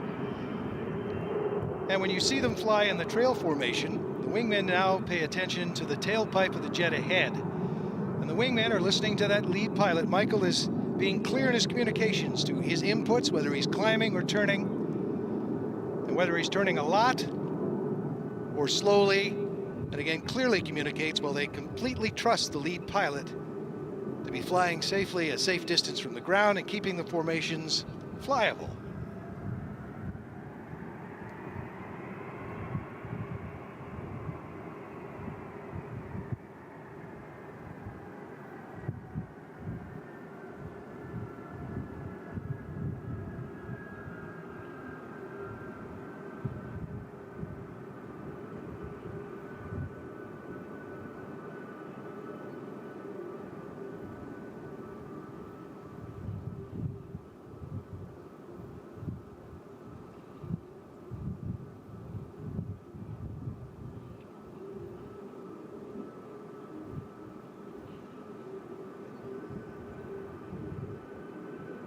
And coming back now from the right, in the Vic formation again with Michael in the lead in the T-33.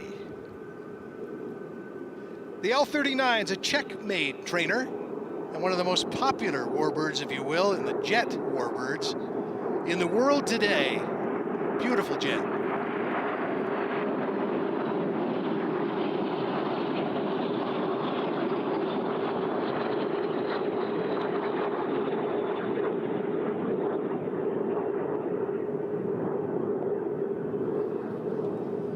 Pilots subject to forces up to 6 Gs at times as they get turned around. At speeds in excess of 200 knots, as low as 250 feet from the ground in these formations.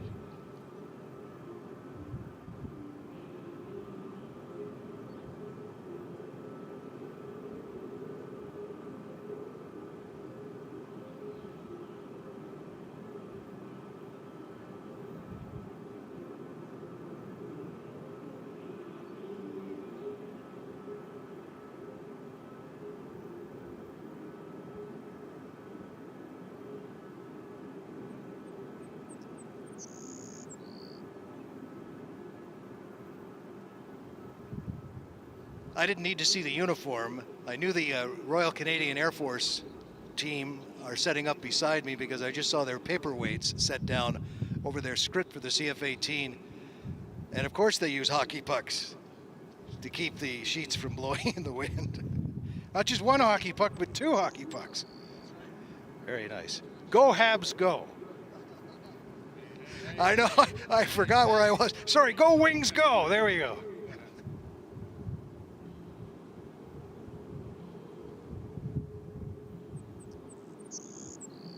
Well, you know where the A-10 guys are when you say something like that here, because I heard 3 attacks from behind me as soon as I said the word halves. Here comes that beautiful formation from above and a great photo opportunity.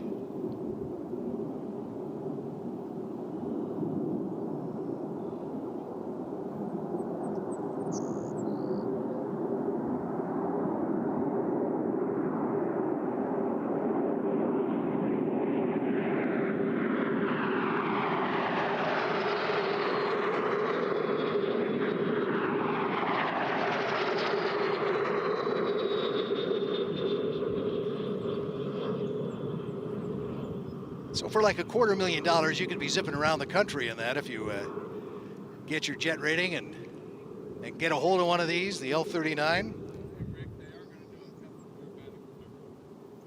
And the T-33, I'm told, is going to break out of the formation. Now we're going to see some aerobatics before we recover the Checkmate jet team.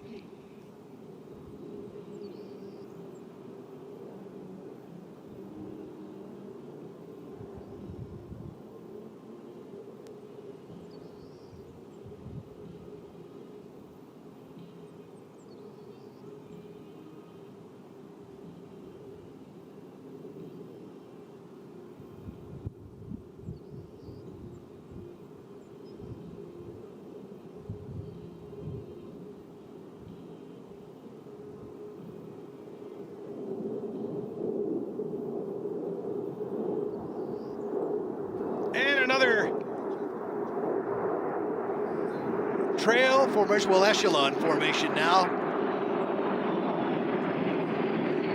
These beautifully restored aircraft, the L-39s, again, the T-33 out front.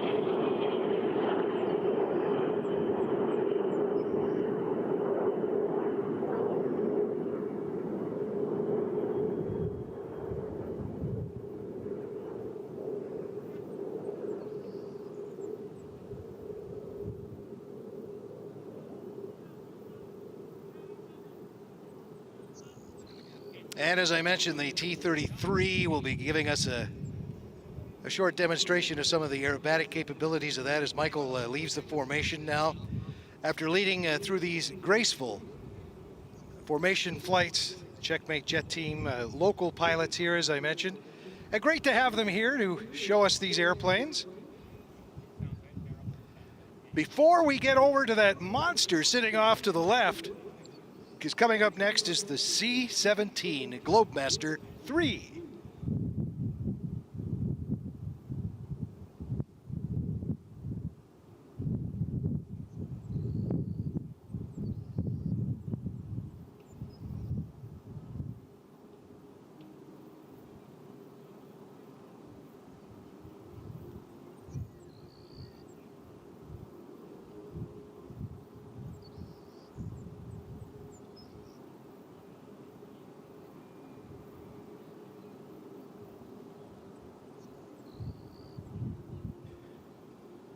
Had a chance to fly in the L-39 a couple of years ago. A nice price. Nice. I'm thinking it was pricey to have owned it, but a nice press ride with the Breitling jet team. And they made good use of this jet in their North American tour not so long ago. And it's just a graceful jet to fly in as well, as we get another nice formation pass now from the Checkmate jet team.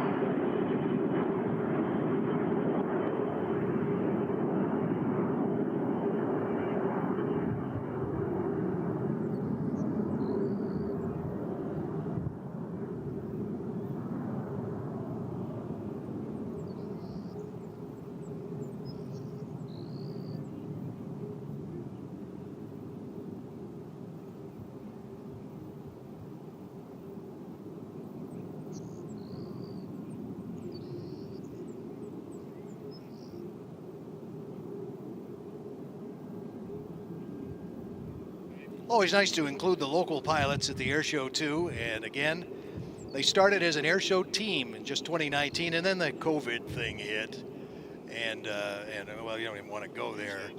And they're back on track now and flying. I just saw a giant bubble fly by. Is there a bubble machine here, or am I seeing things? Perhaps I should hydrate. As the formation comes back in, still ahead, the C-17 shortly, the CF-18 from the RCAF, your Coast Guard search and rescue demonstration, and the F-22 Raptor.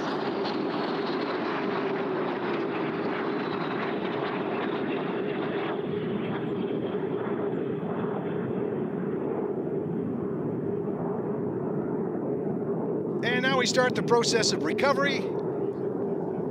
Probably a nice topside pass, and we'll get them back on the ground here.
So our flybys and then break to land, and as the L-39s are recovering, Michael, the T-33 will fly some aerobatics for us as they wind up.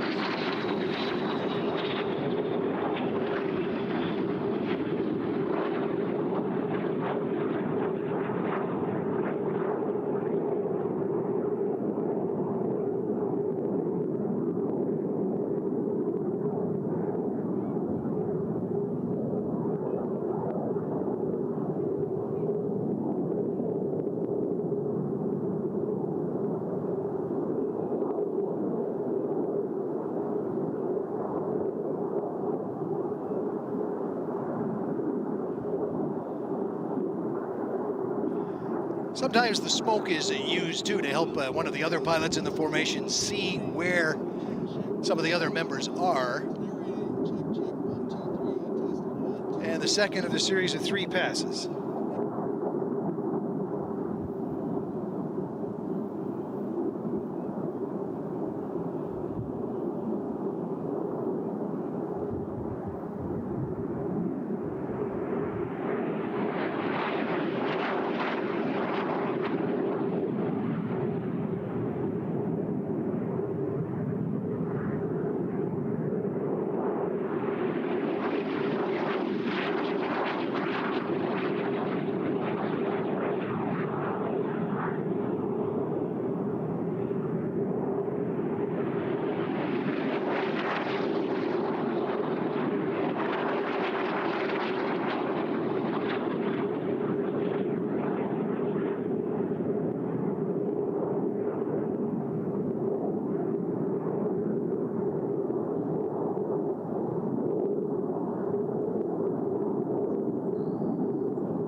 Being at the Paris Air Show when this plane was first being shown and available on the market. Not the plane you see doing the aerobatics right now, Michael, doing a beautiful, graceful pause inverted roll with the L-39s. And wouldn't you know, the first year of demonstrating at Paris, the trade show part where they're hoping to sell the jet, the nose wheel collapsed on landing. And it skidded to a stop near the end of the runway. And I'll never forget the test pilot opening the canopy and getting out and kicking it. But it has gone on to be a very popular jet, well made and a joy to fly. The L-39s will be recovering to land as the T-33 will grace us, I think, with another aerobatic maneuver, and then we'll finally convince them to get back on the ground here, and we will welcome the mighty C-17 to the air.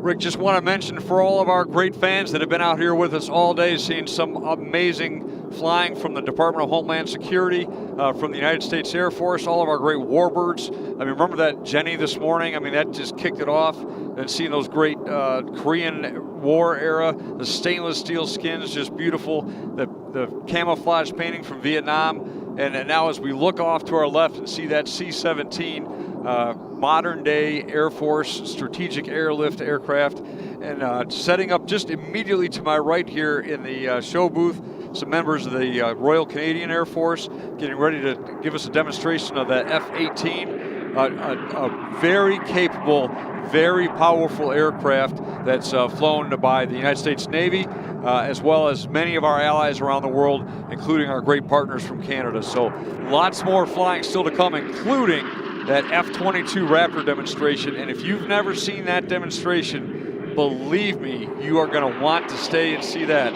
Been around the Air Force my entire adult life, and I have never seen an aircraft maneuver the way the F-22 does. And you know, speaking of maneuverability, the C-17 is pretty dang impressive as well when it comes to that. And I can't wait to see that shortly. And before we get to the CF-18, and of course the Coast Guard and the Raptor, and we still have a great afternoon of flying. We're getting ready to recover these jets now as the gear is going to come down, and then we're gonna get on with the C-17. I remember the first time I saw a C-17 demonstration a number of years ago. I just stood there with my jaw open. Unbelievable the way that aircraft lands, takes off, needs such a short amount of space, able to back up under its own on the ground. It just gives the Air Force a tremendous dimension that it's able to operate in a very small space, but still be able to carry a lot of personnel and a lot of heavy equipment. C-17 Globemaster III. So it generates an awful lot of air movement around it, a big jet like this. And one of the first demonstration years that we got to see it, I'll never forget, at one, I forget the name of the air show we were at, but the crowd line is 500 feet back, and along that 500-foot line, unlike here, this is a safe setup and everything, and it was at the time too. It was just a different configuration. They had a lot of the VIP tents, and everybody had umbrellas at that time. And as the C-17 roared to takeoff, the vortices coming off the wingtips were removing the umbrellas like they were flying machines one at a time. It was like boop, boop, boop, all the way down the flight line. And you never forget something like that, generating its own weather systems. So our L-39s now, you can give our team a wave of appreciation as we get them back on the ground, and the T-33 as well. And then shortly, very shortly, we'll be powering up the C-17. It'll take the runway, and we'll tell you all about this great demonstration. That C-17 on the taxi ramp right now, pointing towards show center. And so maybe you can look at it and see the right angle. Deployed with a young airman earlier this year, and we had a lot of C-17 traffic at the base we were at, and he always called it the whale. Large, kind of dorsal fin looking tail on that aircraft that sticks way up, and of course he was always just amazed at an aircraft that size and all the equipment. I mean, we would just roll pallet after pallet of equipment into that aircraft, and its still ability to get off the ground in a very short takeoff. So always called it the whale with loving affection, C-17. Stay hydrated today, folks. I got to remind you again, because we can't remind you enough. We want to keep you well. We want you going home happy and healthy. So please stay hydrated. And on the right side of the fences, and if you need to find someone or something, if you've lost it or need to meet up with somebody, under the big American flag is where to do that. We've made a great rendezvous spot. That is where to go if you've lost something or someone. C-17 getting ready to take off now. Just watch how little runway he needs. So from the 437th Airlift Wing at Charleston Air Force Base, it's our pleasure this afternoon to describe for you today's flight demonstration by America's premier airlifter, the Boeing C-17 Globemaster III, the aircraft that ensures rapid global mobility for America. The aircraft will take off performing a maximum angle climb, demonstrating its impressive power and the ability to depart an airport where enemy resistance is suspected. With a departure climb angle of just over 25 degrees nose up, the aircraft will reach over 1,500 feet before crossing the departure end of the runway. Get ready. We're about to clear it to go, and you're about to see an awesome demonstration of the C-17, Globemaster 3.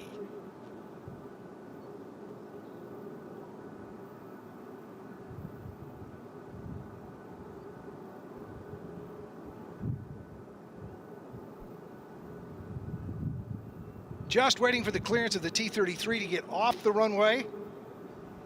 And then we release the mighty C-17. If you have not seen this takeoff, you'll not forget it. I never know what's more impressive with the C-17, is it the takeoff or the landing, but they both are awe-inspiring and really speak to the engineering and the innovation of the men and women who serve as engineers and designers. Of course, there's a STEM demonstration that's taking place in one of the hangars today, so please check that out while you're walking around the show and see how you can plug in to being part of American Air Power. C-17 rolling from the left. The pilots for today's demonstration, Captain Spencer Dewey, Captain Spencer Boone, and Captain Josh Bola. The Loadmaster, Staff Sergeant Jose Montoya. The crew has a combined total of over 10,000 flying hours. Ladies and gentlemen, the C-17.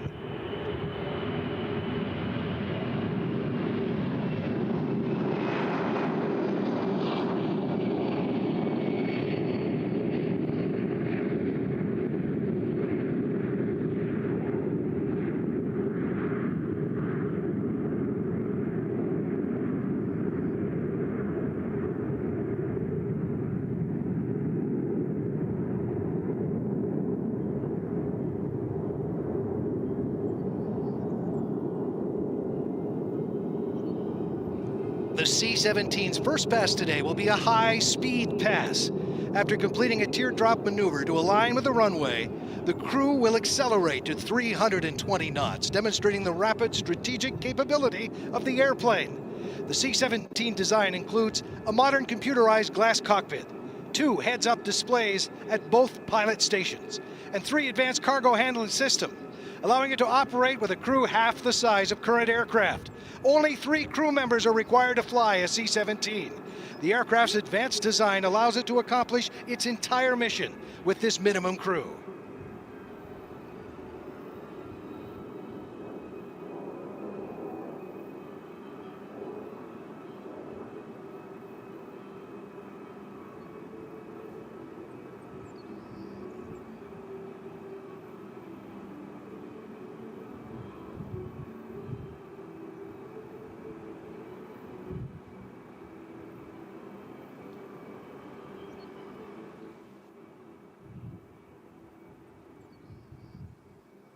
Notice how quiet the C-17 will be while passing show center.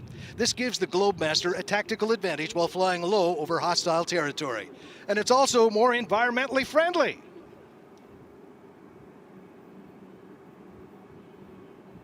Here it comes now, fast.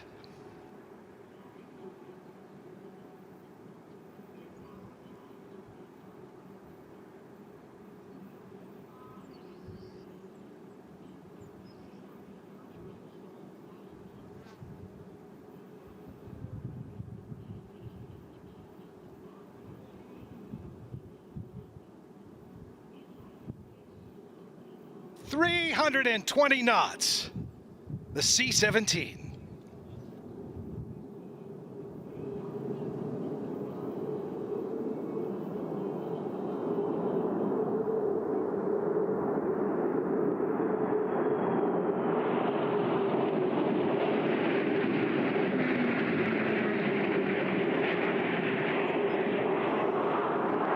The C-17 provides a direct delivery capability that combines the intercontinental cargo carrying capabilities of large aircraft such as the C-5 Galaxy with the short runway capability of the much smaller C-130 Hercules. It can routinely land on runways only 3,500 feet long. The C-17 is powered by 4 Pratt & Whitney F-117 engines. These are the same engines used on the Boeing 757. Each engine delivers over 40,000 pounds of thrust. This amount of thrust allows the Globemaster 3 to carry over 170,000 pounds of cargo.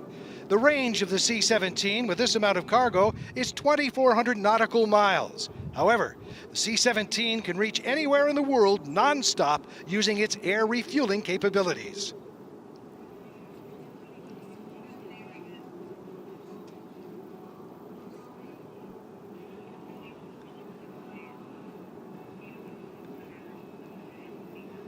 As the aircraft passes, please notice the wing leading edge slats and large powered lift wing flaps. These devices literally change the shape of the C-17 wing, and they are key to its low final approach speed, enabling this aircraft to land and stop in very short distances.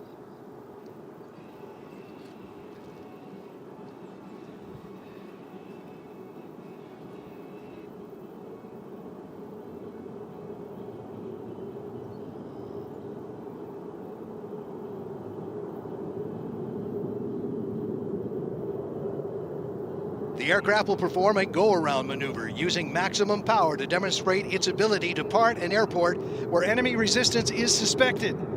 So listen to the power of these engines now as it slowly flies by and then powers up and begins its go-around. The awesome C-17 Globemaster 3.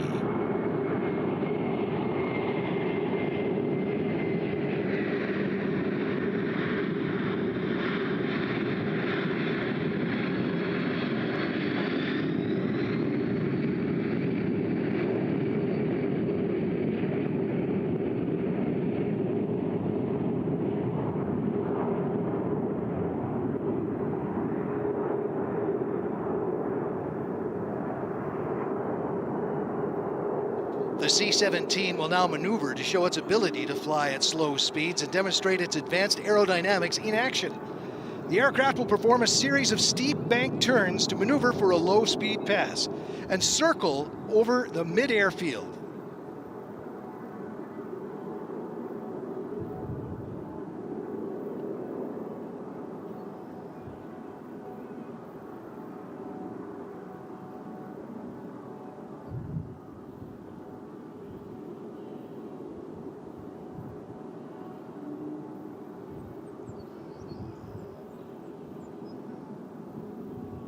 And in case you're wondering how big it is, the wingspan tip to tip is about half the length of a football field. The tail is over 5 stories tall. Empty, the C-17 weighs almost 280,000 pounds. But with maximum cargo and fuel loaded, that gross weight rises to over 500,000 pounds. Notice the upturned wingtips or winglets. These decrease aerodynamic drag and increase fuel economy. To give you a better idea of the aircraft's overall size, those winglets are over 9 feet tall.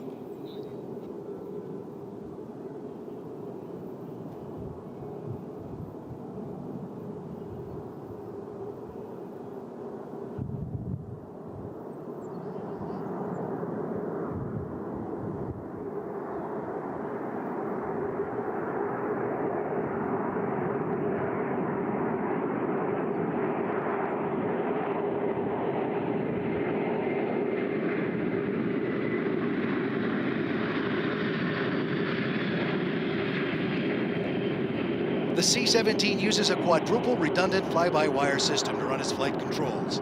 Fly-by-wire system means the aircraft's flight controls are electronically operated by inputs from the control sticks. There are 4 separate flight control computers, each of which can manage the entire system by itself. The computers continuously monitor the flight controls and each other. If there are any problems, they automatically work around the disabled system. In addition to these features, the C-17 still has a mechanical backdrop. The aircraft is maneuvering to demonstrate a full flap approach in just a few moments, getting ready now to complete its circle as we watch the C-17 and its maneuverability.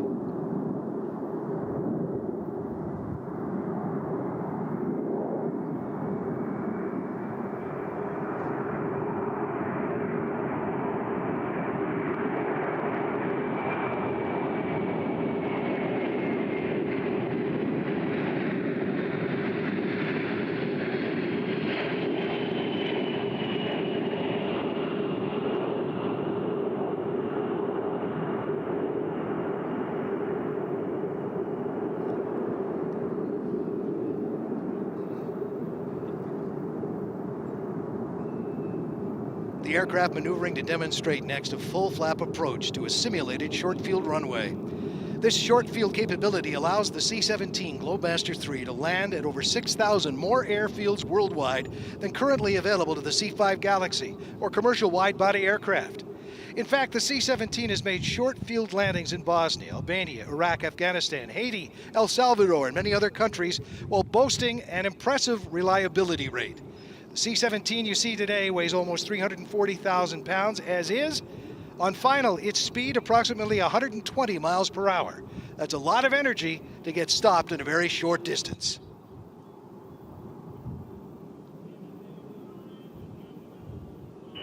Looks like you're landing now, so we should be up pretty quick. Yeah, for 1 and 2 there, landing now, then doing their ground show. Okay, sir.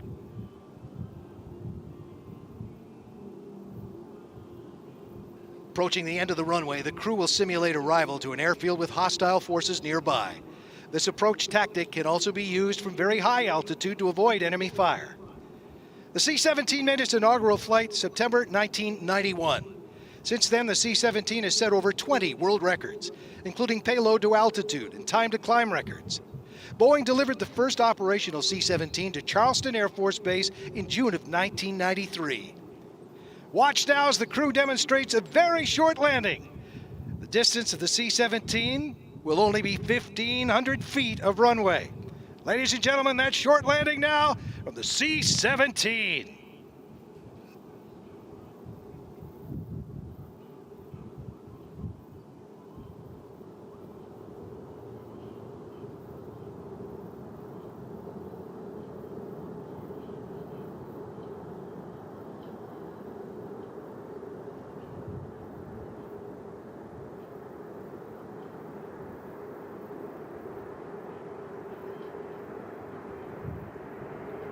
Touchdown to stop, 1,500 feet. Reverse thrust deployed now. Listen to the energy.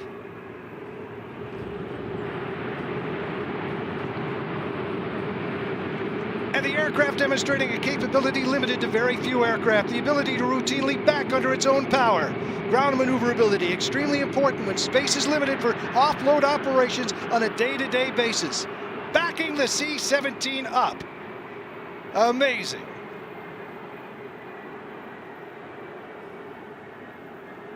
All the maneuvers you've seen here today are representative of those who fly an operational air crews every day, as they provide the highly responsive and flexible airlift capability for America. Ladies and gentlemen, this concludes today's demonstration of the C-17 Globemaster III and just some of its unique capabilities. On behalf of the men and women of the United States Air Force, Air Mobility Command, and Charleston Air Force Base, we thank you for being with us today. And they hope that you've enjoyed this brief look at the C-17 Globemaster III, the United States Air Force's core airlifter and workhorse, providing rapid global mobility for America today, tomorrow, and into the 21st century. The C-17 demonstration, ladies and gentlemen. Give it up for our crew today.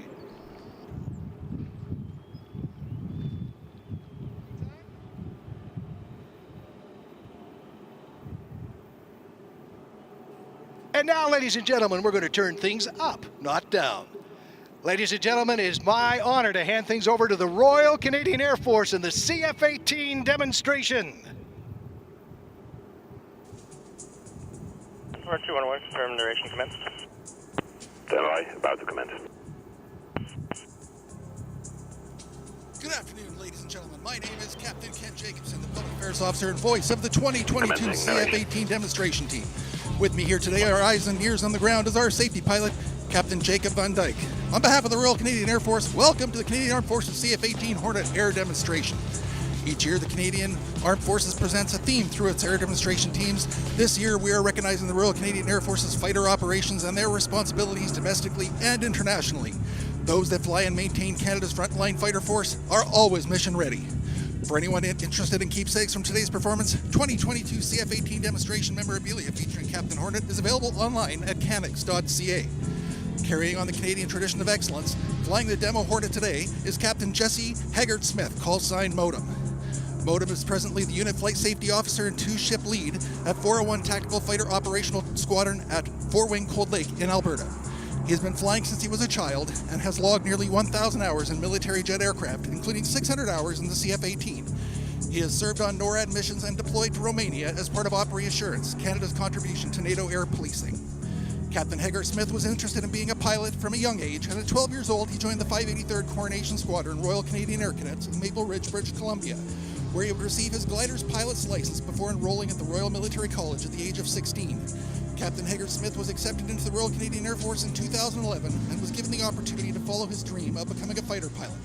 He received his RCF pilot's wings in 2016 and was selected to fly the CF-18 Hornet, completing his initial fighter qualification training at 410 Tactical Fighter Operational Training Squadron at 4-Wing Cold Lake in Alberta in 2018. The CF-18 flying here today is a combat aircraft and in its present configuration is capable of flying at nearly twice the speed of sound, or 2,400 kilometers per hour. Narration complete. Let's go live to the cockpit now and hear from the CF-18 Hornet and modem. Selfridge, good afternoon. This is Captain Haggart Smith. Call sign modem comes to you from the cockpit of Hornet 1. Looks like a beautiful day for flying. Hope you enjoy the show. Let's watch as Captain Haggart Smith lights the afterburners and demonstrates the awesome power of the CF-18 with the impressive takeoff dirty roll and Cuban 8.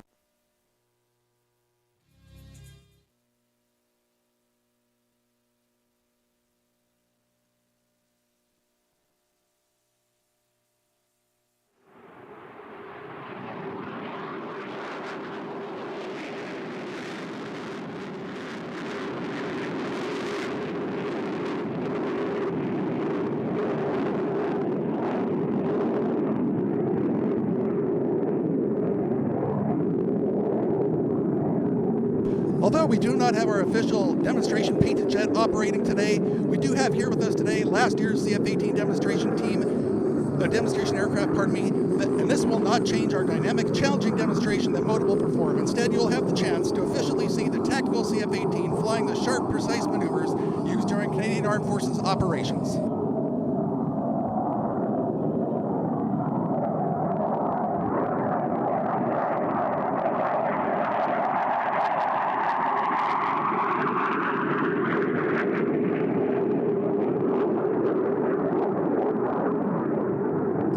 Don't forget to share your favorite photos and videos of our 2022 jet using the hashtag CF18Demo. We can't wait to share your photos.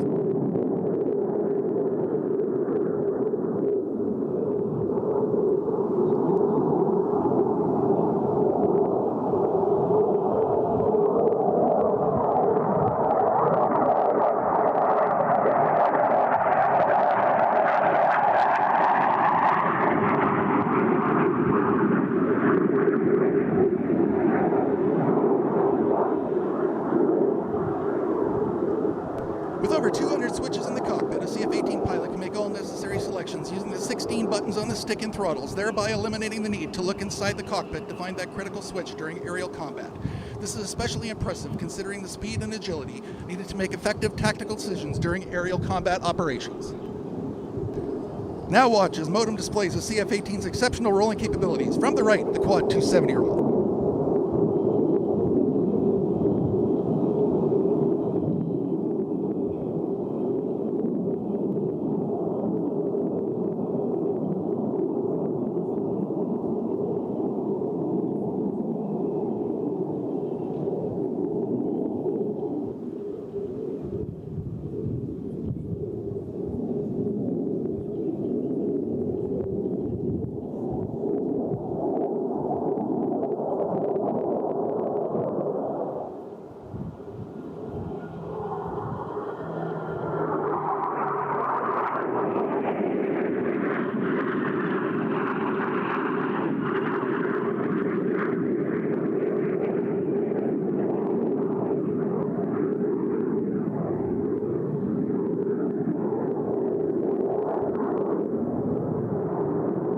The next pass is designed to show the remarkable maneuverability of the Hornet. Almost any aircraft can do a normal loop, but very few can perform one like the CF-18. With incredible precision, watch as the Hornet completes 4 90-degree turns to complete this maneuver.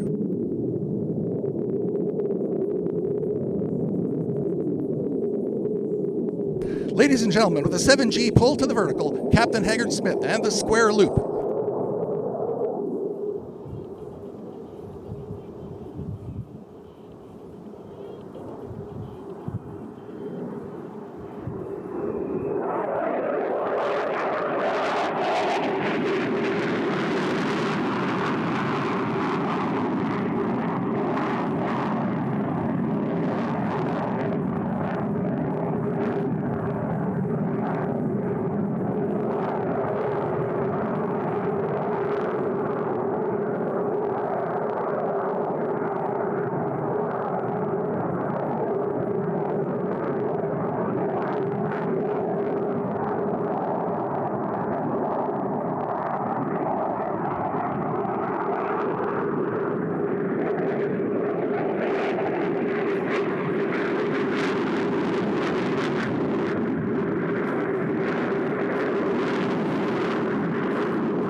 Our stunning paint scheme this year was designed by Captain Jeff Chester from Winnipeg, Manitoba. The design was then brought to life by the technicians at 1 Air Maintenance Squadron and 4 Wing Cold Lake, who specialize in painting these beautiful aircraft. Our operational gray color palette reinforces this year's theme of fighter operations at home and abroad, while the geometric pattern on our demo aircraft references the wings of the Hornet's namesake, the Hornet.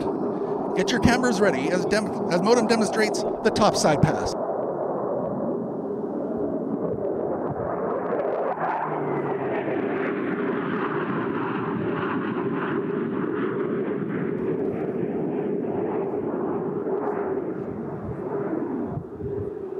The next pass will demonstrate the agility of the Hornet in changing direction. Modem will fly the aircraft in a minimum radius, maximum rate, 360-degree turn. He will then display the Hornet's high alpha looping capabilities. During the turn, Modem will experience over 7 times the force of gravity, or 7G. This means that in the cockpit, his body weight will rise to nearly 1,500 pounds. During this maximum performance turn, look closely for the red hot burners in the tailpipes.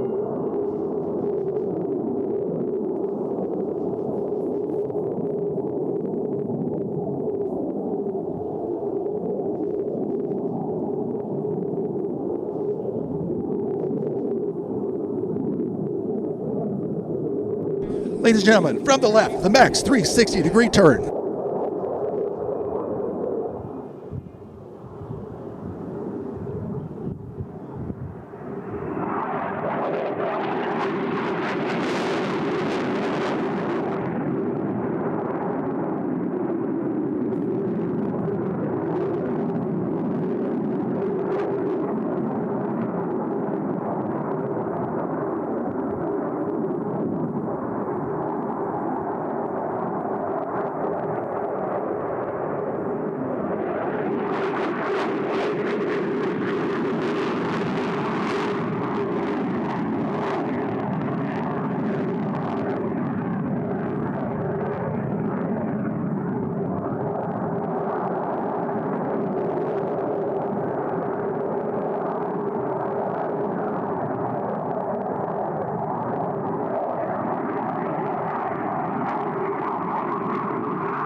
As we continue the 2022 season flying under Operation Inspiration, we hope that our performance here today inspires you to reach for your dream. If that means becoming a fighter pilot, an air maintenance technician, or something else, we hope that you find your inspiration here today. Modem is now configuring his aircraft with the landing gear, arresting hook, and refueling probe deployed. With everything hanging out, Captain Haggard Smith sets up from the right for the dirty inverted pass.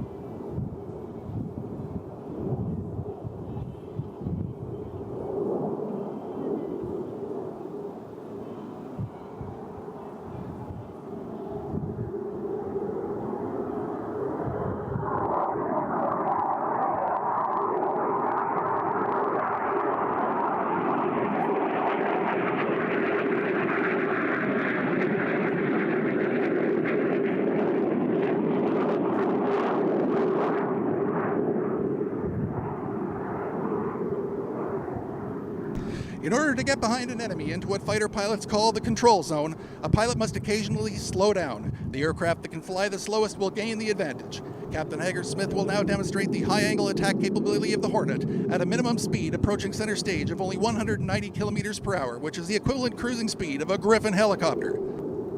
Ladies and gentlemen, prepare to be thunderstruck as Captain Haggard Smith approaches from the left with the high alpha pass.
Modem again has selected the afterburners and accelerating now to almost the speed of sound, over 760 miles per hour. He will pull 7 Gs straight to the vertical, climbing to over 12,000 feet above us.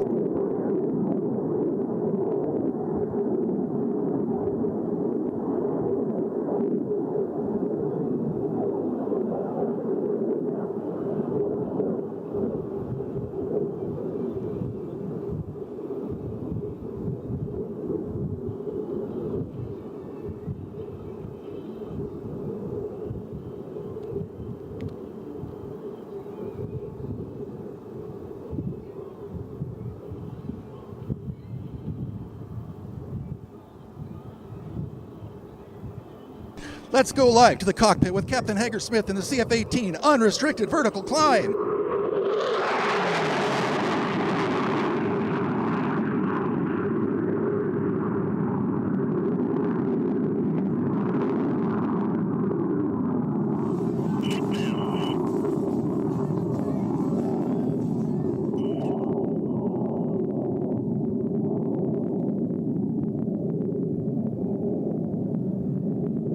While Modem starts to set up for his descent and sets up for the next high-speed pass, we want to let you know that flying the Hornet is a team effort. Let me introduce you to the rest of our team. Here with us today, we have our East crew from 3-Wing Bagotville, Quebec, including Caporal Chef Pierre-Luc Tremblay, Caporal Chef Kelly Blanchard, Caporal Marc-André Bro, and Caporal Roxanne Govreau. Let's give them a round of applause.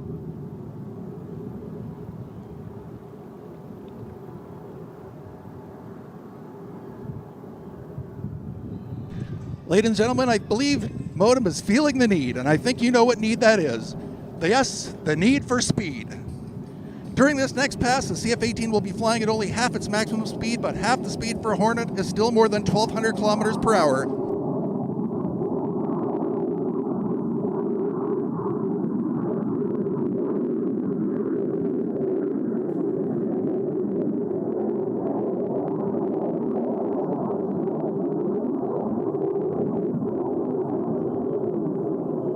Ladies and gentlemen, flying right on the edge of the sound barrier, watch from the left for the high-speed pass.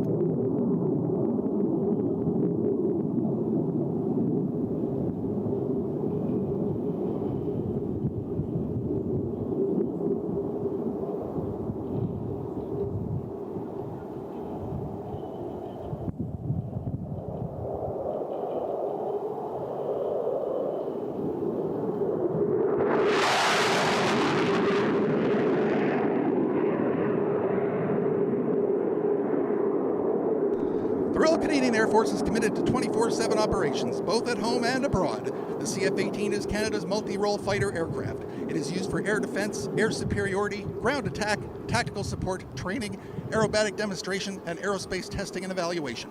The Hornet is a fast, light, maneuverable aircraft, and because of its power, speed, and target tracking capabilities, it has had great success in many military operations in Canada and around the world. To all of the men and women of the armed forces who work to keep Canada and North America safe, this one's for you. From the right, the Fighter Operations Pass.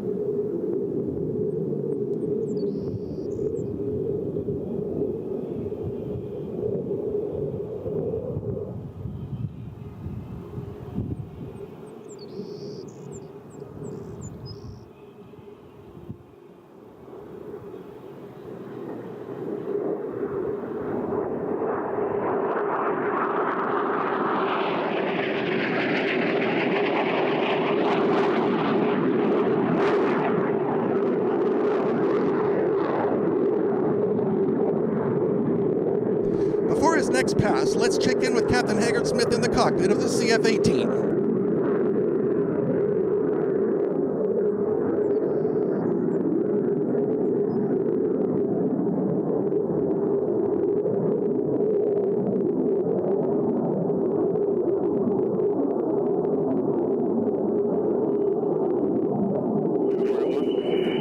Big thank you for all of you coming in today. It means a lot to me. I had a lot of fun doing the show, and I hope you guys enjoyed it as well. I just want to say a big round of applause for all of you to make this happen.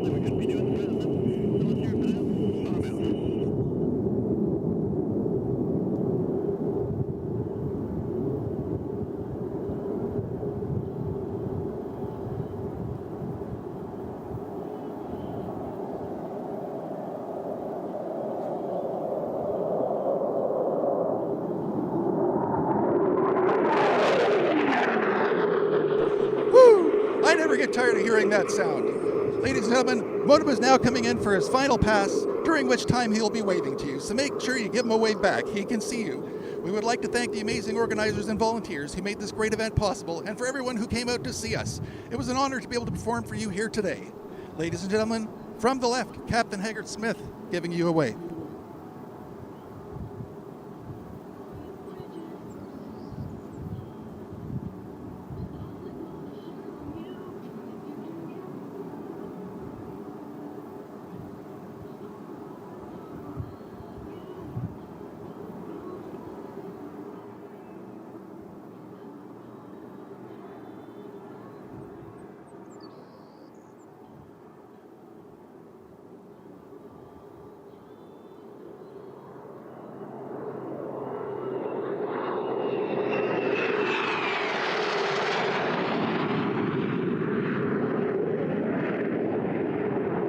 Ladies and gentlemen, boys and girls, on behalf of the Wing Commanders, Colonel Nermal Gagne and Colonel David Turan, the men and women of 3 and 4 Wing and the CF-18 demo team, we hope you've enjoyed our demonstration as much as we've enjoyed performing it for you.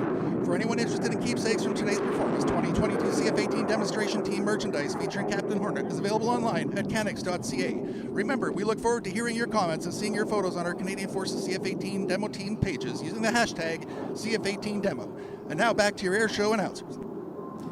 Captain Jesse Haggard Smith, call sign Modem, ladies and gentlemen, from the Royal Canadian Air Force, and Public Affairs Officer, Coordinator, and Narrator, Captain Ken Jacobson. Give it up for them, ladies and gentlemen.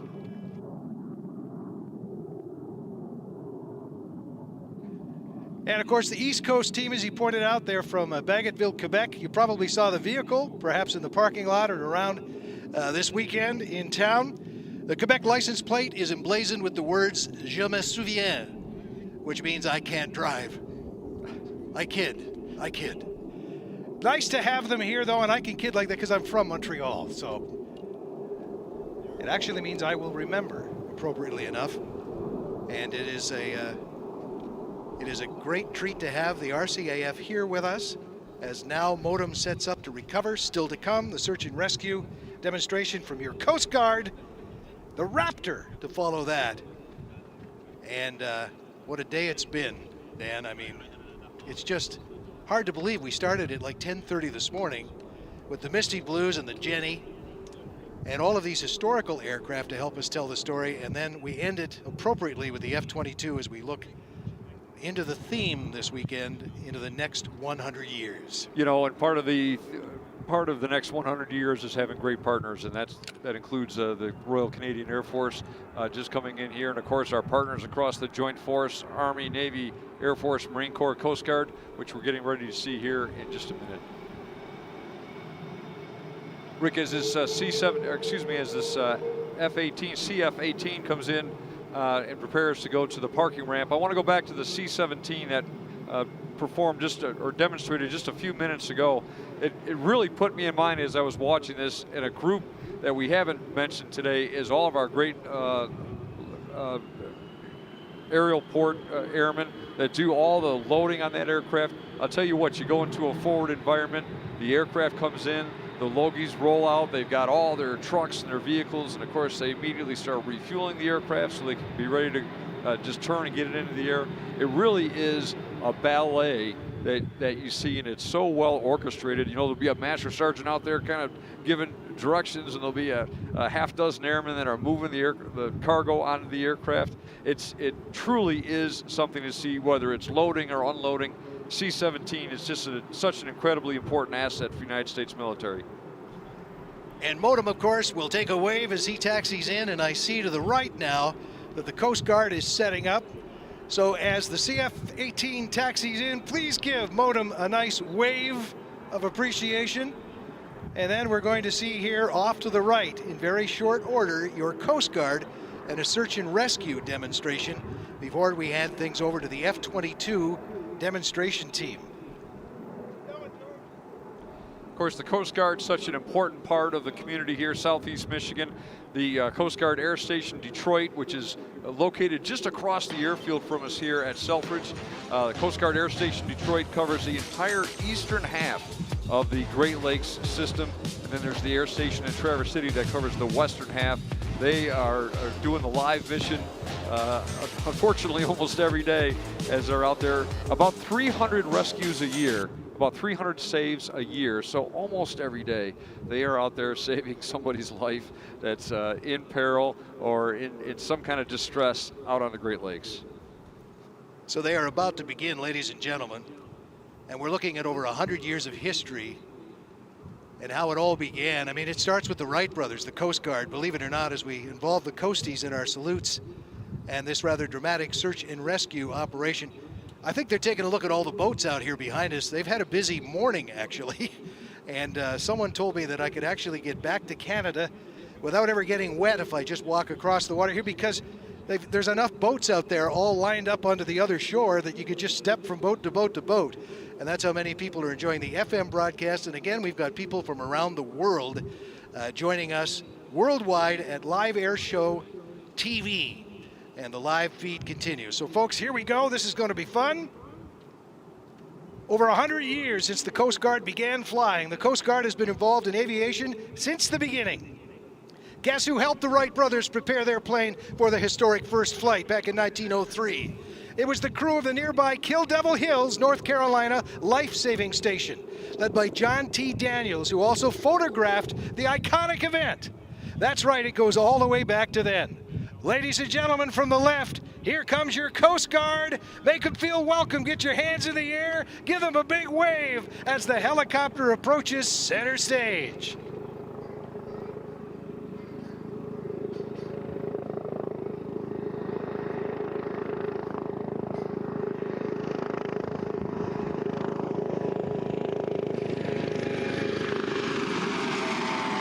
Lieutenant Elmer F. Stone, the Coast Guard's first aviator, started naval flight training in Pensacola, 1916, marking the beginning of the Coast Guard aviation. Lieutenant Stone then piloted the Navy's Curtiss NC-4 flying boat, the very first aircraft to make a transatlantic flight before Lindbergh, but not non-stop. During World War II, Commander Frank Erickson was a tireless advocate for helicopter aviation and pioneered the use of helicopters during and after that conflict.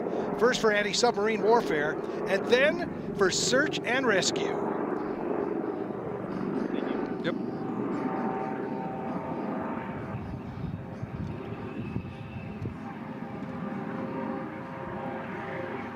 On average, the Coast Guard in a day conducts 45 search and rescue cases, saves 10 lives every day, saves over 1.2 million in property, seizes 187 pounds of cocaine, 874 pounds rather, 214 pounds of marijuana. They're busy.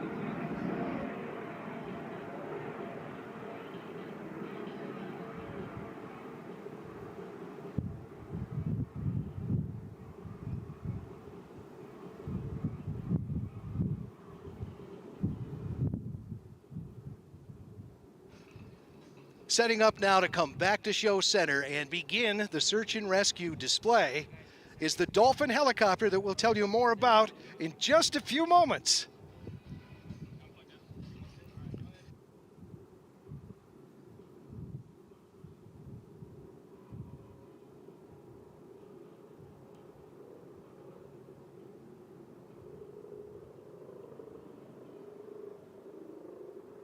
Search and Rescue, SAR, one of the Coast Guard's oldest missions, minimizing the loss of life, injury, or property damage by rendering aid to persons in distress and property in the marine environment has always been the priority.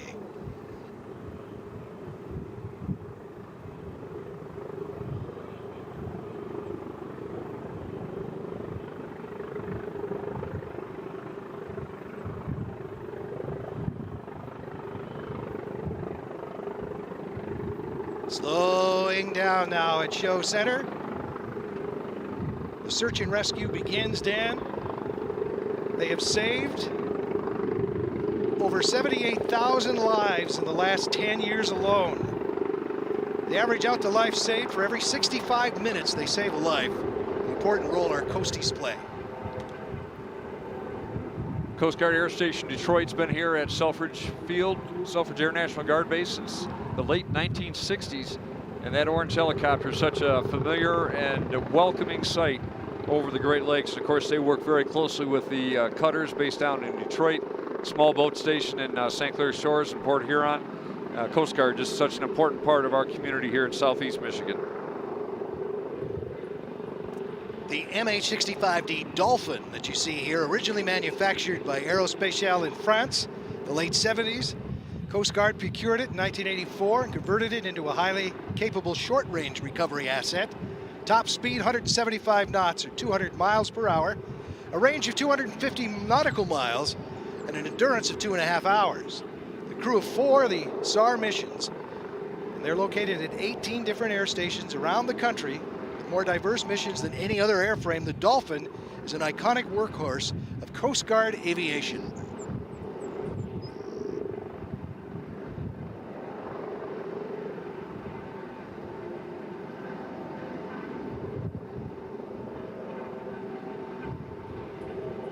The highly skilled and trained swimmers being deployed this time with the winch rather than just jumping out into the water, which they can do, are incredibly fit and trained in medical aid, rappelling, the list goes on, the things that they're called upon to do, and of course, being able to swim. And slowly here, give them a wave, our crew. Unfortunately, we didn't get their names. They've been so busy today, in and out, that we didn't get a chance to get the crew to see what active crew, or at least who was freed up to be able to do this mission for us today. I'll just mention one thing about the Coast Guard out here today, and of course, it's very beautiful weather today, but United States Coast Guard operating 365 days a year. And trust me, you're flying in that helicopter over the Great Lakes when it's January, February time frame. It gets a little chilly, but they're still out there getting the job done. So kudos to our Coaskies. The Fenestron, the tail rotor on this helicopter is quite a bit different. It's environmentally friendly as it's quieter. Not all of the little blades in there are the exact same spacing apart, which makes it interesting in design. It's safer, it's more fuel economic, and it's just a beautiful helicopter to look at. It's just beautifully designed. And of course, more than capable of what it is called upon to do for our Coast Guard. It leaves our swimmer now to assess the situation in a real scenario, to stabilize, and then once the person in need of the help, the situation is stabilized, off goes the flare. This way they are taking that downwash under the helicopter of hurricane force winds over 60 miles an hour, beating the air into submission. The helicopter then returns to the scene to bring the swimmer and the person who may need to be extracted out of the water. Mentioned the Coast Guard, part of the Department of Homeland Security, and just a great partner here at Team Selfridge.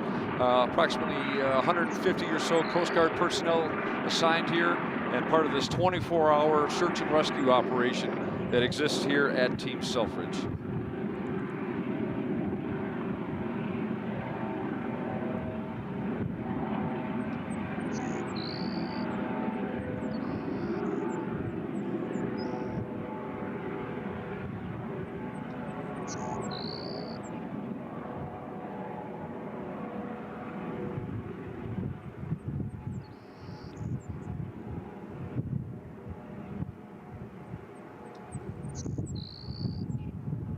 Coast Guard units are committed to staying ready, relevant, and responsive as they continue serving the nation, safeguarding the public, protecting our country's national and global maritime interests. You get in trouble out on the water and you need their help, you can count on them. They will be there to help, and in impressive ways too, is coming back in now to extract our swimmer, or in this case, the ground insertion. Slowly but surely now the crew flies in, and we'll drop the hoist again and bring our swimmer back into the Dolphin helicopter.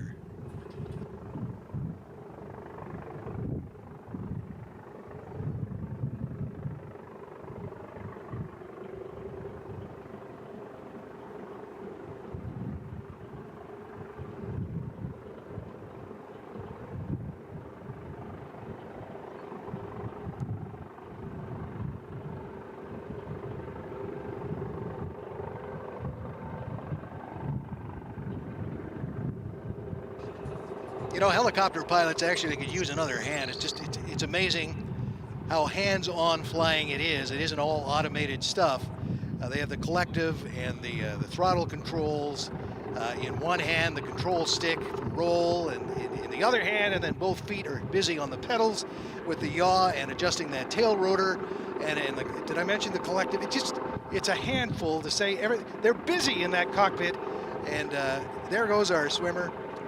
And when he gets turned around here and back in again, we'll give the whole crew a big wave. And you know what, kids?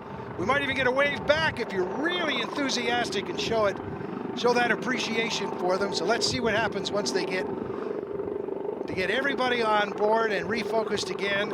And when they turn that dolphin back around toward us, give them a huge wave.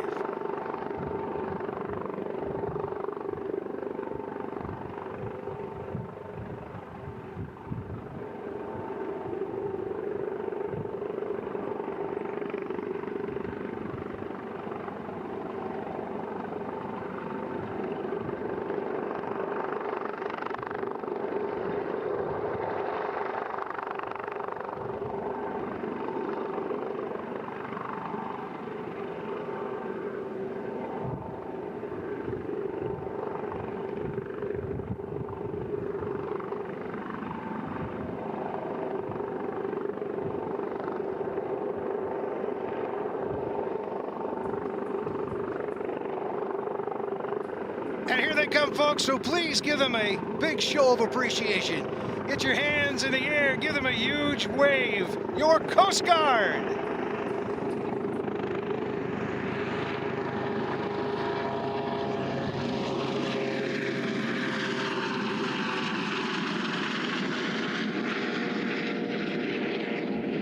Coast Guard Air Station Detroit, again, about 300 saves a year, so almost every day out there saving lives and helping boaters in distress. And that happens both in the summer and in the winter with our ice fishermen that may have some problems.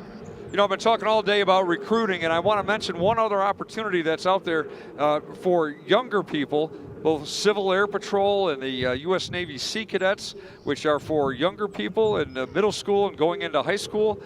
Those opportunities exist as well. Just Google and look for the Selfridge groups of those organizations. Great opportunities for young people to be exposed to some of the opportunities that exist in the United States military.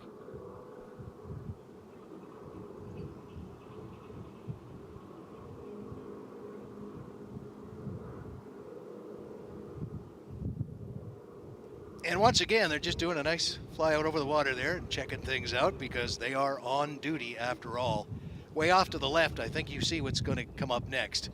As we have looked back and we look forward as a theme to the next 100 years, the culmination of our day of flying, and what a day it has been, Dan, is about to happen as we're preparing to hand things over to the F-22 demonstration team.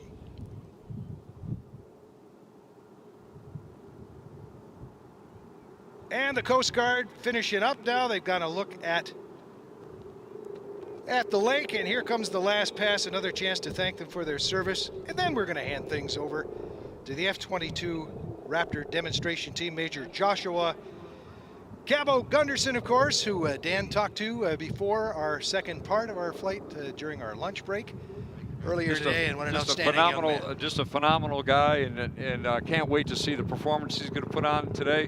But here's our United States Coast Guard Beauty Pass. Let's give them a big hand for all they do, keeping us safe here in Southeast Michigan. There's big waves coming from the cockpit there. Outstanding.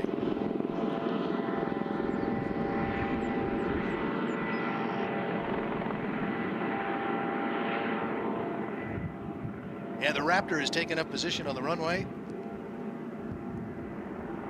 And we are about to hand things over to the F-22 demonstration team. You let me know. Yeah, the Air Wash George Klein's just handed off. Here we go.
The F-22 Raptor's mission is air dominance. It supports our joint forces and allies to freely operate in today's joint fight anywhere, anytime. And now, introducing your 2022 Raptor demonstration team from Richmond, Virginia, Dedicated Crew Chief, Technical Sergeant Eric Tallman. From Corning, New York, Dedicated Crew Chief, Staff Sergeant Alan Van Etten. From Bayamon, Puerto Rico, Avionics Technician, Technical Sergeant Fernando Yama. From Dover, Tennessee, Avionics Technician, Staff Sergeant Ben Keel. From Leavenworth, Kansas, AFE Specialist, Technical Sergeant Tiffany Brooks. From Logan, Utah, Public Affairs Craftsman, Technical Sergeant Don Hudson. From St. Clair Shores, Michigan, Propulsion's Journeyman, Senior Airman Karan McDaniel. From Manteca, California, our Safety Officer and Combat-Ready Fighter Pilot, Captain Joshua Vulture Burge. And your 2022 F-22 demonstration fighter pilot with more than 1,700 hours flying fighter aircraft from Tampa, Florida, Major Joshua Cabo Gunderson. You are about to witness the maneuvering capabilities of the most advanced and most lethal fighter aircraft in your United States Air Force. The F-22 you will see today is an unmodified and fully combat-capable aircraft. And while we can't show you everything that makes the Raptor the most lethal fighter aircraft in the world, we will show you its raw power and thrust-vectored maneuvering capabilities as it executes maneuvers that no other fighter aircraft in the world can perform. The Raptor plays a vital role in the defense of this nation and represents your Air Force's dedication to aim high, fly, fight, and win, ensuring our ability to meet any challenge, under any conditions, anytime, anywhere in the world. As today's demonstration begins from your left, you will see the Raptor execute a maximum power takeoff. Producing 70,000 pounds of thrust from its powerful F-119 engines, the Raptor will virtually leap off the runway in an amazing 1,000 feet. At a safe altitude, Major Gunderson will quickly loop the aircraft, reversing his flight path, and then roll while diving straight down. So now, it's time to stand up, move forward, and get ready. The show is about to begin. Ladies and gentlemen, I present to you the most feared aircraft in the world today, your United States Air Force's F-22 Raptor!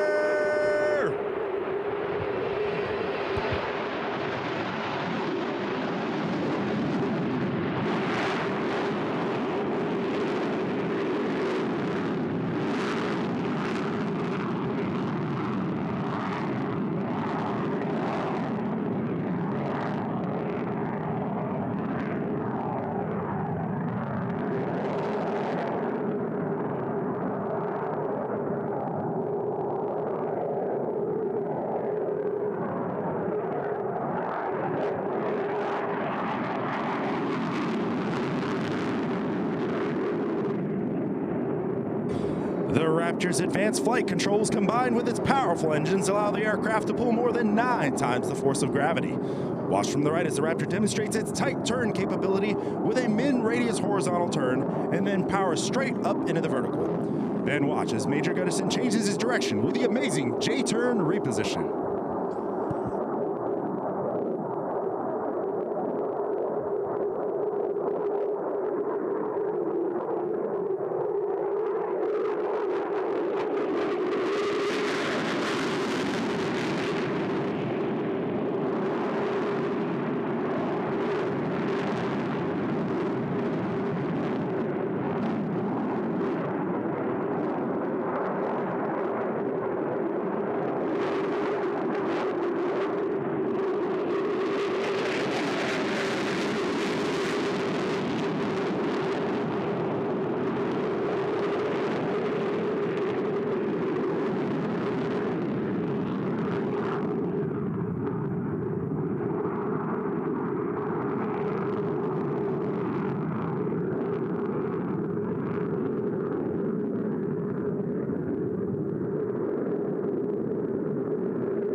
The firepower of the Raptor comes in any combination of 8 missiles and up to 8 precision satellite-guided bombs. The F-22 is the first supersonic, multi-role, and highly agile stealth fighter in the world with a fully internal combat weapons load.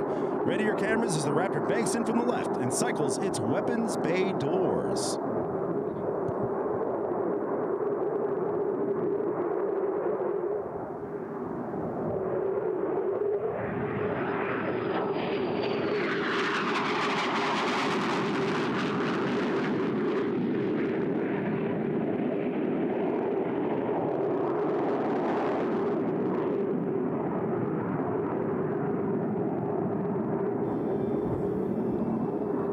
Ladies and gentlemen, we would like to dedicate this pass to honor the passing of legendary Shockwave truck driver, Mr. Chris Darnell. Major Gunderson and the entire Raptor demonstration team joins in our thoughts and prayers for the Darnell family at this very difficult time. Chris, thank you for your selflessness, your inspiration, and your service to this community. Today, this pass is for you.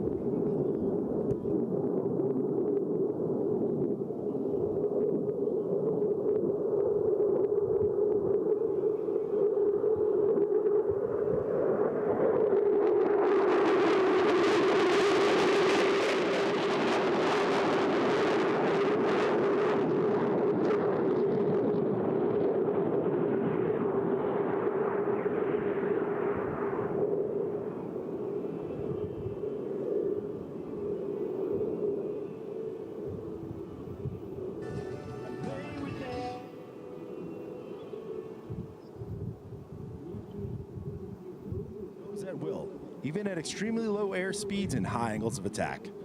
Watch closely as the aircraft pulls into the vertical and executes a full 360-degree aileron roll. At altitude, the jet will flip backwards and level off. Then, in less than 2,000 feet of altitude and under complete control, Major Gunderson will execute a full 360-degree flat turn.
Will now quickly reposition and show you what the advanced flight controls and engines can do. As it executes the power loop, you will see why the aircraft is unmatched in a vertical fight as it carves through a loop and doubles its altitude at the end.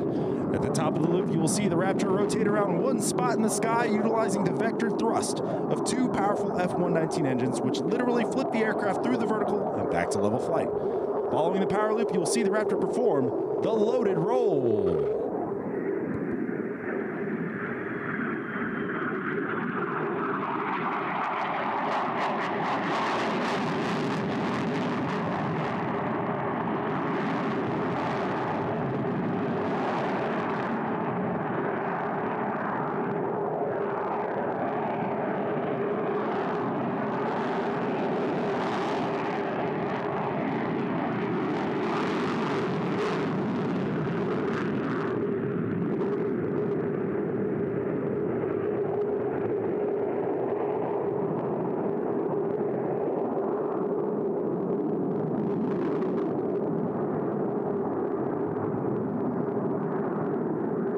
Many jets can turn tight, many jets can roll quickly, and many jets can climb fast. but not many can slide. Watch now from behind as the Raptor flies over, pulls straight up into the vertical, and then while bringing his throttles near idle, under complete control, the F-22 Raptor will actually slide backwards.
The Raptor's slow speed handling characteristics are phenomenal. Watch now as Major Gunderson repositions the aircraft to crowd left. Reducing the power while loading up on a high angle of attack, the Raptor will slow down to less than 86 miles per hour. After the pass, you'll once again feel the raw power of the jet as Major Gunderson lights those afterburners and climbs straight into the vertical.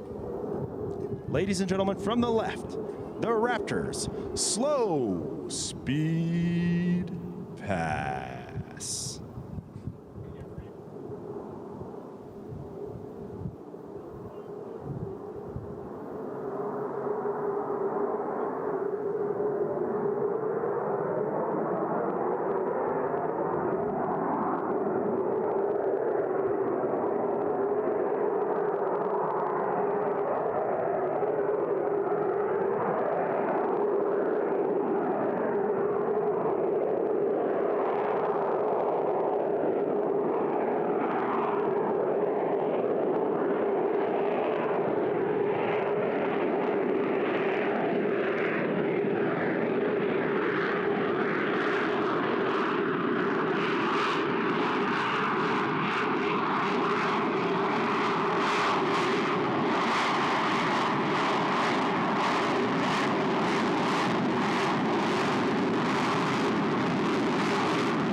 The F-22 possesses the capability to reach speeds and altitudes that make it virtually untouchable, even without using its afterburners. Accelerating from 86 to nearly 700 miles per hour, Major Gunderson will now roll inverted in preparation for a split S reposition and a high-speed pass, showcasing just a fraction of the aircraft's supercruise and full-speed capability. Ladies and gentlemen, prepare for Freedom Thunder on the high-speed pass.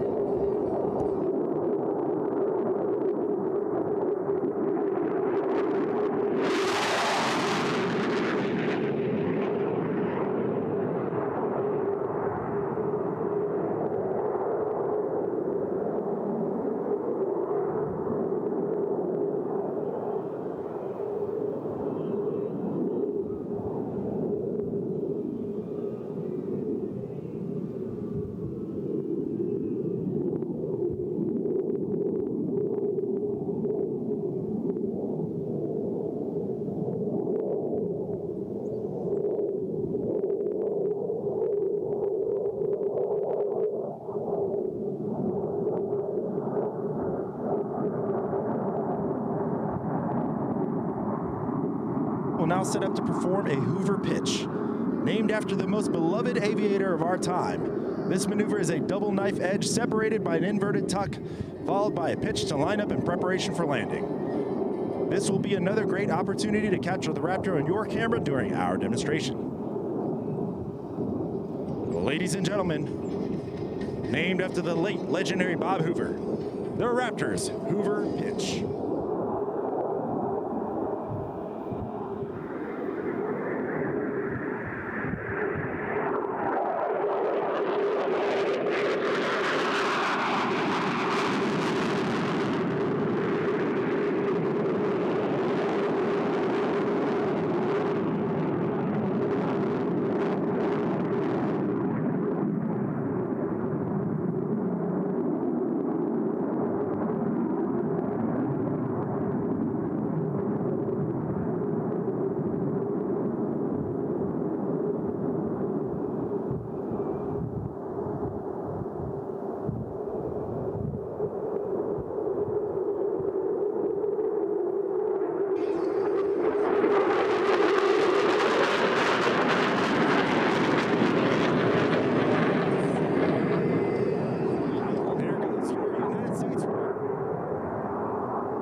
And this one is a tactical pitch.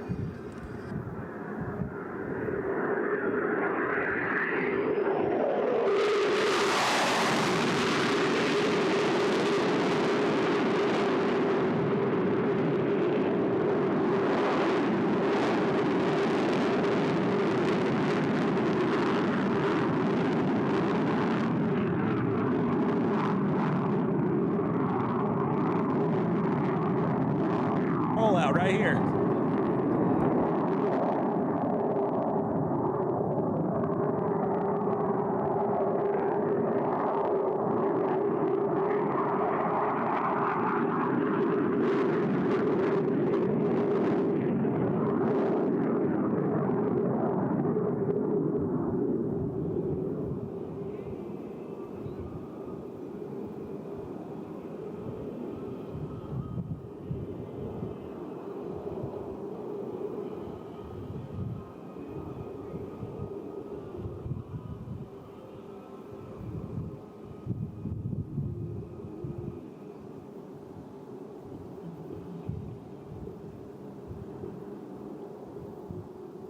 This concludes today's Raptor demonstration. We hope you've enjoyed this brief display of only a fraction of the F-22's full combat capability.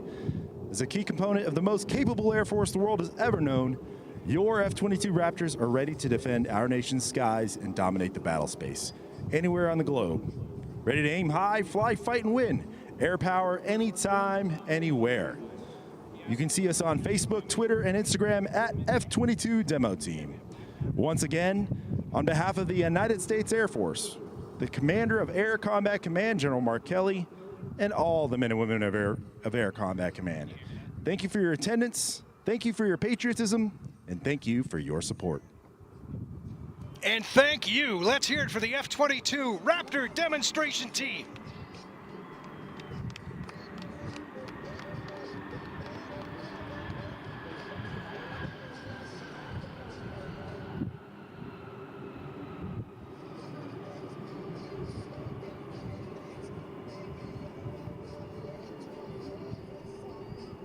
Outstanding. And while I have your attention, coming to applause as we wind down this incredible day of flying and celebrating it and opening the doors to let you see what goes on here at Selfridge day in and day out. The volunteers, hundreds of them that it has taken to put this together, over 18 months of planning to get this done.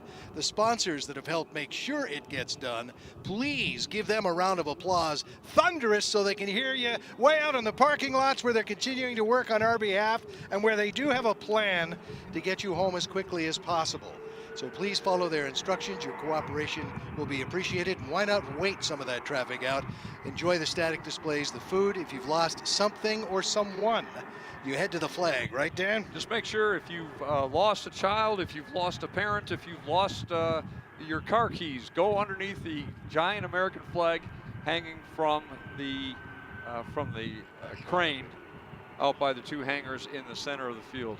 What a day of air power that we saw. We saw the Jenny JN4 from 1917 is when that was from, and then we concluded here with the F-22, the premier air superiority aircraft that's flying in the United States Air Force today.